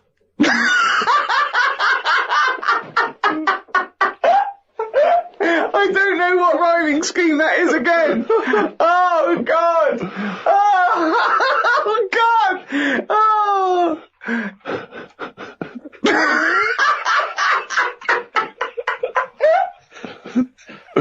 Oh, fuck me.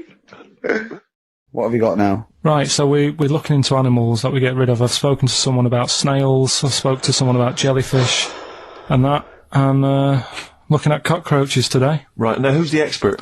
It's a woman called Jessica Marshall. Right. Does she know that you're going to play this on the radio? Well, I called up, right, in the week and said, can I talk to someone about cockroaches? And she was like, is that Karl? She knows who you are? Yeah. Right, so she already knows maybe your angle, your approach. Yeah, she was up for it. She's an expert, she's just not just some random person. No, she works in a museum, a good museum. I said I'd give it a plug. It's the one near Knightsbridge. It's got dinosaurs and that in it. It's worth seeing. Well, Natural History Museum? Yeah. So, Not sure. He's not sure. This is what happened.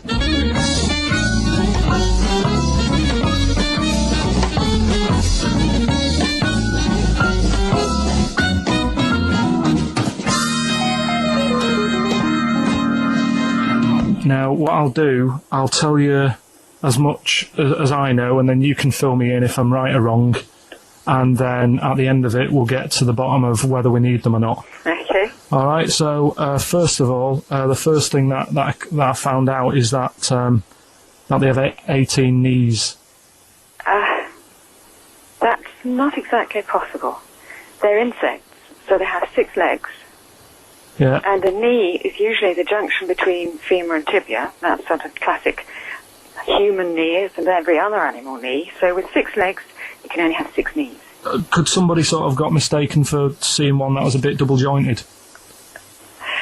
I think you're grasping at straws or something. All right. Well, we might have to come back to that one then. Okay. They can hold the breath for 40 minutes. Well, they don't do that because they don't breathe in the same way as us. They breathe through little spiracles, holes down the side of the body. So, no, they're not a very apt simile because the method of breathing is so different. What do you mean? Because insects have a totally different system. They don't have lungs in the way that we do, just breathing through one part of the body. They're actually breathing through every segment of the body all of the time. So even though they've got their mouth shut, they might be able to slide. Nothing to do with breathing. So only feeding. So you see, maybe that's where someone's gone wrong. Someone's got hold of one and sort of taped its mouth up or something and got bored after 40 minutes and said, well, we'll call it right. It's a pretty unkind thing to do to an insect, even to a cockroach. Yeah, but it's all... You can't do that. Yeah, but... No. Pretty unkind thing to do anything, even a cockroach. Something else I found out. Yeah. They can live for a week without an head. Well, that's true if they don't bleed to death in the process. But the weird thing is, when I told you that they had 18 knees, you seemed a bit sort of like, don't talk ridiculous. But then we're talking about an animal that can live without an head. So there's a little bit of truth in that one, yeah? Yes. Why, when it was invented, has it got that facility?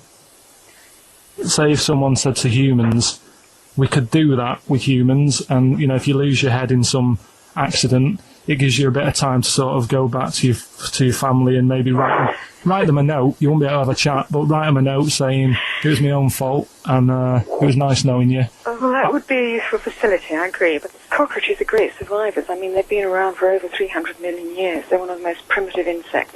All right. Well, I've also... is it true that they do a lot of resting? Apparently they can sort of rest for 75% of the time. Rest? Yeah, they just sit about doing nothing. It's probably true of a vast proportion of the world's fauna. I mean, maybe the 25% that they are working, they're really giving it some, so it might make up. They're probably searching out food and, they can slow down considerably. You can chill insects in the fridge and they'll become very, very quiet. You might think they're dead. Yeah, but I'm sure, you know, if we were sat in a fridge, you know, we'd go a bit quiet, wouldn't we, you know? Well, you might not know much about it, of course. Yeah, but... Not quite reading the right sources. Well, I've been using the internet. I'm sure there are many useful sources that you could find there, but some of those seem to have been a little misleading to you. So you don't agree with a lot of what I've told you there? No. So, cockroaches, can we get rid of them? No. So we're keeping them then? I would say so, yeah.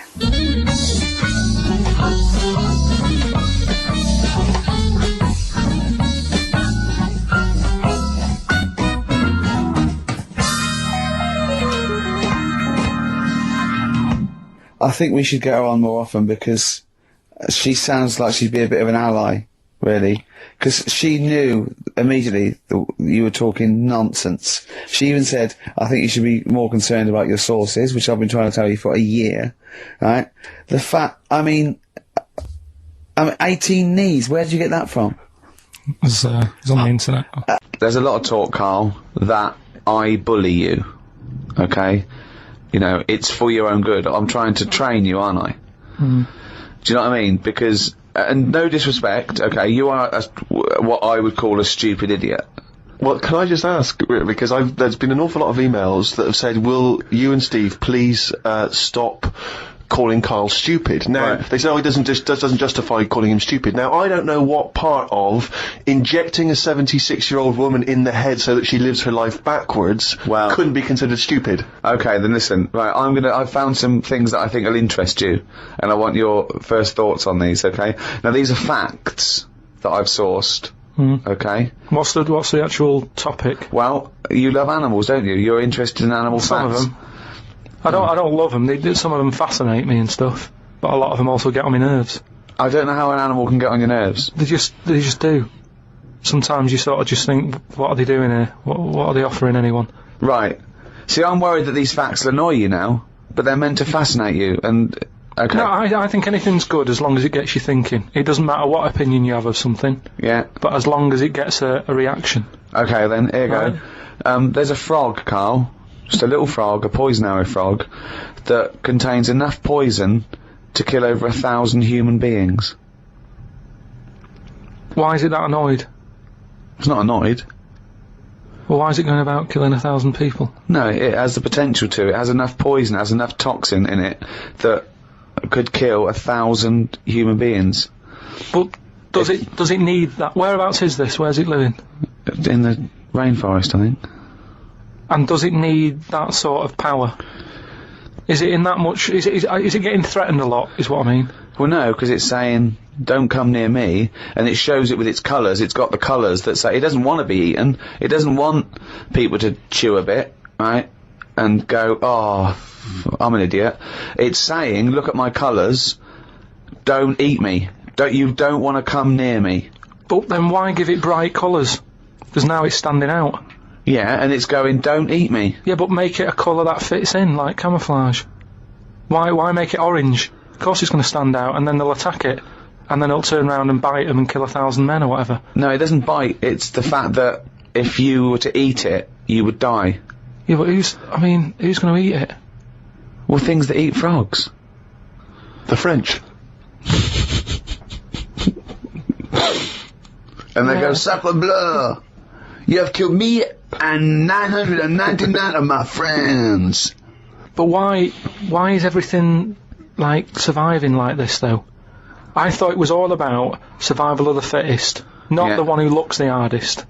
Well, but survival of the fittest is whether you're chosen or not by nature. No, but I'd survive if I could go about killing 1,000 men at one bite.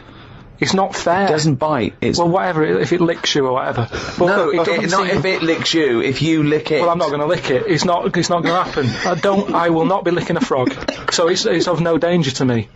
So I could still kill it, and there's no chance. At no point am I going to lick a little frog's head. Not when it's alive or when it's dead. I love the fact it's all about you. It's all about how it relates to you. And he's annoyed that they're getting away with something. He doesn't like any sly animals. He doesn't like animals hiding. Then he wants them to hide. He doesn't want animals killing things. Then he wants them to kill things. He doesn't know what he wants. When they say survival of the fittest, they don't mean that, say, lions have been working out in a gym. It means the fittest gene pool, and the fittest gene pool is a gene pool that's still around.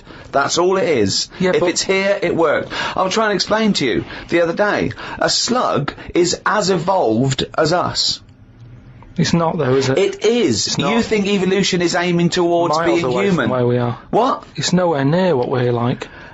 But you're looking at it in terms of, this evolution has a will. It doesn't have a will. It's chosen or it's not chosen by nature. A slug got it right. A slug has got it as right as... What do you mean it hasn't? Well, what was it like before it got it right?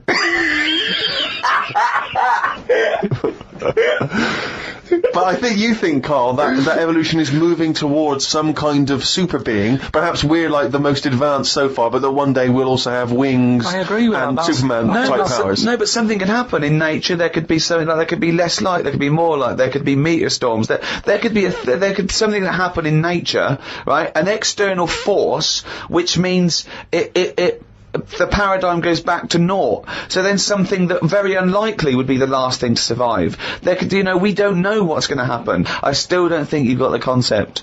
It's one of the simplest concepts. It's one of the simplest models. This is why Darwin's a genius. But you think that everything, slugs, cats, are all somehow, their ambition is to be like us, to be human, or to have attributes like us, that they can speak, they can talk, they can think, they can act. Only because they don't. Yeah, but I only think that because when you see people with these pets, lizards, cats, whatever, they treat them like the humans. So I think if you do that enough times, they're going to start getting familiar with certain... Planet of the Apes. No, yeah. I'm talking, say like you with your cat, the way you talk to it, you give it a little cheeky massage and that when it's stressed out. No, you made that up that it was stressed out. I'm just playing with my cat, right? If anything, the cat is to de-stress me. So you're talking to your cat, Rick. Is it answering back much? How are the conversations going with your cat? Well, I have more intelligent conversations with my cat than I do with him. Yeah, here's one, right? When my gran died, right, she had this rubbish dog, right, and that's all we got left. It's like this little poodle. It was rubbish, right? Right. It was called Fluffy. And, like, my gran looked after it in a way that it was treated like a human. Do you know what I mean? Had a little coat on when it went out and all that. Anyway, so she died. We get left it. My dad's like, oh, bloody hell, right? Before you know it only took about a month. It was a wreck.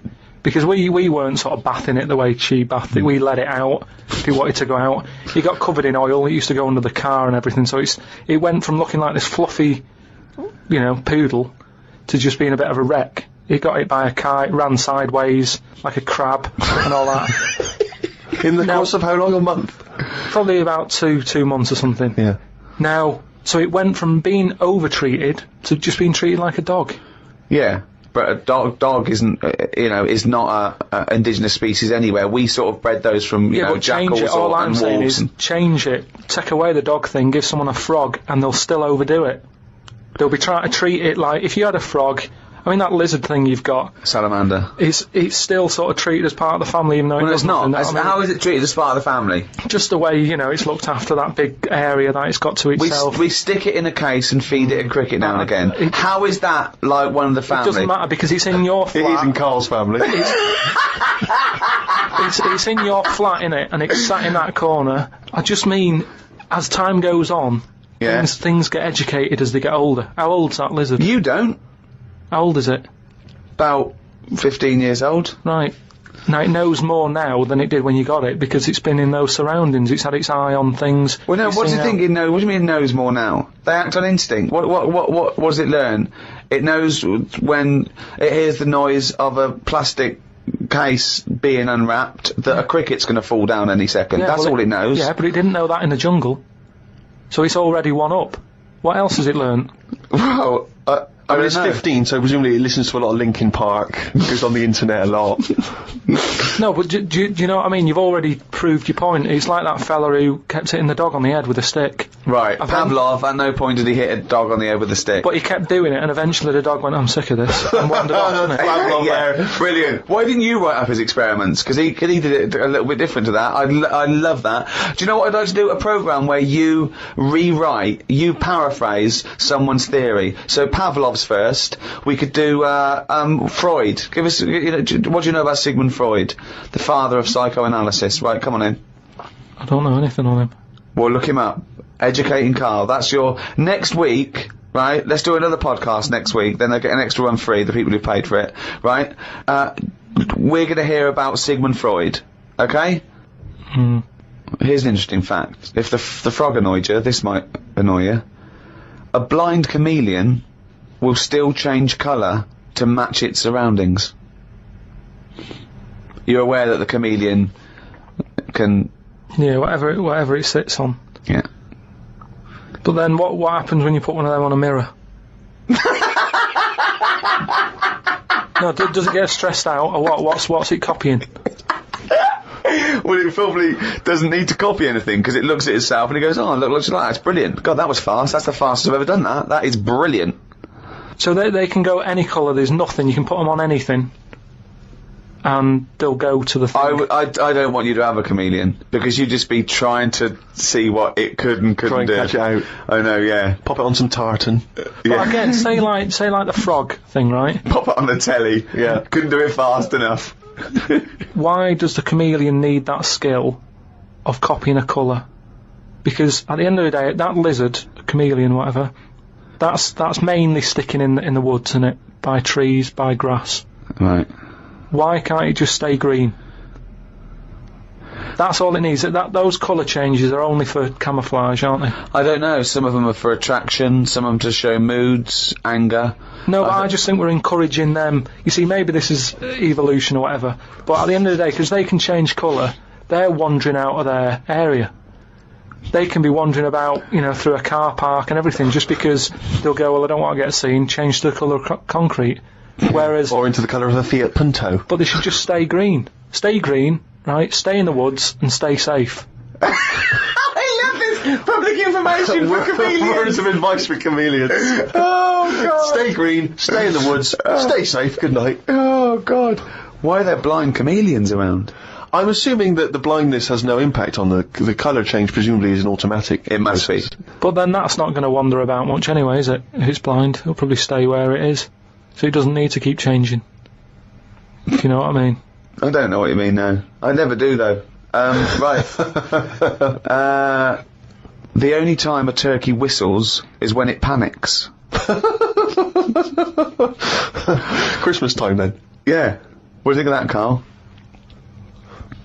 It goes from one extreme to another, doesn't it? You've got a frog who's going mental. It's not going mental. Killing thousands of people. No, that's not. That's got that sort of power. Then you've got a turkey who's whistling for help. You think that you should redress the balance a little bit? You want to give... What would you do? Give the frog the ability to kill 500 and the turkey 500? I don't think you should be killing... I reckon 10. 10, because... You've made your point with 10, haven't you? Do you think that he's got 1,000 in his lifetime, like he's got 1,000 to kill? I don't think you understand. I just think he doesn't really kill 1,000 people. That stat is about that if you were to boil up a frog, decant the poison, there would be enough poison to split between 1,000 people and kill them. It doesn't mean someone goes, frog, you have the power to kill 1,000 people in your lifetime. Choose them wisely. But I just think if it needs that sort of power... It should be fighting evil? Well, it's not...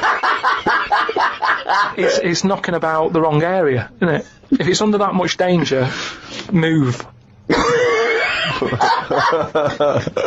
Talking yesterday to Matt Robinson, the guy I did the film with that you came over and did a part in that we've cut. And his dad as a doctor and used to go around the world and stuff. And when he was about 10, he went on holiday, and they were driving through Indonesia to get to somewhere else, I forget where. But they came across this village where he said the spiders have won. Okay, they drive in. As you're driving in, he could see these things sort of hanging from the trees and the sort of telegraph poles. And as they got closer, he realised they were just big spiders. They just made webs everywhere, and he could see them on the street, okay? He said it freaked him out. They parked up in the sort of like the high street, and he said he got out, and they were running on the pavements, like pigeons, and that's just running everywhere. He said the kids were playing with them. The kids were playing with them. There was no one else freaked out less. He said he ran to the restaurant. They had to stop. He ran into the restaurant, freaked out. He got into the restaurant, and there was a tarantula on the floor, and he ran back in the car. And he said later to his dad, was that a dream? And his dad went, no, it's true. It's a real place, right? He was telling me about it. That's the worst place in the world. He was looking it up. He was trying to Google it, and he can remember the name of this place, Indonesia, and he put in Spider Village, Indonesia, right? And he couldn't find it. But another one came up in Cambodia, and it was there, and he said it was exactly the same, just as bad. A place where just spiders have won, okay? But in this place, they eat them. They eat the spiders. The local inhabitants eat the spiders. Yeah. Wow. So this town is just dense with spiders. It's They're just dense everywhere. spiders. They're just happy there. No one's killing them. No one's doing anything. Are you just treading on them as you walk down the street? Yeah, he said it's just they've just taken over. There's a place off Madeira they called Spider Island where no one lives there, but with absolutely no predators. There's just millions of spiders, but no one lives there. How do you prevent the spiders? You know, when you're sleeping, crawling in, getting in. You don't. They just put up with them. I suppose it's that, you know, they're no weirder than any other insect or pest or whatever you call them. It's just, I suppose, because you think of spiders as loners. Yes. And they're the top sort of phobia, and it seems weird that they're almost treated like pets.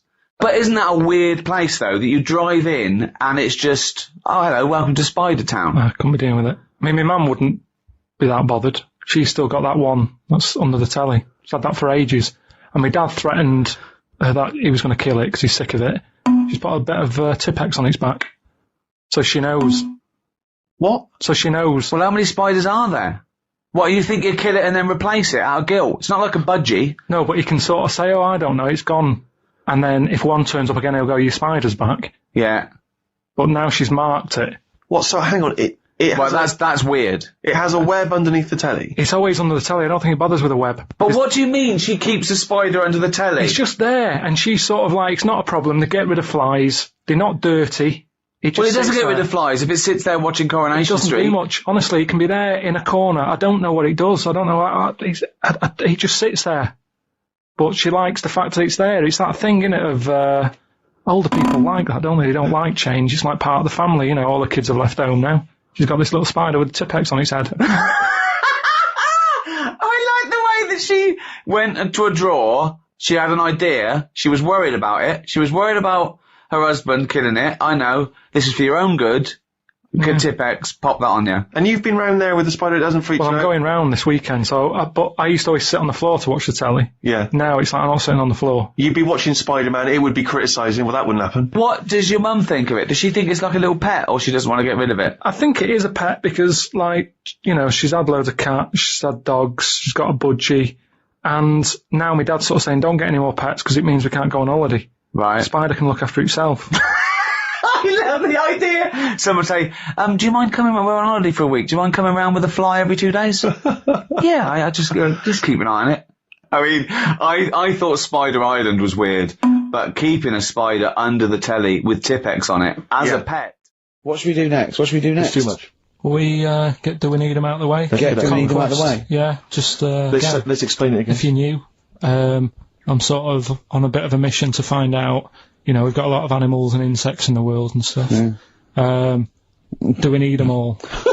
It still amuses me. So we've found out we've got to keep jellyfish.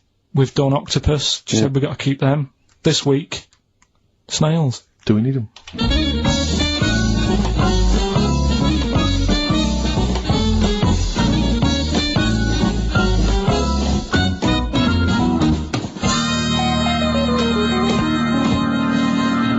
Just doing some research, right?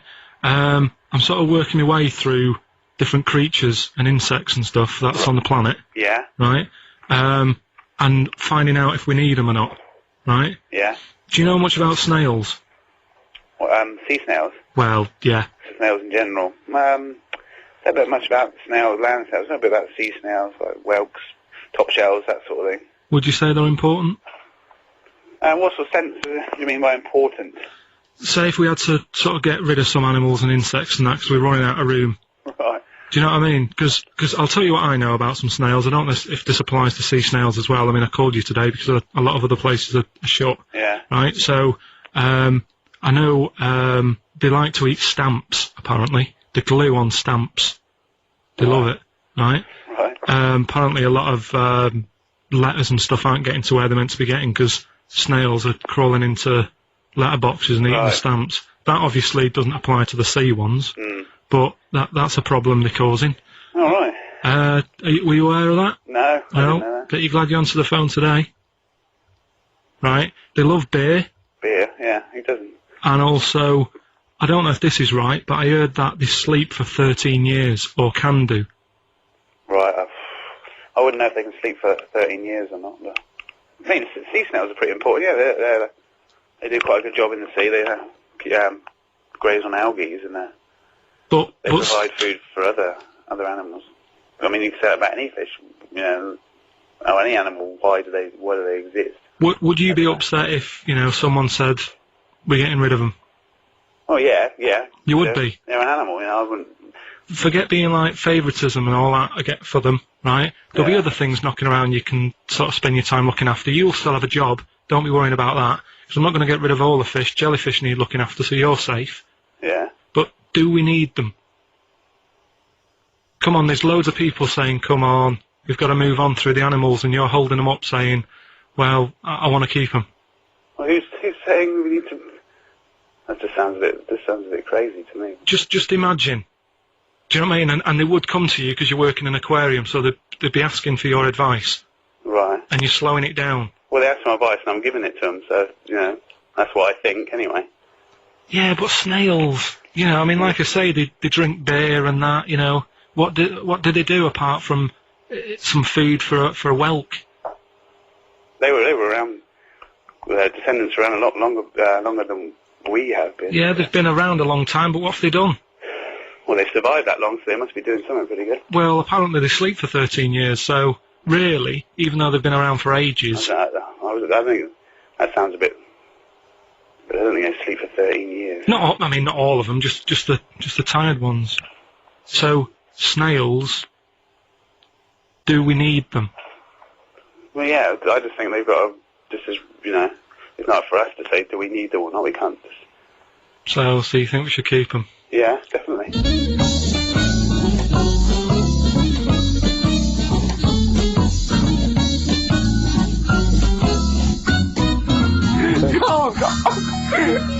Carl, I'm proud of you. That was getting really quite annoying. I know. What did he think he was doing? What? I don't know what you tell these people. I mean, you don't get their permission to play this out, do you? You just don't tell the them. thing is, right, I sort of told him what it was about, but we won't say who he is or where he works, because it doesn't matter. I just needed to speak to someone who knows. I know the fact that you were trying to get an answer out of him by suggesting that he would be safe, because he could look after jellyfish if he gave the okay to destroy snails. He was getting livid, you could... Yeah, if that was like a blob, like a slug, there's no way people would be that friendly towards it, and it just annoys me how you get this pecking order. For, like, no matter what creature you are, favouritism. And that slug was only eating that bird poo because it wasn't being offered stuff. If it was offered toffees or whatever. Well, it's just sad, isn't it? It's come to that. That's what its life has come to. Yeah, but it's not! As mollusk that's down on its fucking luck. It didn't live in a big country house and his wife left it, the kids went, it started hitting the bowl. And I kind of thought, and look, they do only come out in the rain and it's depressing and it'll probably get killed in a bit. And that was its last meal. I just... Last meal! But it wouldn't prefer steak and chips, Carl. It doesn't have... It must like a leaf or you know, at the end of the day, it's an insect. They love it. It's not an insect! Well, it's part of that gang. It's part of that... No, it's part of that... They hang out together. They hang out together. Why do you think it's part of that gang? Because it knocks about in the woods in the same place as a spider does. But what I'm saying is they're eating boring stuff because that is what's It's in not their boring area. stuff to them. They're not. I have no opinion of it at all. They take in sustenance. No, but where you are is what you eat. When I'm in London, I'll have beans on toast for lunch. On holiday, what? Tapas? Go on, I'll have a bit. So it's whatever you eat, what's in that area. I do watch a lot of insects and stuff, and you never see them wasting time. They're always doing something. An ant's carrying something somewhere. Sometimes I watch it and it goes somewhere and comes back again. You think, does it know what it's doing? But at least it's trying. What do you... Now, if there was a What is it doing, though? What is that ant doing? Work. It's building a house or... What's the point? Everything it does is pointless. How can you say that? It's pointless. I'll tell you what, if there was a bigger sort of being looking over the world and they went, right, let's look at the human race, and, well, they'd look at the ants first and they go, right, they've got their hands full, they're carrying big stuff, they try to save time by carrying stuff that's way too big for them, really. They could do that between three of them, but they don't. They're all grafting hard. Then they go, right, hit the human button. They hit the human button, they watch the humans. The amount of people who are just sat about doing now. They're reading about Amy Winehouse, Lily Allen in London at 2 a.m. So what? What are we doing? I agree with you, but what are you doing? You see, the ant analogy, joking aside, I think there you hit on the fact that life is about working for what you get. And I'm right behind that. I am right behind that. I think that's I think that's absolutely true. That's what I meant. What's dangerous is A boiling kettle to an ant. At the end of the day, right? Yeah, but that's evil, isn't it? What? You know, I mean, you sometimes make out as if I'm an evil man. We had an ant problem in the garden. Suzanne said, we've got to get rid of these. And I said, well, it's a bit out of order. They are outside. And she said, yeah, but there's getting a lot of them. She went and popped the kettle on. I said, I can't handle this. I went in, right? What? You didn't want to see the ants, man? That's sweet. You know, they're there. Yeah, they might be causing a problem, but I don't want to see this mess. Now, the thing is, she went out. She poured the hot water on it. I left it a few minutes. I went out. I had a cup of tea. I thought, it's a waste of electrical line. So I took my cup of tea out there, and I'm sat there. And then I just saw one come back from wherever it had been. One ant. He looked devastated. Because that had been away. As far as that was concerned, it had been out to get a leaf or whatever. Came back, devastation. And it's that's the thing that he summed up death for me, that. The ants that are dead, they didn't know anything. Suddenly they were there, next minute, load of water, dead. It's the people who are still living in life that are the saddest, aren't they, after death? And that summed it up. What do you think? That ant would have been better off being there when it happened. How could you tell the ant was... What do you think? So you saw him... I mean, they run around in circles anyway, don't they? But this was just kind of going, what's going on? And what did it slow down when it got nearer the nest? Did it drop the leaf and then you see it run the last few inches? It just kind of got close, and it was like a double take almost. Almost like it got near the hole, and then it was like, hang on a minute, this can't be it because no one's around. And then it walked on, and it went, no, it is the hole. And it went back, and it just sort of stopped for a minute. Ah. And that for me, that's the sort of thoughts Descartes should have been having. What? Things that you can look at as a human and appreciate it and understand it and go, yeah, that's true, that is like life. Instead of, oh, am I awake? Am I asleep or what? No. Well, you might as well be asleep because you're doing nothing else. Oh, God! Alright. Karl, right? What do you think it's like being a crab? If you could go now, your mind, into a crab, what would you see? Where would you be? What would you be doing? What would you be thinking? What do you think of all the other things the crabs you'd see, the squids you'd see? What's it like, do you think? I want you to... It's like creative writing. Just think. Just let yourself go. Come on. It's got to be a crab. What do you think of a slug? What do you think to be a slug? What would you do if you were transported now into a slug? What would you do? And Suzanne, you're suddenly in the kitchen, but you're a slug, and Suzanne's sort of like there, just making tea and that. How do you let her know it's you? It's impossible. I'd just chuck myself into the salt pot or something. No, because what do you do? I'd hate that. That would be horrible, that. Oh, God. Have you ever read Franz Kafka's Metamorphosis? In which a man wakes up and he's turned into a giant beetle? And that's the whole story. I think it might be of interest to you. So what happened to him with the beetle?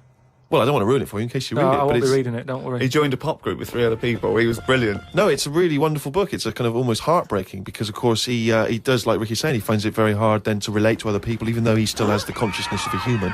You know, his parents, his rest of his family, they don't know how to deal with him, you know, because he's a giant beetle. He becomes a freak, he becomes an outsider. It's terrible, you know. But hang on, though. Is he a giant beetle? Or is he... Well, yeah, that's not going to go down well, is it? That, of course, people aren't going to like you. But if it's a normal-sized one, then you just get in with the other beetles, don't you? Whereas if you're a giant... How would you do that? How would you ingratiate yourself? Right, so you're suddenly a beetle, you're Karl Pilkington, right? There's other people, they're doing their business, they're scuttling around, and you go in there, and they look at you as a new beetle. What's your first... What do you do? How do you ingratiate yourself? Well, for a bit, I wouldn't sort of barge into their house and that. I'd wait until they're out and about, and I'd like in life, right? Sort of help them out. I don't know what beetles do all day. I've never seen one doing anything. They just seem to be going from one place to another. Right. I've never seen them carrying anything. I don't know what they eat. I don't know what they do. I don't know how we've got them, right? But what I mean is, I'd watch them and I'd sort of help them out. And, I mean, you know, it's like going on a date or meeting a woman, isn't it? But what if there is... Whoa, hang on, what do you mean? How is it like going on a date with a woman? Well, it's like I said about Suzanne with her hot chocolate. She bought me that and I've gone, she's all right. Right. She gets me another one. Before I know it, she's living with me. So, So you're all these beetles, they're scrubbing around, right? You're sort of like watching them, and then you realise that you want to mate with this female beetle. What do you do? What's your first move?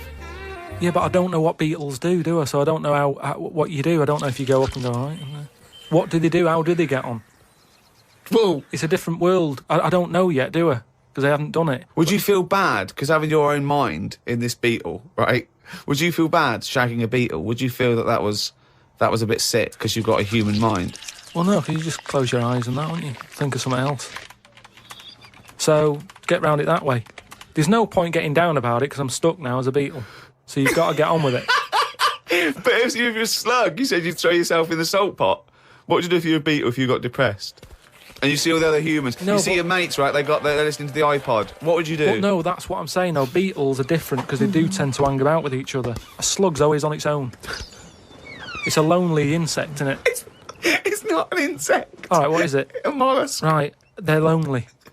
I've never seen a load of snails all together or slugs wandering about. Whereas beetles seem to knock about in crowds. Yeah. So, oh God, okay, right, another one. So they're sociable creatures, and it wouldn't bother you that you've got the mind of Karl Pilkington in there? Because you can't communicate with these people, because they don't speak English, they don't have any communication with you. Yeah, but if it's happened to me, there'll be another one in there. Okay then, right, okay. What would you do, right? That's the most disgusting thing. What could it be? Right, what would you do, right, if you were suddenly a fly, right, and you were knocking around with the flies, right, and you had to land on some excrement? Yeah. What would you do? Yeah, but I don't have to. What do you mean? You're a fly. You're but loving I wouldn't. No, I wouldn't be loving it, though, would I? Why? Because I'm me in that fly's head. So I don't think other flies would be going, come on, join in. I'd just be like, no, I'll wait here, wait, watch, and that. Because I don't see why they have to do that. What would you do, right, if you had to go back and you were in a, had to go put your mind in, like, an unhatched egg of something, like maybe one of those, that a wasp was injected in a spider. So you know you're in an egg, right, which is really uncomfortable, in a spider. How would you feel about that, Karl? You're a baby wasp in the abdomen of a spider. And I know everything that I know now. I'm sat in there. Yeah. And now I'm in a spider as an unborn wasp. What the fuck am I doing here?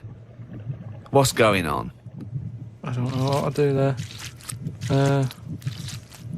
Probably try and sleep.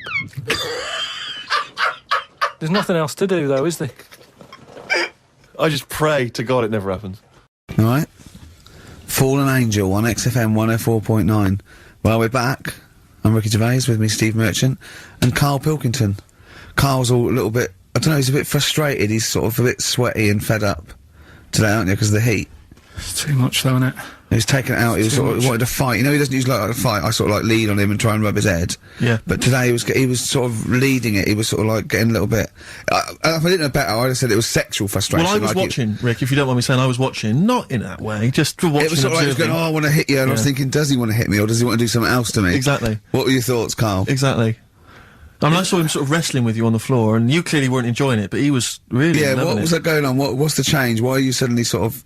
Well, what are you trying to say? No, I'm not. I'm just saying it was weird that you suddenly. It was like you were. You're saying a bit gay. No, is that what you're saying? No, but what was? Suzanne accused me of that in the week. Why? For being a bit gay. She said, I'm sure you're gay. Why? Just because I was moaning about stuff. She said, oh, you're a drama queen.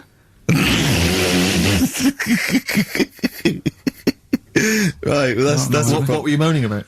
Not having enough gay sex? No, that she didn't have a knob. Yeah. It's going on, why don't you get yourself a nice little knob? Yeah. I mean, can I call you Frank, please? Could you wear this false beard? Yeah. It's just, well, we'll talk about it later. It was about the Seven Wonders. I just wasn't that impressed. He wasn't impressed, right? He said, well, we'll say that, yeah. Well, we got a top show coming up, haven't we? But if you are a little bit, just a little bit sexually, you know, don't be afraid to let it out. I mean, if you want us to relieve you of it. I'll tell you what, let's have a little bit of Maggie May by Rod. It's a beautiful day. Killing a Georgie? That's your favourite song, isn't it? Oh. That's weird, isn't it? Strange, isn't it? That's weird. I like to hear Rod Stewart singing about a lovely lady, please, Carl. As would I. Well, I've only just read about this, and I don't know anything about it. This naked rambler, Steve Goff. Yeah. Is he doing some kind of, he's doing a walk from Land's End to John O'Groats? Is he completely nude? Yeah, he's been arrested 10 times on the way, apparently. Right. It says here that Nora Goff, his mum, she's in her 70s, she's begged her son not to walk naked from Land's End to John O'Groats. She said, I don't know where he gets this from. Certainly not me. I am, and have always been, quite conservative. He would never have been allowed to walk around the house without covering himself up. I wouldn't go as far as to say I'm ashamed of him, but I do not approve of what he is doing. Having said that, it's good to see him on the telly. yeah, it must be. It's not about anything. It's lovely. It's not embarrassing until they're famous with Exactly. it. However embarrassing it is. But I can't believe my son's a serial killer. Nice to see him on the telly. He looks like one. He's not, obviously. No. You know, I mean, what is he doing? I don't Steve understand. wouldn't say he was, and he's not. He's just a rambler. But he's there, right? What's his motivation? He's just walking to, I don't know, it's just a nudist, I suppose. Right. And there's a picture in there, and Karl looked at it and he went, oh, what's the point of that? He went, well, look at him. He's got shoes and socks on, he's got a rucksack on, he's got a hat on, he's not nude, he's just got his knob out. Yeah. But he's got a full beard, thinking, oh, I want to hide some skin. Whereas this little chap needs the air. I'll pop him out all the time I can. They really annoy me. Because it's in the supplement today as well, with the Mirror, right? And they've done a bit about nudists and that. Yeah. Again. Same problems all the time. Go on. There's like an old fella sat there, just. How do you know he's old? Well. Why are you looking, Karl? Looking at his face, aren't you, presumably? Yeah, I'm just saying he's old and he's sat there smoking a pipe. Sure. With his sandals on. Yeah. They're quite normal, just with his knob out. Yeah. But look, they always make the same mistake. He's got a little white deck chair. Yeah. If you're nudist, don't go for white. Why? He's sitting on that, getting a bit clammy and stuff. White, don't go for white. Go for darker colours. I don't know what he's talking about. No, do I, but I love it. I love the fact that he's just got loads of pictures of naked men. Yeah. Walking around with loads of pictures I'm of just saying, a dirty arse on that. I think we've discussed the news before. I don't understand the impulse at all. I do find it bizarre. I mean, there's a picture there of 3 men nude in a pub. Yeah. Just having a chat. Yeah. Just having a chat. Oh, look at Karl carrying around those pictures. I mean, okay, fair enough walking around outside, but indoors? In a pub? Nude? Well, it must be a nudist Pop on a pair pub. of shorts. That must be a nudist holiday, I assume. Yeah. As opposed to, like, the local. There is, though, isn't there? There was a thing in Bazaar magazine the other week where there was a picture of some people. They've got an airline of their own now. What, nudists? Nudes. Nude airline? So you can get on there. Your holiday starts as soon as you get on. Sure. And, but what's the point? Well, I'd be worried just about banging against things. You know. So to speak. Yeah, my shoes and things. Or spilling the when the waitress comes along. Might she spill hot coffee? Yeah, that's a good point. Would she have to be nude? Would the stewardesses have to be nude? I don't know. But that bit as well, where they walk down the aisle and they have to check if you've buckled up. Yeah. She's like, excuse me, miss, can you just... and over 50s, it's always over 50s. Right, yeah. So it'd be an old woman on the plane. Yeah, yeah. She'd be like, can you just lift your left tit up so I can see the belt? Yeah. Yeah. Oh, God! Yeah. Oh, imagine if you've got to go into the crash position. Oh, God, yeah. You know? The last thing you see is your John Thomas. John Thomas. As you go crashing into a mountain. Terrifying. And then what if you've got to abandon ship? I know. Well, how would they explain that? Yeah. Get onto an island. Exactly. All right. Or being picked up by, a passing ship. Yeah. Karl, you notice they also play volleyball a lot, don't they? Yeah, I mean, you've always mentioned that, but I thought you were joking, but they love it. Yeah. They said that's what they do. They get to this special holiday That camp. can only be... Either they got the idea from sort of like Carry On Camping or Benny Hill, or they actually like it jiggling around as much as possible. Yeah. But is that safe? Well, I assume so. You play volleyball with trousers on, don't you? I wouldn't have thought... Yeah, but there's a bit of, support there. I mean, I was watching, athletics, right? The other week. Yeah. Right? Yeah. And I was watching it because there's a lad who I went to school with. He's, winning gold medals and everything now in the Olympics and stuff, right? So I was looking out for him. Now, if you went to school with him, I'm assuming he's got 3 legs or something? No, he's normal. just a regular guy? He used to push me on my go-kart, and so I feel like You've trained I was him, there from the start, training up a bit. Yeah. And watching the programme, and there was swimming in it, and I was watching that for a bit, getting a bit annoyed, because that butterfly stroke, Yeah. I don't know why they do that. No, nor do I. It's just hard work. It doesn't make you go any faster than, let's say, that stroke. The crawl. Yeah, don't do that. That stroke on radio doesn't work. The crawl, yeah. So I was watching that, thinking, that's annoying. Yeah. And then they got onto the running bit, and my mate's in this race. Yeah. Now, they do the side shot, don't they? So you can see who's in the lead. Sure. And then they do that front shot, where it's absolutely pointless. The only reason to do the front shot, I think, is to keep women interested. Because you can basically see his tackle going from left to right, being battered all over the place. Why were you looking? Seriously, you had no choice. If you wanted to watch it, it was like, I was interested if he was going to win, but it's like, you know... But why did you turn over and watch Charlie's Angels instead? Because I wanted to see if he won the race. But... Well, flip back at the end. Just flip back to get the result if you don't... Well... Yeah, or at least turn away or close your eyes on the front shot. No, I wasn't. I just... Suzanne was happy. Suzanne was loving it. Yeah. And I was like, whoa. Yeah. Just go to the other shot. But they were showing you the front shot and running along there. They could have just shown the top half, but they didn't. Sure. It was there. It's just heads moving along at 25 miles an hour. Yeah. Well, I think you're meant to see the running, the actual legs moving. It's athletics coverage, isn't it? It's not like... But they don't show you a shot from behind. Did you want that? Oh, no, I didn't want that either. It sounds like you were disappointed. Yeah. Play a record. What are we having? Better Radiohead? Yeah, it'd be brilliant, wouldn't it? To you, please don't go to sleep. We've got another hour and 35 minutes of fun chat and great music on XFM 104.9. I'm Ricky Gervais, with me Steve Merchant and Karl Pilkington. Pilky, little Cayman Pilkers, little baldy twat mank whinging, a little bit bent Pilkers. There he is. There he is there. Now, Rick, you may remember that last week we opened with some quality knob news. Knob news, yeah. It was Hitler's knob. Hitler's knob was one of them. That just sparked off into a whole bunch of other kind of knob-related discussions. Yeah. And I'm pleased so far to see that we're almost at the halfway mark for this first hour. And so far we've only talked about nudity and/or todgers. Yeah. So excellent work from us. Well done, lads. Yeah. I'm looking forward to Dr. Fox and the rest of the Sony award committee listening to this one. Yeah. But more knob news. I don't know if there's a jingle for that, maybe. Oh, you nearly had me eye out. Knob news. Knob news, excellent. This is an extraordinary story. A woman tried to sue her bosses for £210,000 after finding a cooked penis in a canteen stew. Hospital cleaner Sophie something, I can't pronounce that name, was eating goulash for lunch and could not cut one of the lumps of meat. Oh, you can see where it's going. I've got so many questions already. I know. She picked it up and tried to chew it, but it was too tough. Then she inspected it with workmates, who all agreed it was a penis. Imagine that discussion. Yeah. Miss McLata said she vomited for the rest of the day, instantly became a vegetarian, and had to have psychiatric help. It's not known whether the organ was from a human. The case continues. Well, it can be found out, so that's one thing. Obviously, that doctors aren't confused. They're not going, I don't know, I've never seen one like it. Yeah. Also, why is she eating goulash? I know. I mean, that's my first question. Why, Yeah. Lunch, what do you want? I fancy some goulash. Yeah.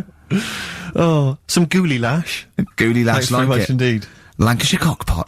Oh, It's on the menu. Brilliant. Only £5.50. Wangers and mash. I'd love some wangers and mash, please.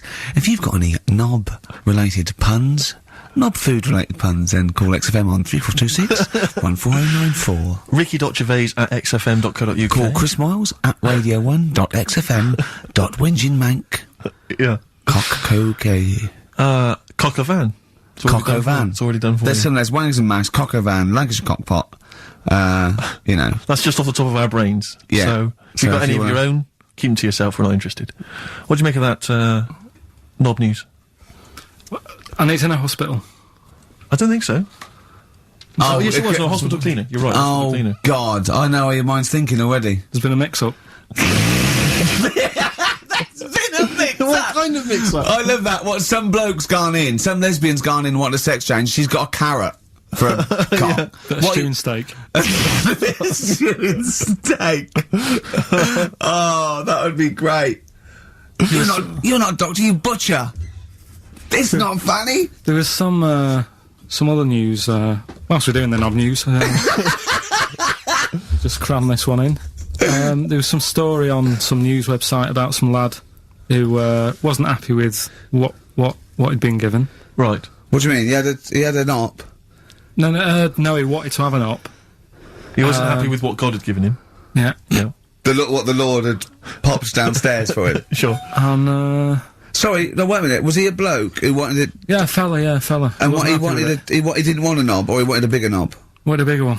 Right. Okay. And cost £5,000. Right. And they made a mess of it. Well, how did they make a mess of it? Don't know. It came out smaller than they went in with. Well, no. What do you mean? I don't know all the ins and outs.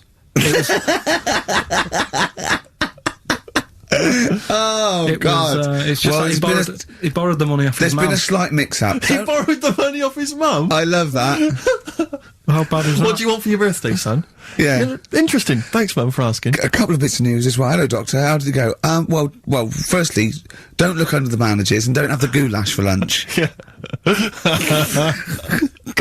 It was smaller than you went in Mum, with. you got £5,000. Why? Just gonna fucking up. Tell me what it's for. You can have it if you tell me what it's for. Well, look at that. Oh, you need a bigger one. Yeah, definitely. There's the money. Yeah. On you go. Nothing can go wrong. What did he say to the doctor then? That's rubbish. I didn't read all the ins and outs. So just like I said, I saw it. Just look for the picture. They want a picture. But you just thought, well, thanks for it. You just thought you'd pop that one in. Thanks. Yeah, that's the end. Knob News Extra. Yeah. Play record, Carl. So if you've got any knob news, we've got one more show left. Send that to ricky.gervais@xfm.co.uk and we'll hopefully get that knob news on air next week. Yeah. All right. Some Dizzy Rascal. Oh, Dizzy Rascal, yeah, he's one of the hot new English rappers. Let's play it. Loosen Your Hold. South. That's great, and I love that one. On XFM 104.9, I'm Ricky Gervais, with me Steve Merchant and Karl Pilkington. Good Karl, choice, Rick, good choice. Karl, cheers. What are you thinking, Karl? What have you been doing this week? What's been going on? Yeah. You've been miserable because of the heat, obviously. That's getting me down. Yeah. It's just the way people wander about as well, with next to an out on. Yeah. I'm always amazed by, the men. It's just a certain breed of man. Like sometimes it's kind of builders, mechanics, taxi drivers, van drivers, but not necessarily students, all sorts of guys. And you sort of watch them walking down the street. They'll be walking down the street, girls, you know, will see in their sort of summer gear, and it's literally, you know, eyes. Look at those legs. Oh, knockers. Oh, I can't believe my luck. Oh, you know, and they're sort of talking to their mates. They're checking it. Oh, it's an arse. I can't believe it. Oh, yeah. And it's like they sort of forget. There's like some kind of amnesia that sweeps over them during the winter Like months. it's a surprise. Yeah, and then it's like every time summer rolls around again and girls put on, they goes, I can't believe it. Where have they been? They're back. Yeah. And they get so excited. Excuse me, love, have you had tits under there all winter? Exactly. Well, yeah. Bloody hell. I can't believe it. It's great to see them again. Yeah. And then it gets to sort of October and they go, where have they gone? They just don't say anything. They just like get on with it. Exactly, They're yeah. reminded. They completely forget. Yeah. For sort of half the year. There was a fella this morning. I just nipped out having a cup of tea, reading the paper, reading that bit about nudists and that. Sure. And little old fella, must have been 75. Okay. Walks past, shoes, socks, sort of shorts, but because he's old, I don't think he's got like a normal pair of shorts. So with like suit pants, but short. So really smart shorts that I've never seen before. Yeah. But the thing is, with him being old and thin, Yeah. it's just, don't do that. Don't walk around like What, the legs? the legs and the back. He looked like a little tortoise without his shell on. And everybody outside the cafe. I've always wanted to see a tortoise without its shell on. Yeah. Just to see if it would run really fast and go, this is brilliant. Just scamper along. I saw a grotesque thing. I think it's Britain's fattest man. I'm not sure. He was huge. I mean, I don't wish him any ill, but so big. It was ludicrous. He was waddling down Oxford Street, and he was, I mean, genuinely, you know, I'm not a big fan of, you know, ginormous people. Rick Waller, for instance, turns my stomach. This guy was twice as big. He was extraordinary. And he sat down on a big bench and literally took up the whole space. And he reached into his bag, he's having his lunch, and he was eating an apple. And I really felt like I wanted to slap him on the back and go, it's a bit late for that, mate. Well, it's probably starting now. He's probably starting thinking that I'm gonna make a change. And imagine if you'd have said that. Yeah. And it'd have been awful, wouldn't it? Yeah. He cut it in half, put it between 2 slices of chocolate. Yeah. I mean, I don't know how you get that. And waited for a pig to come past, shoved it in his mouth. Exactly. Just swallowed it whole. I don't know how he gets that big. And it was like he'd come out to sort of soak up some of the sun. You know. Well, you look better with a tan. I suppose so. Yeah. Yeah. Was he wearing loose black clothes? He was, of course he was wearing loose That works black up to a point. Yeah. And then, you know, it's not fooling anyone. Was it vertical stripes? Yeah. To make it look thinner. Just people just walk past and think it's night. Yeah. Exactly. So, Karl. So that's you know, that's been annoying me with the weather and that. Yeah. And then I love the warm weather. Although I can't sleep at night. I had 2 hours in front, just went and lay down in front of the window, in front of the French window, just because it was just too hot last night. But if I can sleep, I love hot weather. I love walking around when it's sunny. It's better for you. People are usually happier in hot weather. The sun is good for you. I mean, it has been hot. I mean, it's 100 degrees. It's probably too hot to work, but mental. I can't think straight and stuff. You know, your little baldy head, isn't it bad for it? Because it just doesn't it get you make your brain a little bit hot. Well, I mean, I'm just got my head on show. What about the nudists? Worry about them before you worry about me. Right? But no, another thing that happened in the week, you know, I've just had builders round sorting the kitchen out. Yeah, sure. So virtually skint. But another problem happens. Boiler starts playing up. Right. Right. So, and you've got to have a shower in this weather. You've got to be able to have a shower and that and freshen up and what have you. Well, I have a shower every day anyway. I mean, 2 sometimes, but yeah. Yeah, but if you haven't got any hot water, you can't, can you? Right? Cold shower's alright, isn't it? Mm-hmm. Go on. So anyway, fella comes round. Yeah. 90 quid. 90 quid? 90 quid. All he did, turns up, says, oh, yeah. Just bang it. 90 quid? Bang the boiler. That's 90 quid. Last time I banged a boiler, it cost me 90 quid. And there was a lot of leakage then. Yeah. So I you know. I understand where you're coming from. Yeah. I do sympathise. But you know, like, I catch them out as well. Do you know, like, you know, I know they're up to no good and stuff. They don't earn the money. Sure. And he was in the bathroom, so I sort of creep up and I try and stick my head round the door to see what he's up to. When a bloke in the bathroom?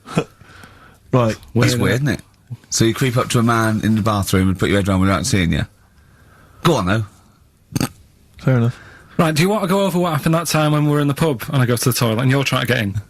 What happened? Is that normal? Go on, what happened? Go on, go on, I'm not ashamed. What happened? Go on, say it. Say it. What happened?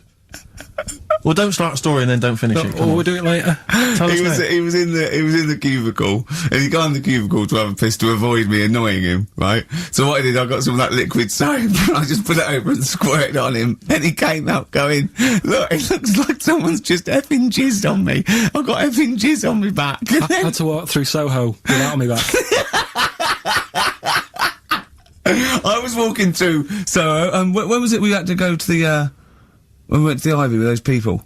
Wednesday. Something like that, yeah. We had a business meeting, right? And, we were walking around the Ivy, it was about 11:30, and I was going down Old Compton Street, and as I got to just going past Mamma Mia, something hit me on the shoulder. I looked down, and obviously it was bird shit, but just for a split second, I thought it looked like jizz, and I just thought, oh God, because no.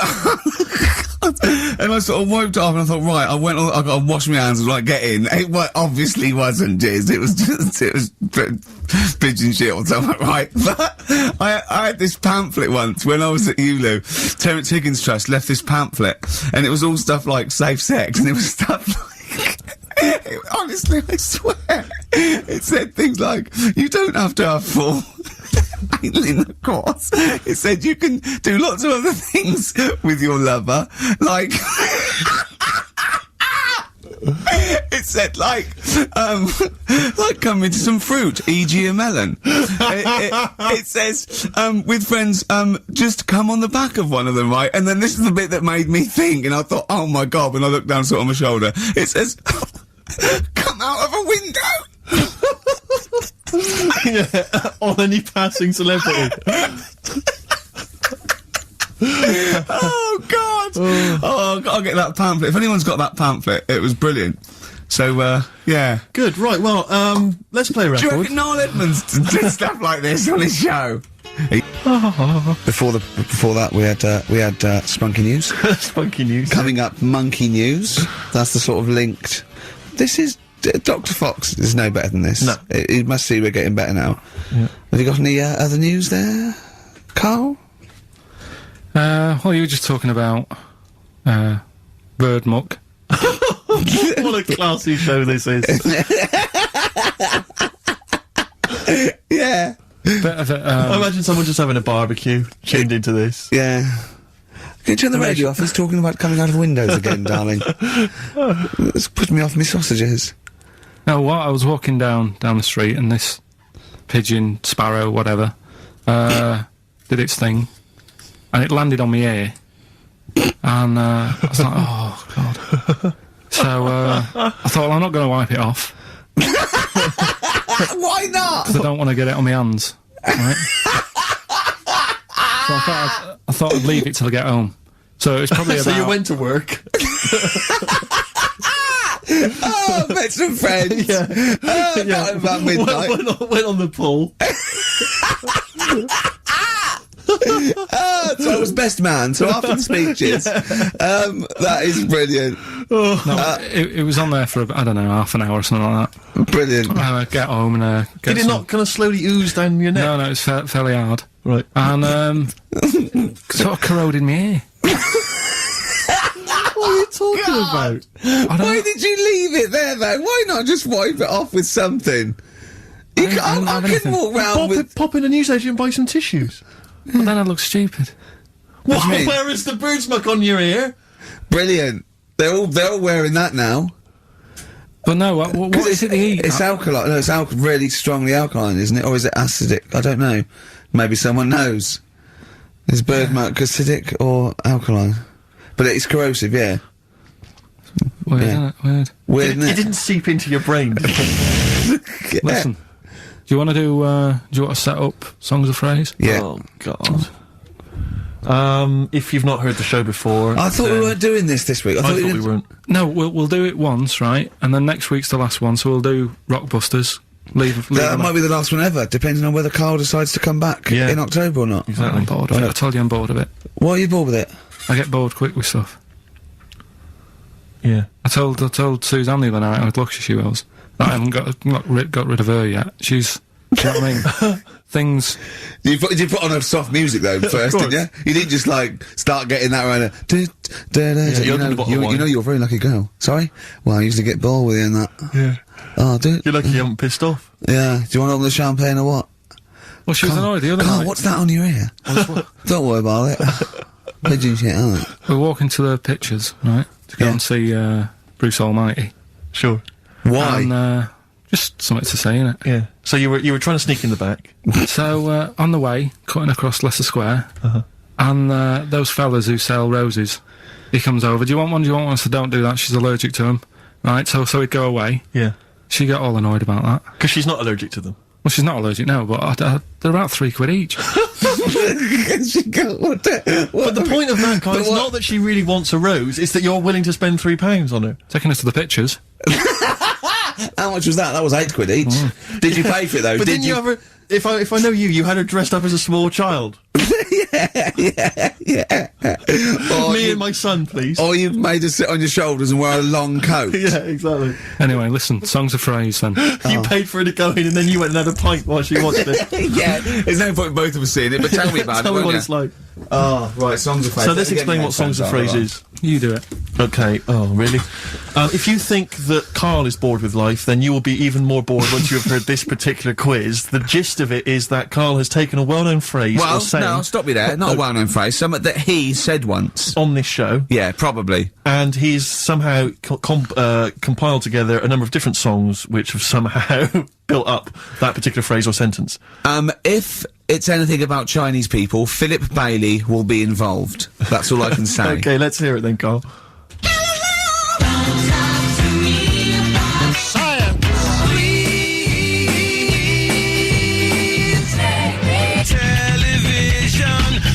Right. Alright, I don't know what that is. I don't know what that was. This is appalling. I don't know This is what that appalling. is. Carl, I do not know what that is. What is the phrase? I just was saying last week about everyone's raving about Galileo. No, they're not. No, they're not. Raving about Galileo. No, they're not. No, That sounds they're like not. a sort of B-side from Yeah. the Buggles. Everyone's raving about Beyonce and Robbie Williams. Yeah. They're not. People going. Pop what, idol. What are you into? Galileo's good. Yeah. Forget it. No. 0.9. I'm Ricky Gervais with me, Steve Merchant, Karl Pilkington. We were doing songs of phrase. Oh yeah, I forgot about that. Yeah. Oh god. So what is this phrase? What is the phrase, Karl? Last week we were talking about Galileo, Right. and I just was saying years ago. I can't remember now. When was it? When was he doing his thing? End of the 16th century, I think. Right. And he was messing about trying to find out about speed of light or something. Is it? No, he did lots of stuff, Galileo. All I was saying is, Gravity, back then, yeah, surely yeah. everyone was saying, stop messing with that, make us a telly. You know what I mean? There was other things that people would have been happier with. Sure. Back then. Like they didn't So have. the phrase exactly is what? The well-known phrase is what? Galileo, well, it goes like this, doesn't it?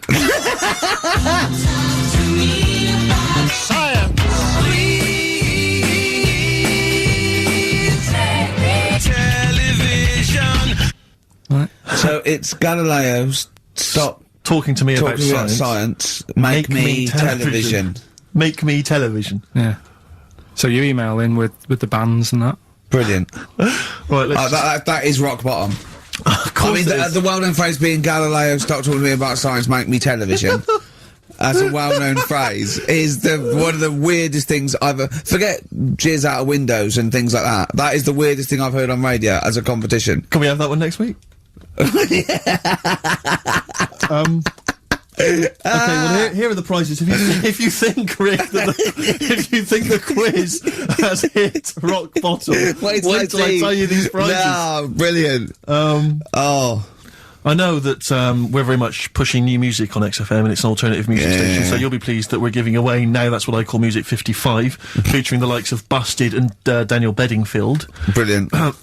You really know how to cater to our audience, don't you? The best dance album in the world, that includes DJ Sammy, Scooter, and Liberty X on there. So look forward to that. Yeah. This is not so bad. Nick Cave and the Bad Seeds, a live DVD of a, pardon me, a performance at some, pardon me again, but anyway.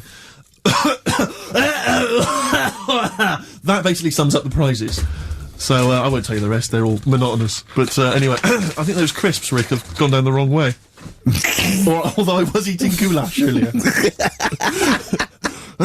Sorry. I'm fine. So anyway, yeah, that's some of the prizes. And you can win some tat. So, if you can identify these artists. The well-known phrase, Galileo, stop talking to me about science, make me television.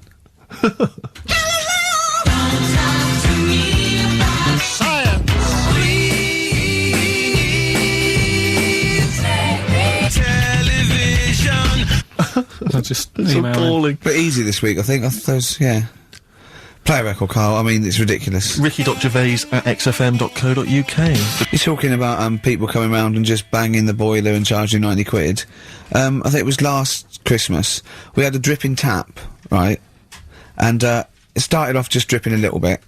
And then after a couple, I thought, you know, we'd get that sorted out. We couldn't actually turn the tap. It was just solid where the washer had gone. And then over Christmas, like before Christmas, it just started flowing. It was just like on, and I was thinking, this is terrible. It was terrible. It was the hot tap, and of course, the caretaker gone away. Everything had been closed down, so I called out an emergency plumber. Christmas, yeah, right? He couldn't get it. Just turn the tap off, right? So he was trying, and in the end, he said, "Well, what I could do is I could just squash the pipe." Right, cut the pipe, squash it, and then you could change the whole thing. I'm like, yeah, whatever, right, because I can't have this, I guess. So, he said, I've got to go to the van, and he got this tool, came up to squash the pipe. He was only a young lad, right? Wasn't strong enough.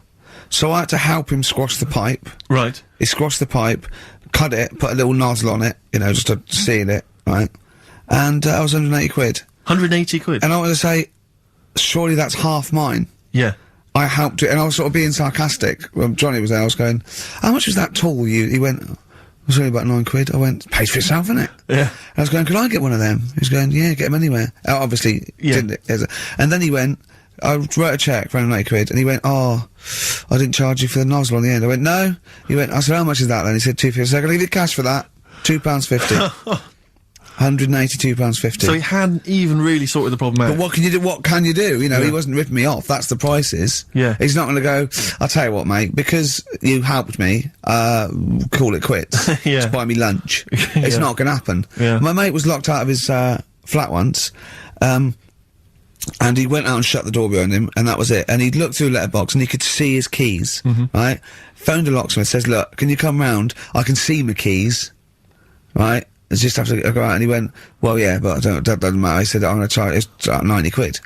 And he went, £90? He went, but I can see the keys. He went, yeah, I can get them for you. And he went, and my mate said, you're going to come round, you're going to charge me £90, and you're going to scoop my keys up with a bent coat hanger. And the locksmith said, have you got a bent coat hanger, mate? It's brilliant. But it's a fair point, isn't it? Do you know what I mean? It's a valid point, that's it. And what can you do? Yeah. I'd have gone, thanks for the expert advice, and then asked a neighbour for a bent coat hanger. And they went, well, we'll call it £100. Yeah. But that's more expensive than a locksmith. Well, yeah, because you're going to illegal traders. Exactly. We've got no licence. Yeah. We've got to pay a little bit more in case we get fined. Exactly.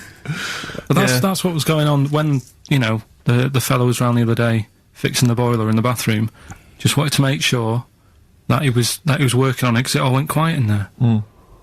He had the door shut. I'm trying to have a little quick sort of peep, seeing if he's doing anything. And I push the door. The way this sounds. But just pushing the door slowly, and he's going, "Don't come in." He's like, "What are you doing?" Well, what was he doing? Dunno. But then he's like, 3 down. Probably doing a crossword again.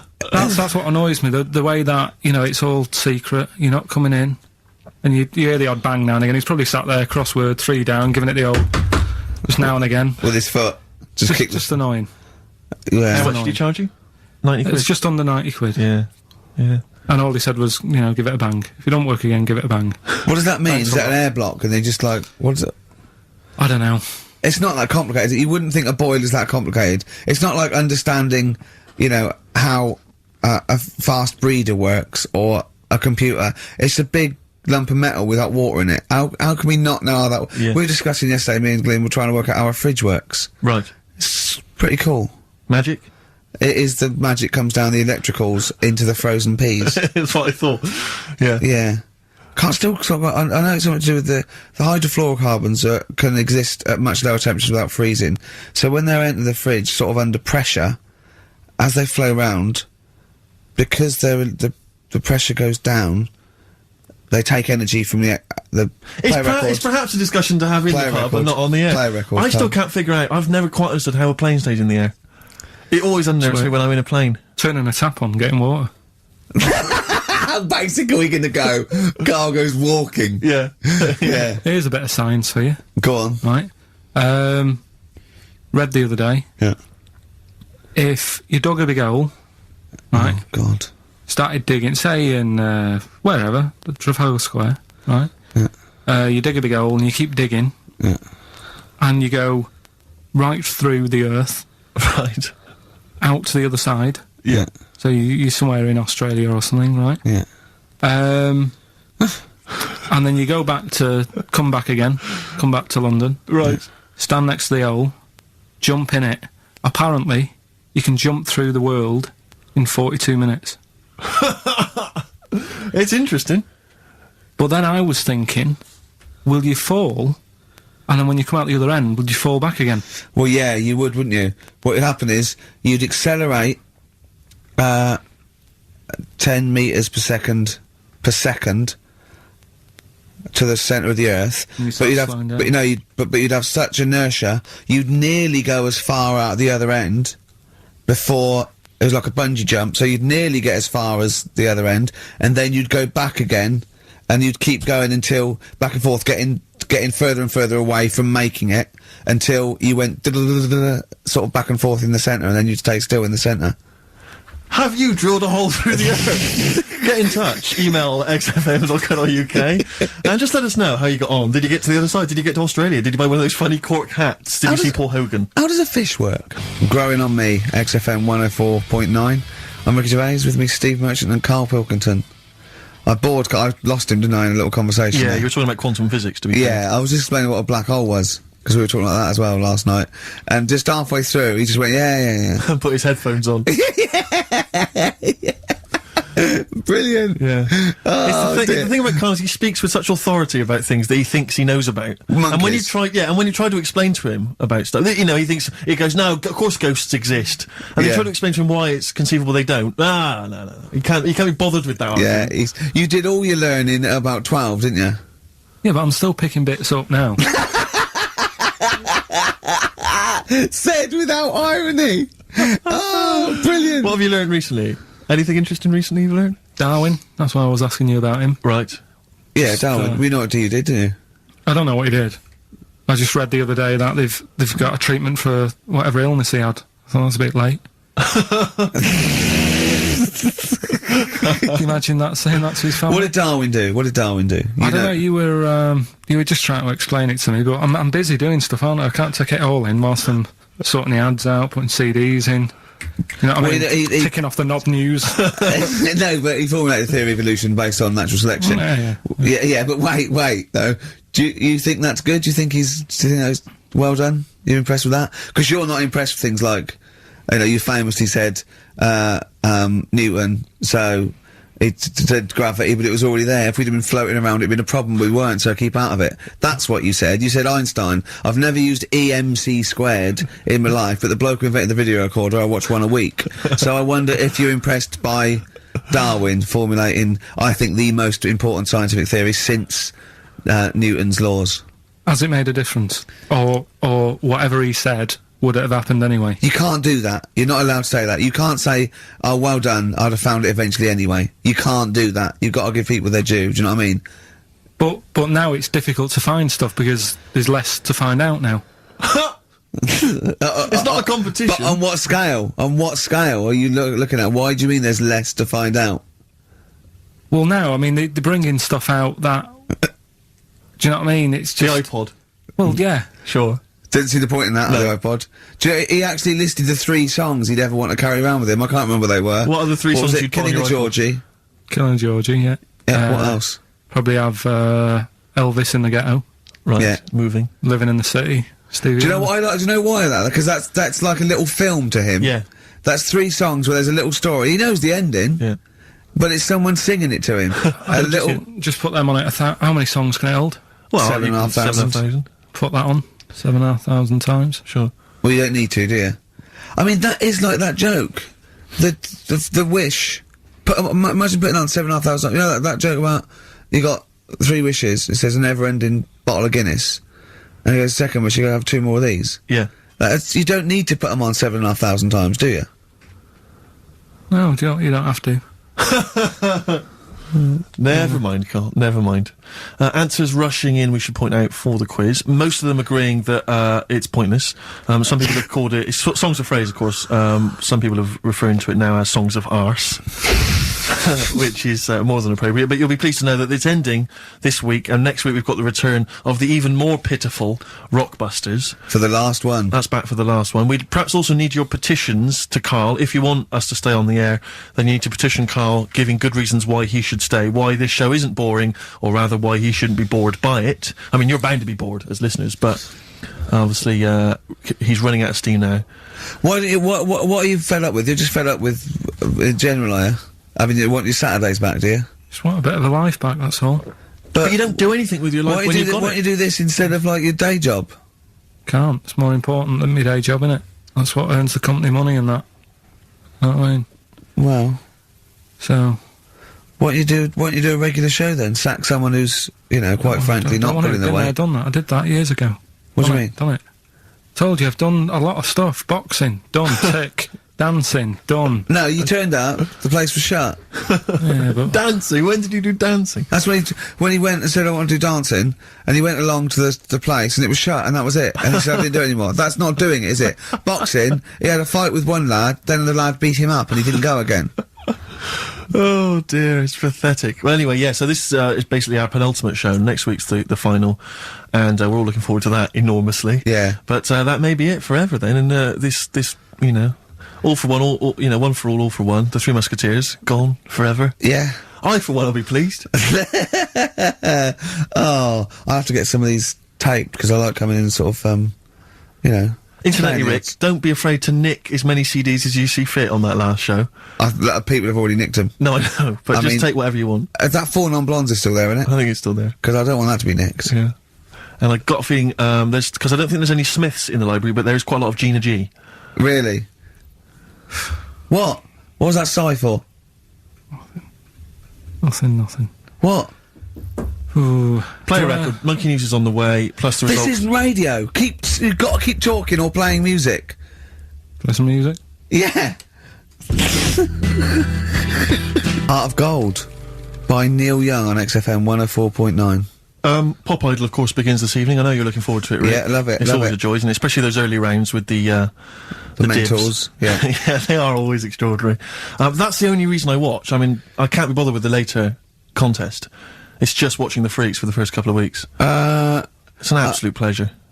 Yeah, I sort of like watching the judges. They're good as well. Oh, the judges are good, yeah. I like the fact they've got their little shtick, you know, the special jokes they've obviously written, just waiting to get them in. Yeah. It's just great. But I like when Pete Waterman cries as well. Does he cry? Sometimes, if he's moved by it. He's better than bloody Bobby Daddon. Like it, yeah. Rosie Ribbon made him cry. He just wells up and then like that. That's good. I like that. He talks a lot of old arse, doesn't he, Pete Waterman? I sort of quite like him, though. I don't know, I find him irritating. Well, it's like he genuinely thinks he's up there with Lennon and McCartney. That's one of the great kind of pop Svengales of his time. Yeah. And, you know, I don't know, you wrote songs for Sunita. Well, Don't be let's not knock him. There's Foxes on there. True, no, Dr. Fox is a genius. And obviously he can step in if there's any medical emergencies. Rick Waller, you'll be pleased. Now, obviously, as you know, I'm a huge Rick Waller fan. Not only has he got a great singing voice, but he really is a picture, isn't he? No, I know it's a bit harsh, I've said it before, but he does make me a little sick to the stomach when I look at Rick Waller. And to be honest with you, it's his own fault. You know, he went in Celebrity Fit Club, he had a chance to sort things out, and his attitude was wrong, and he didn't trim down, and he's, for want of a better phrase, a bloater, and slightly grotesque. But, you know, he's in the paper this week saying that it was all because of his image. He didn't fit the stereotype of what pop stars should look like, blah, blah, blah, blah. Well, he's disgruntled by this. He's got a great singing voice. Well, he has got a great singing voice. But the point is this, Rick, the point is this. Since the days of Elvis, since the days of Bing Crosby... He's not as bad as Elvis. No, but you're a star because you have to have the whole package. The voice, the sex appeal, everything. We know how it works. Kids buy it. It's pop music. That's what pop music is. You know, if you want to be a big fat bloater, you've got to at least be as good as Barry White. He isn't. Or Pavarotti. And so anyway, he set up an organisation. He's already got a band, you know, he's got a band. You're saying, get over it, the world should revolve around looks. Well, no, I'm saying pop music, that's what pop music is. I mean, this kind of obsession with, he should get a chance, But not on record. No, I know, but, be a backing singer. The point is, this kid wants to be a star. He wants to be a star, doesn't he? That's the point. He doesn't want to sing and make a couple of records. He just wants to be a star. He wants to be a celebrity. I'd have thought that's the real rub, that actually he's not being truthful with himself. Yes. He doesn't just want to make beautiful music and sing well. He wants to be, you know, carried round on a sedan chair and adored. Imagine that. I know. He'd have to have a lot of money to pay for the entourage that can carry him. The 4 elephants needed. But he's got a company now. He set it up with his dad. It's a management company. It's called Star Search, and basically he's hoping to break the fickle industry, expectations. And so, if you're a bit of grotesque, if you're a freak of some kind, if you're someone that Karl, you know, would be impressed by or, alarmed by, then you can get in touch with Rick, and he can put you in there. Women with beards. Little midget fellas, whatever it does not fit the usual norm. Should we cut along? I'm thinking the three of us next week. We won't have much to do after next week. You know, Ricky's got a bit of a singing voice on him. I'm learning to play Blowing in the Wind on the keyboard by Bob Dylan. Yeah. So I can master that. I don't know what you can do. You can dance. You can dance, can't you? You know that. You've done it. You've done dancing, so... Exactly. It's like, you know... Little Donkey. We'll have a hit at Christmas. Perfect. I'm good at that. What were you meant to be playing when you did Little Donkey in the play? Drums to We Three Kings. But you just busted it live, didn't you? Done that. We're just talking about looks and stuff, right? Always. Because, you know, it sort of cheeky freak of the week, we did that and I stopped doing it. Sure. It was upsetting a few people. There was a thing on the website the other day about Elephant Man. Yeah. Right? Just keeping up to, you know, up on the news, what's going on there. And, they did Drunky news. They did a thing about him and what he'd look like if his head wasn't messed up. Yeah. Yeah. And they made a little picture for him. Was he quite good looking? Not bad looking, but you can't use it. It's not like you can't put it on a passport. Sure. Yeah.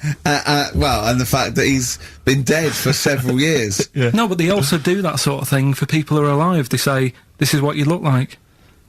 So you can't use it for that. Yeah. You can't use it... Isn't that, like, that's sort of like rubbing it in, though, isn't it, really? It is a bit. Yeah. Unless they said, good news, you were ugly anyway. Yeah. To be quite honest... You wouldn't have pulled it, you didn't look like an elephant. If you were symmetrical, you weren't a looker. You couldn't use that on a little dating agency picture. This is what I look like. Yeah. This is what I would have looked like. And they phone up and go, I'm intrigued, what do you mean would have looked like? Well, I'll see you, as we said, 7 o'clock. How will I recognise you? I'll be eating buns. Yeah, look for the giant cauliflower. Yeah, in a coat. Exactly.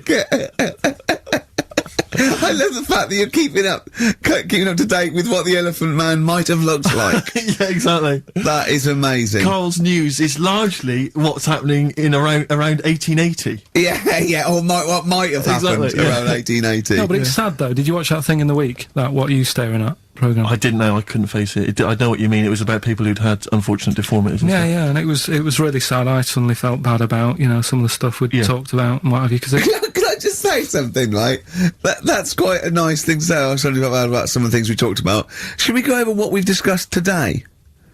What? What subjects have we brought up today? How can you feel sorry about things like that when we're still doing it?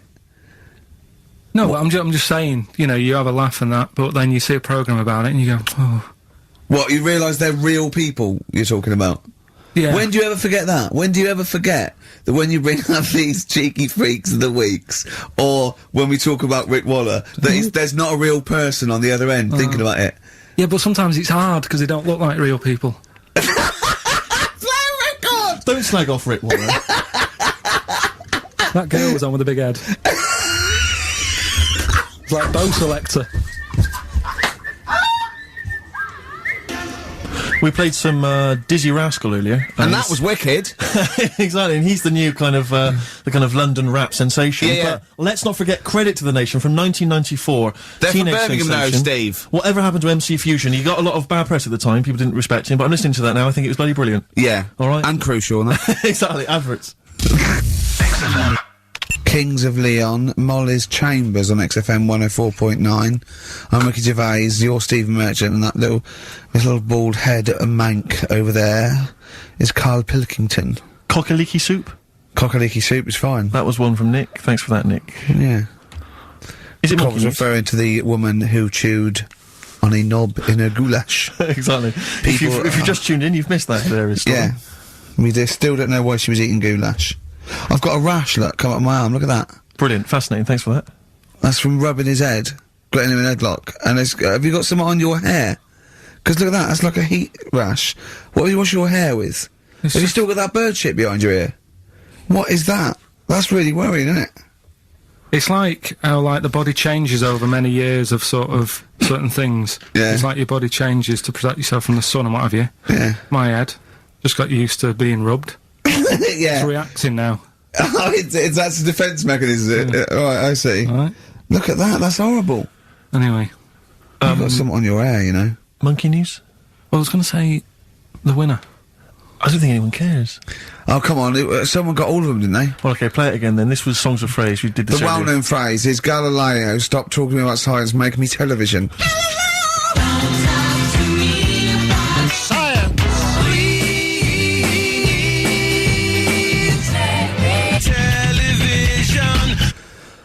The most convoluted, banal quiz on any radio station ever. I mean, I'm including Moyles, Chris Evans, do you know what I mean? Simon Bates. That's worse than anything they ever did. Apparently, Channel 5 have bought the rights. Anyway, what were the answers, Carl? We had Queen in there, Altered Images, Thomas Dolby, yeah, Beatles, Aretha Franklin, and Red Hot Chili Peppers. Well, extraordinarily, Tracy and John Burton from Colchester and Essex got all of those right. Why they would want the prizes, I've no idea, but good luck to them. They can enjoy those at some point. God bless. Okay, Monkey News? Do you want a bit? Yes, please. Play the jingle. This rash is weird. Oh, chimpanzee that! Monkey News. Right. Right, they were filming a documentary, right, this telly company. Yeah. Doing a documentary. Who? Which one? Which one? Don't know. No, right, what was the documentary about? About monkeys. Yeah. Where was it? Where was it? Africa. Right, when was this? I haven't got a date. Okay. Recently, though, since the advent of television, obviously. Yeah. Actually, a bit of extra monkey news if you want it. Okay, always. Do you know the, Monkey News Extra. Go on. Do you know the Halfords ads? Halfords ads? I don't think so, no. What happens? Halfords, they've you know, they sell nuts and bolts and stuff. Right.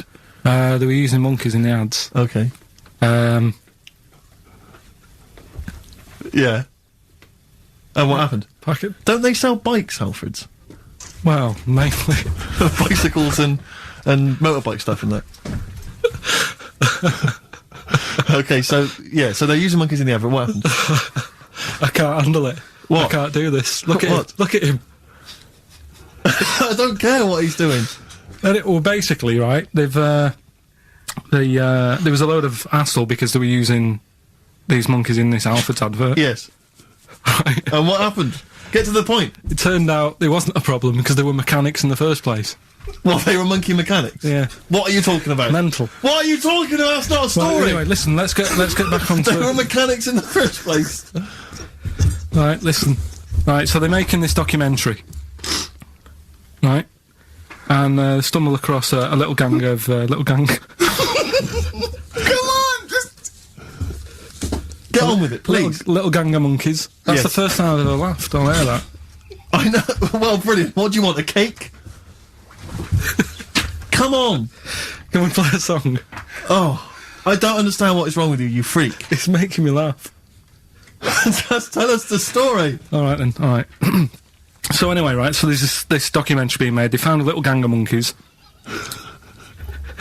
Right, play a song. I don't know what's going on here. I apologise. Got to hide your love away. According to the Beatles on XFM 104.9, I'm Ricky Gervais with me, Steve Merchant. Right, Carl, come on, monkey news. Everyone's composed. The jingle, please. Oh, chimpanzee that! Monkey news! Excellent. Okay. Right, where were we? We would just start again. There's some people making a documentary. For what? Okay, making a documentary in a jungle and that. Right. Stumble across a little gang. Okay, come on. Alright. A little gang of monkeys. Yeah. Oh, come on. So the camera crew are there filming it. Yes. Everything's going normal. It's all fine, nothing odd about it. Okay. They're not running a restaurant, they've not got any barber shops, nothing. No. Just regular monkeys going about their business, yeah. So anyway, what normally happens is the monkeys stick with the partner. They already do what? They don't sort of sleep around and that. Once they find the girlfriend or the boyfriend or whatever, yeah, they stick with them, right? Okay. But anyway, they were watching this one, right? And it's going around a bit, sleeping around. Oily. And it was getting fatter. They thought this is a bit odd. Yeah. Right. So followed it round and see it having it away. Turns out, little prostitute.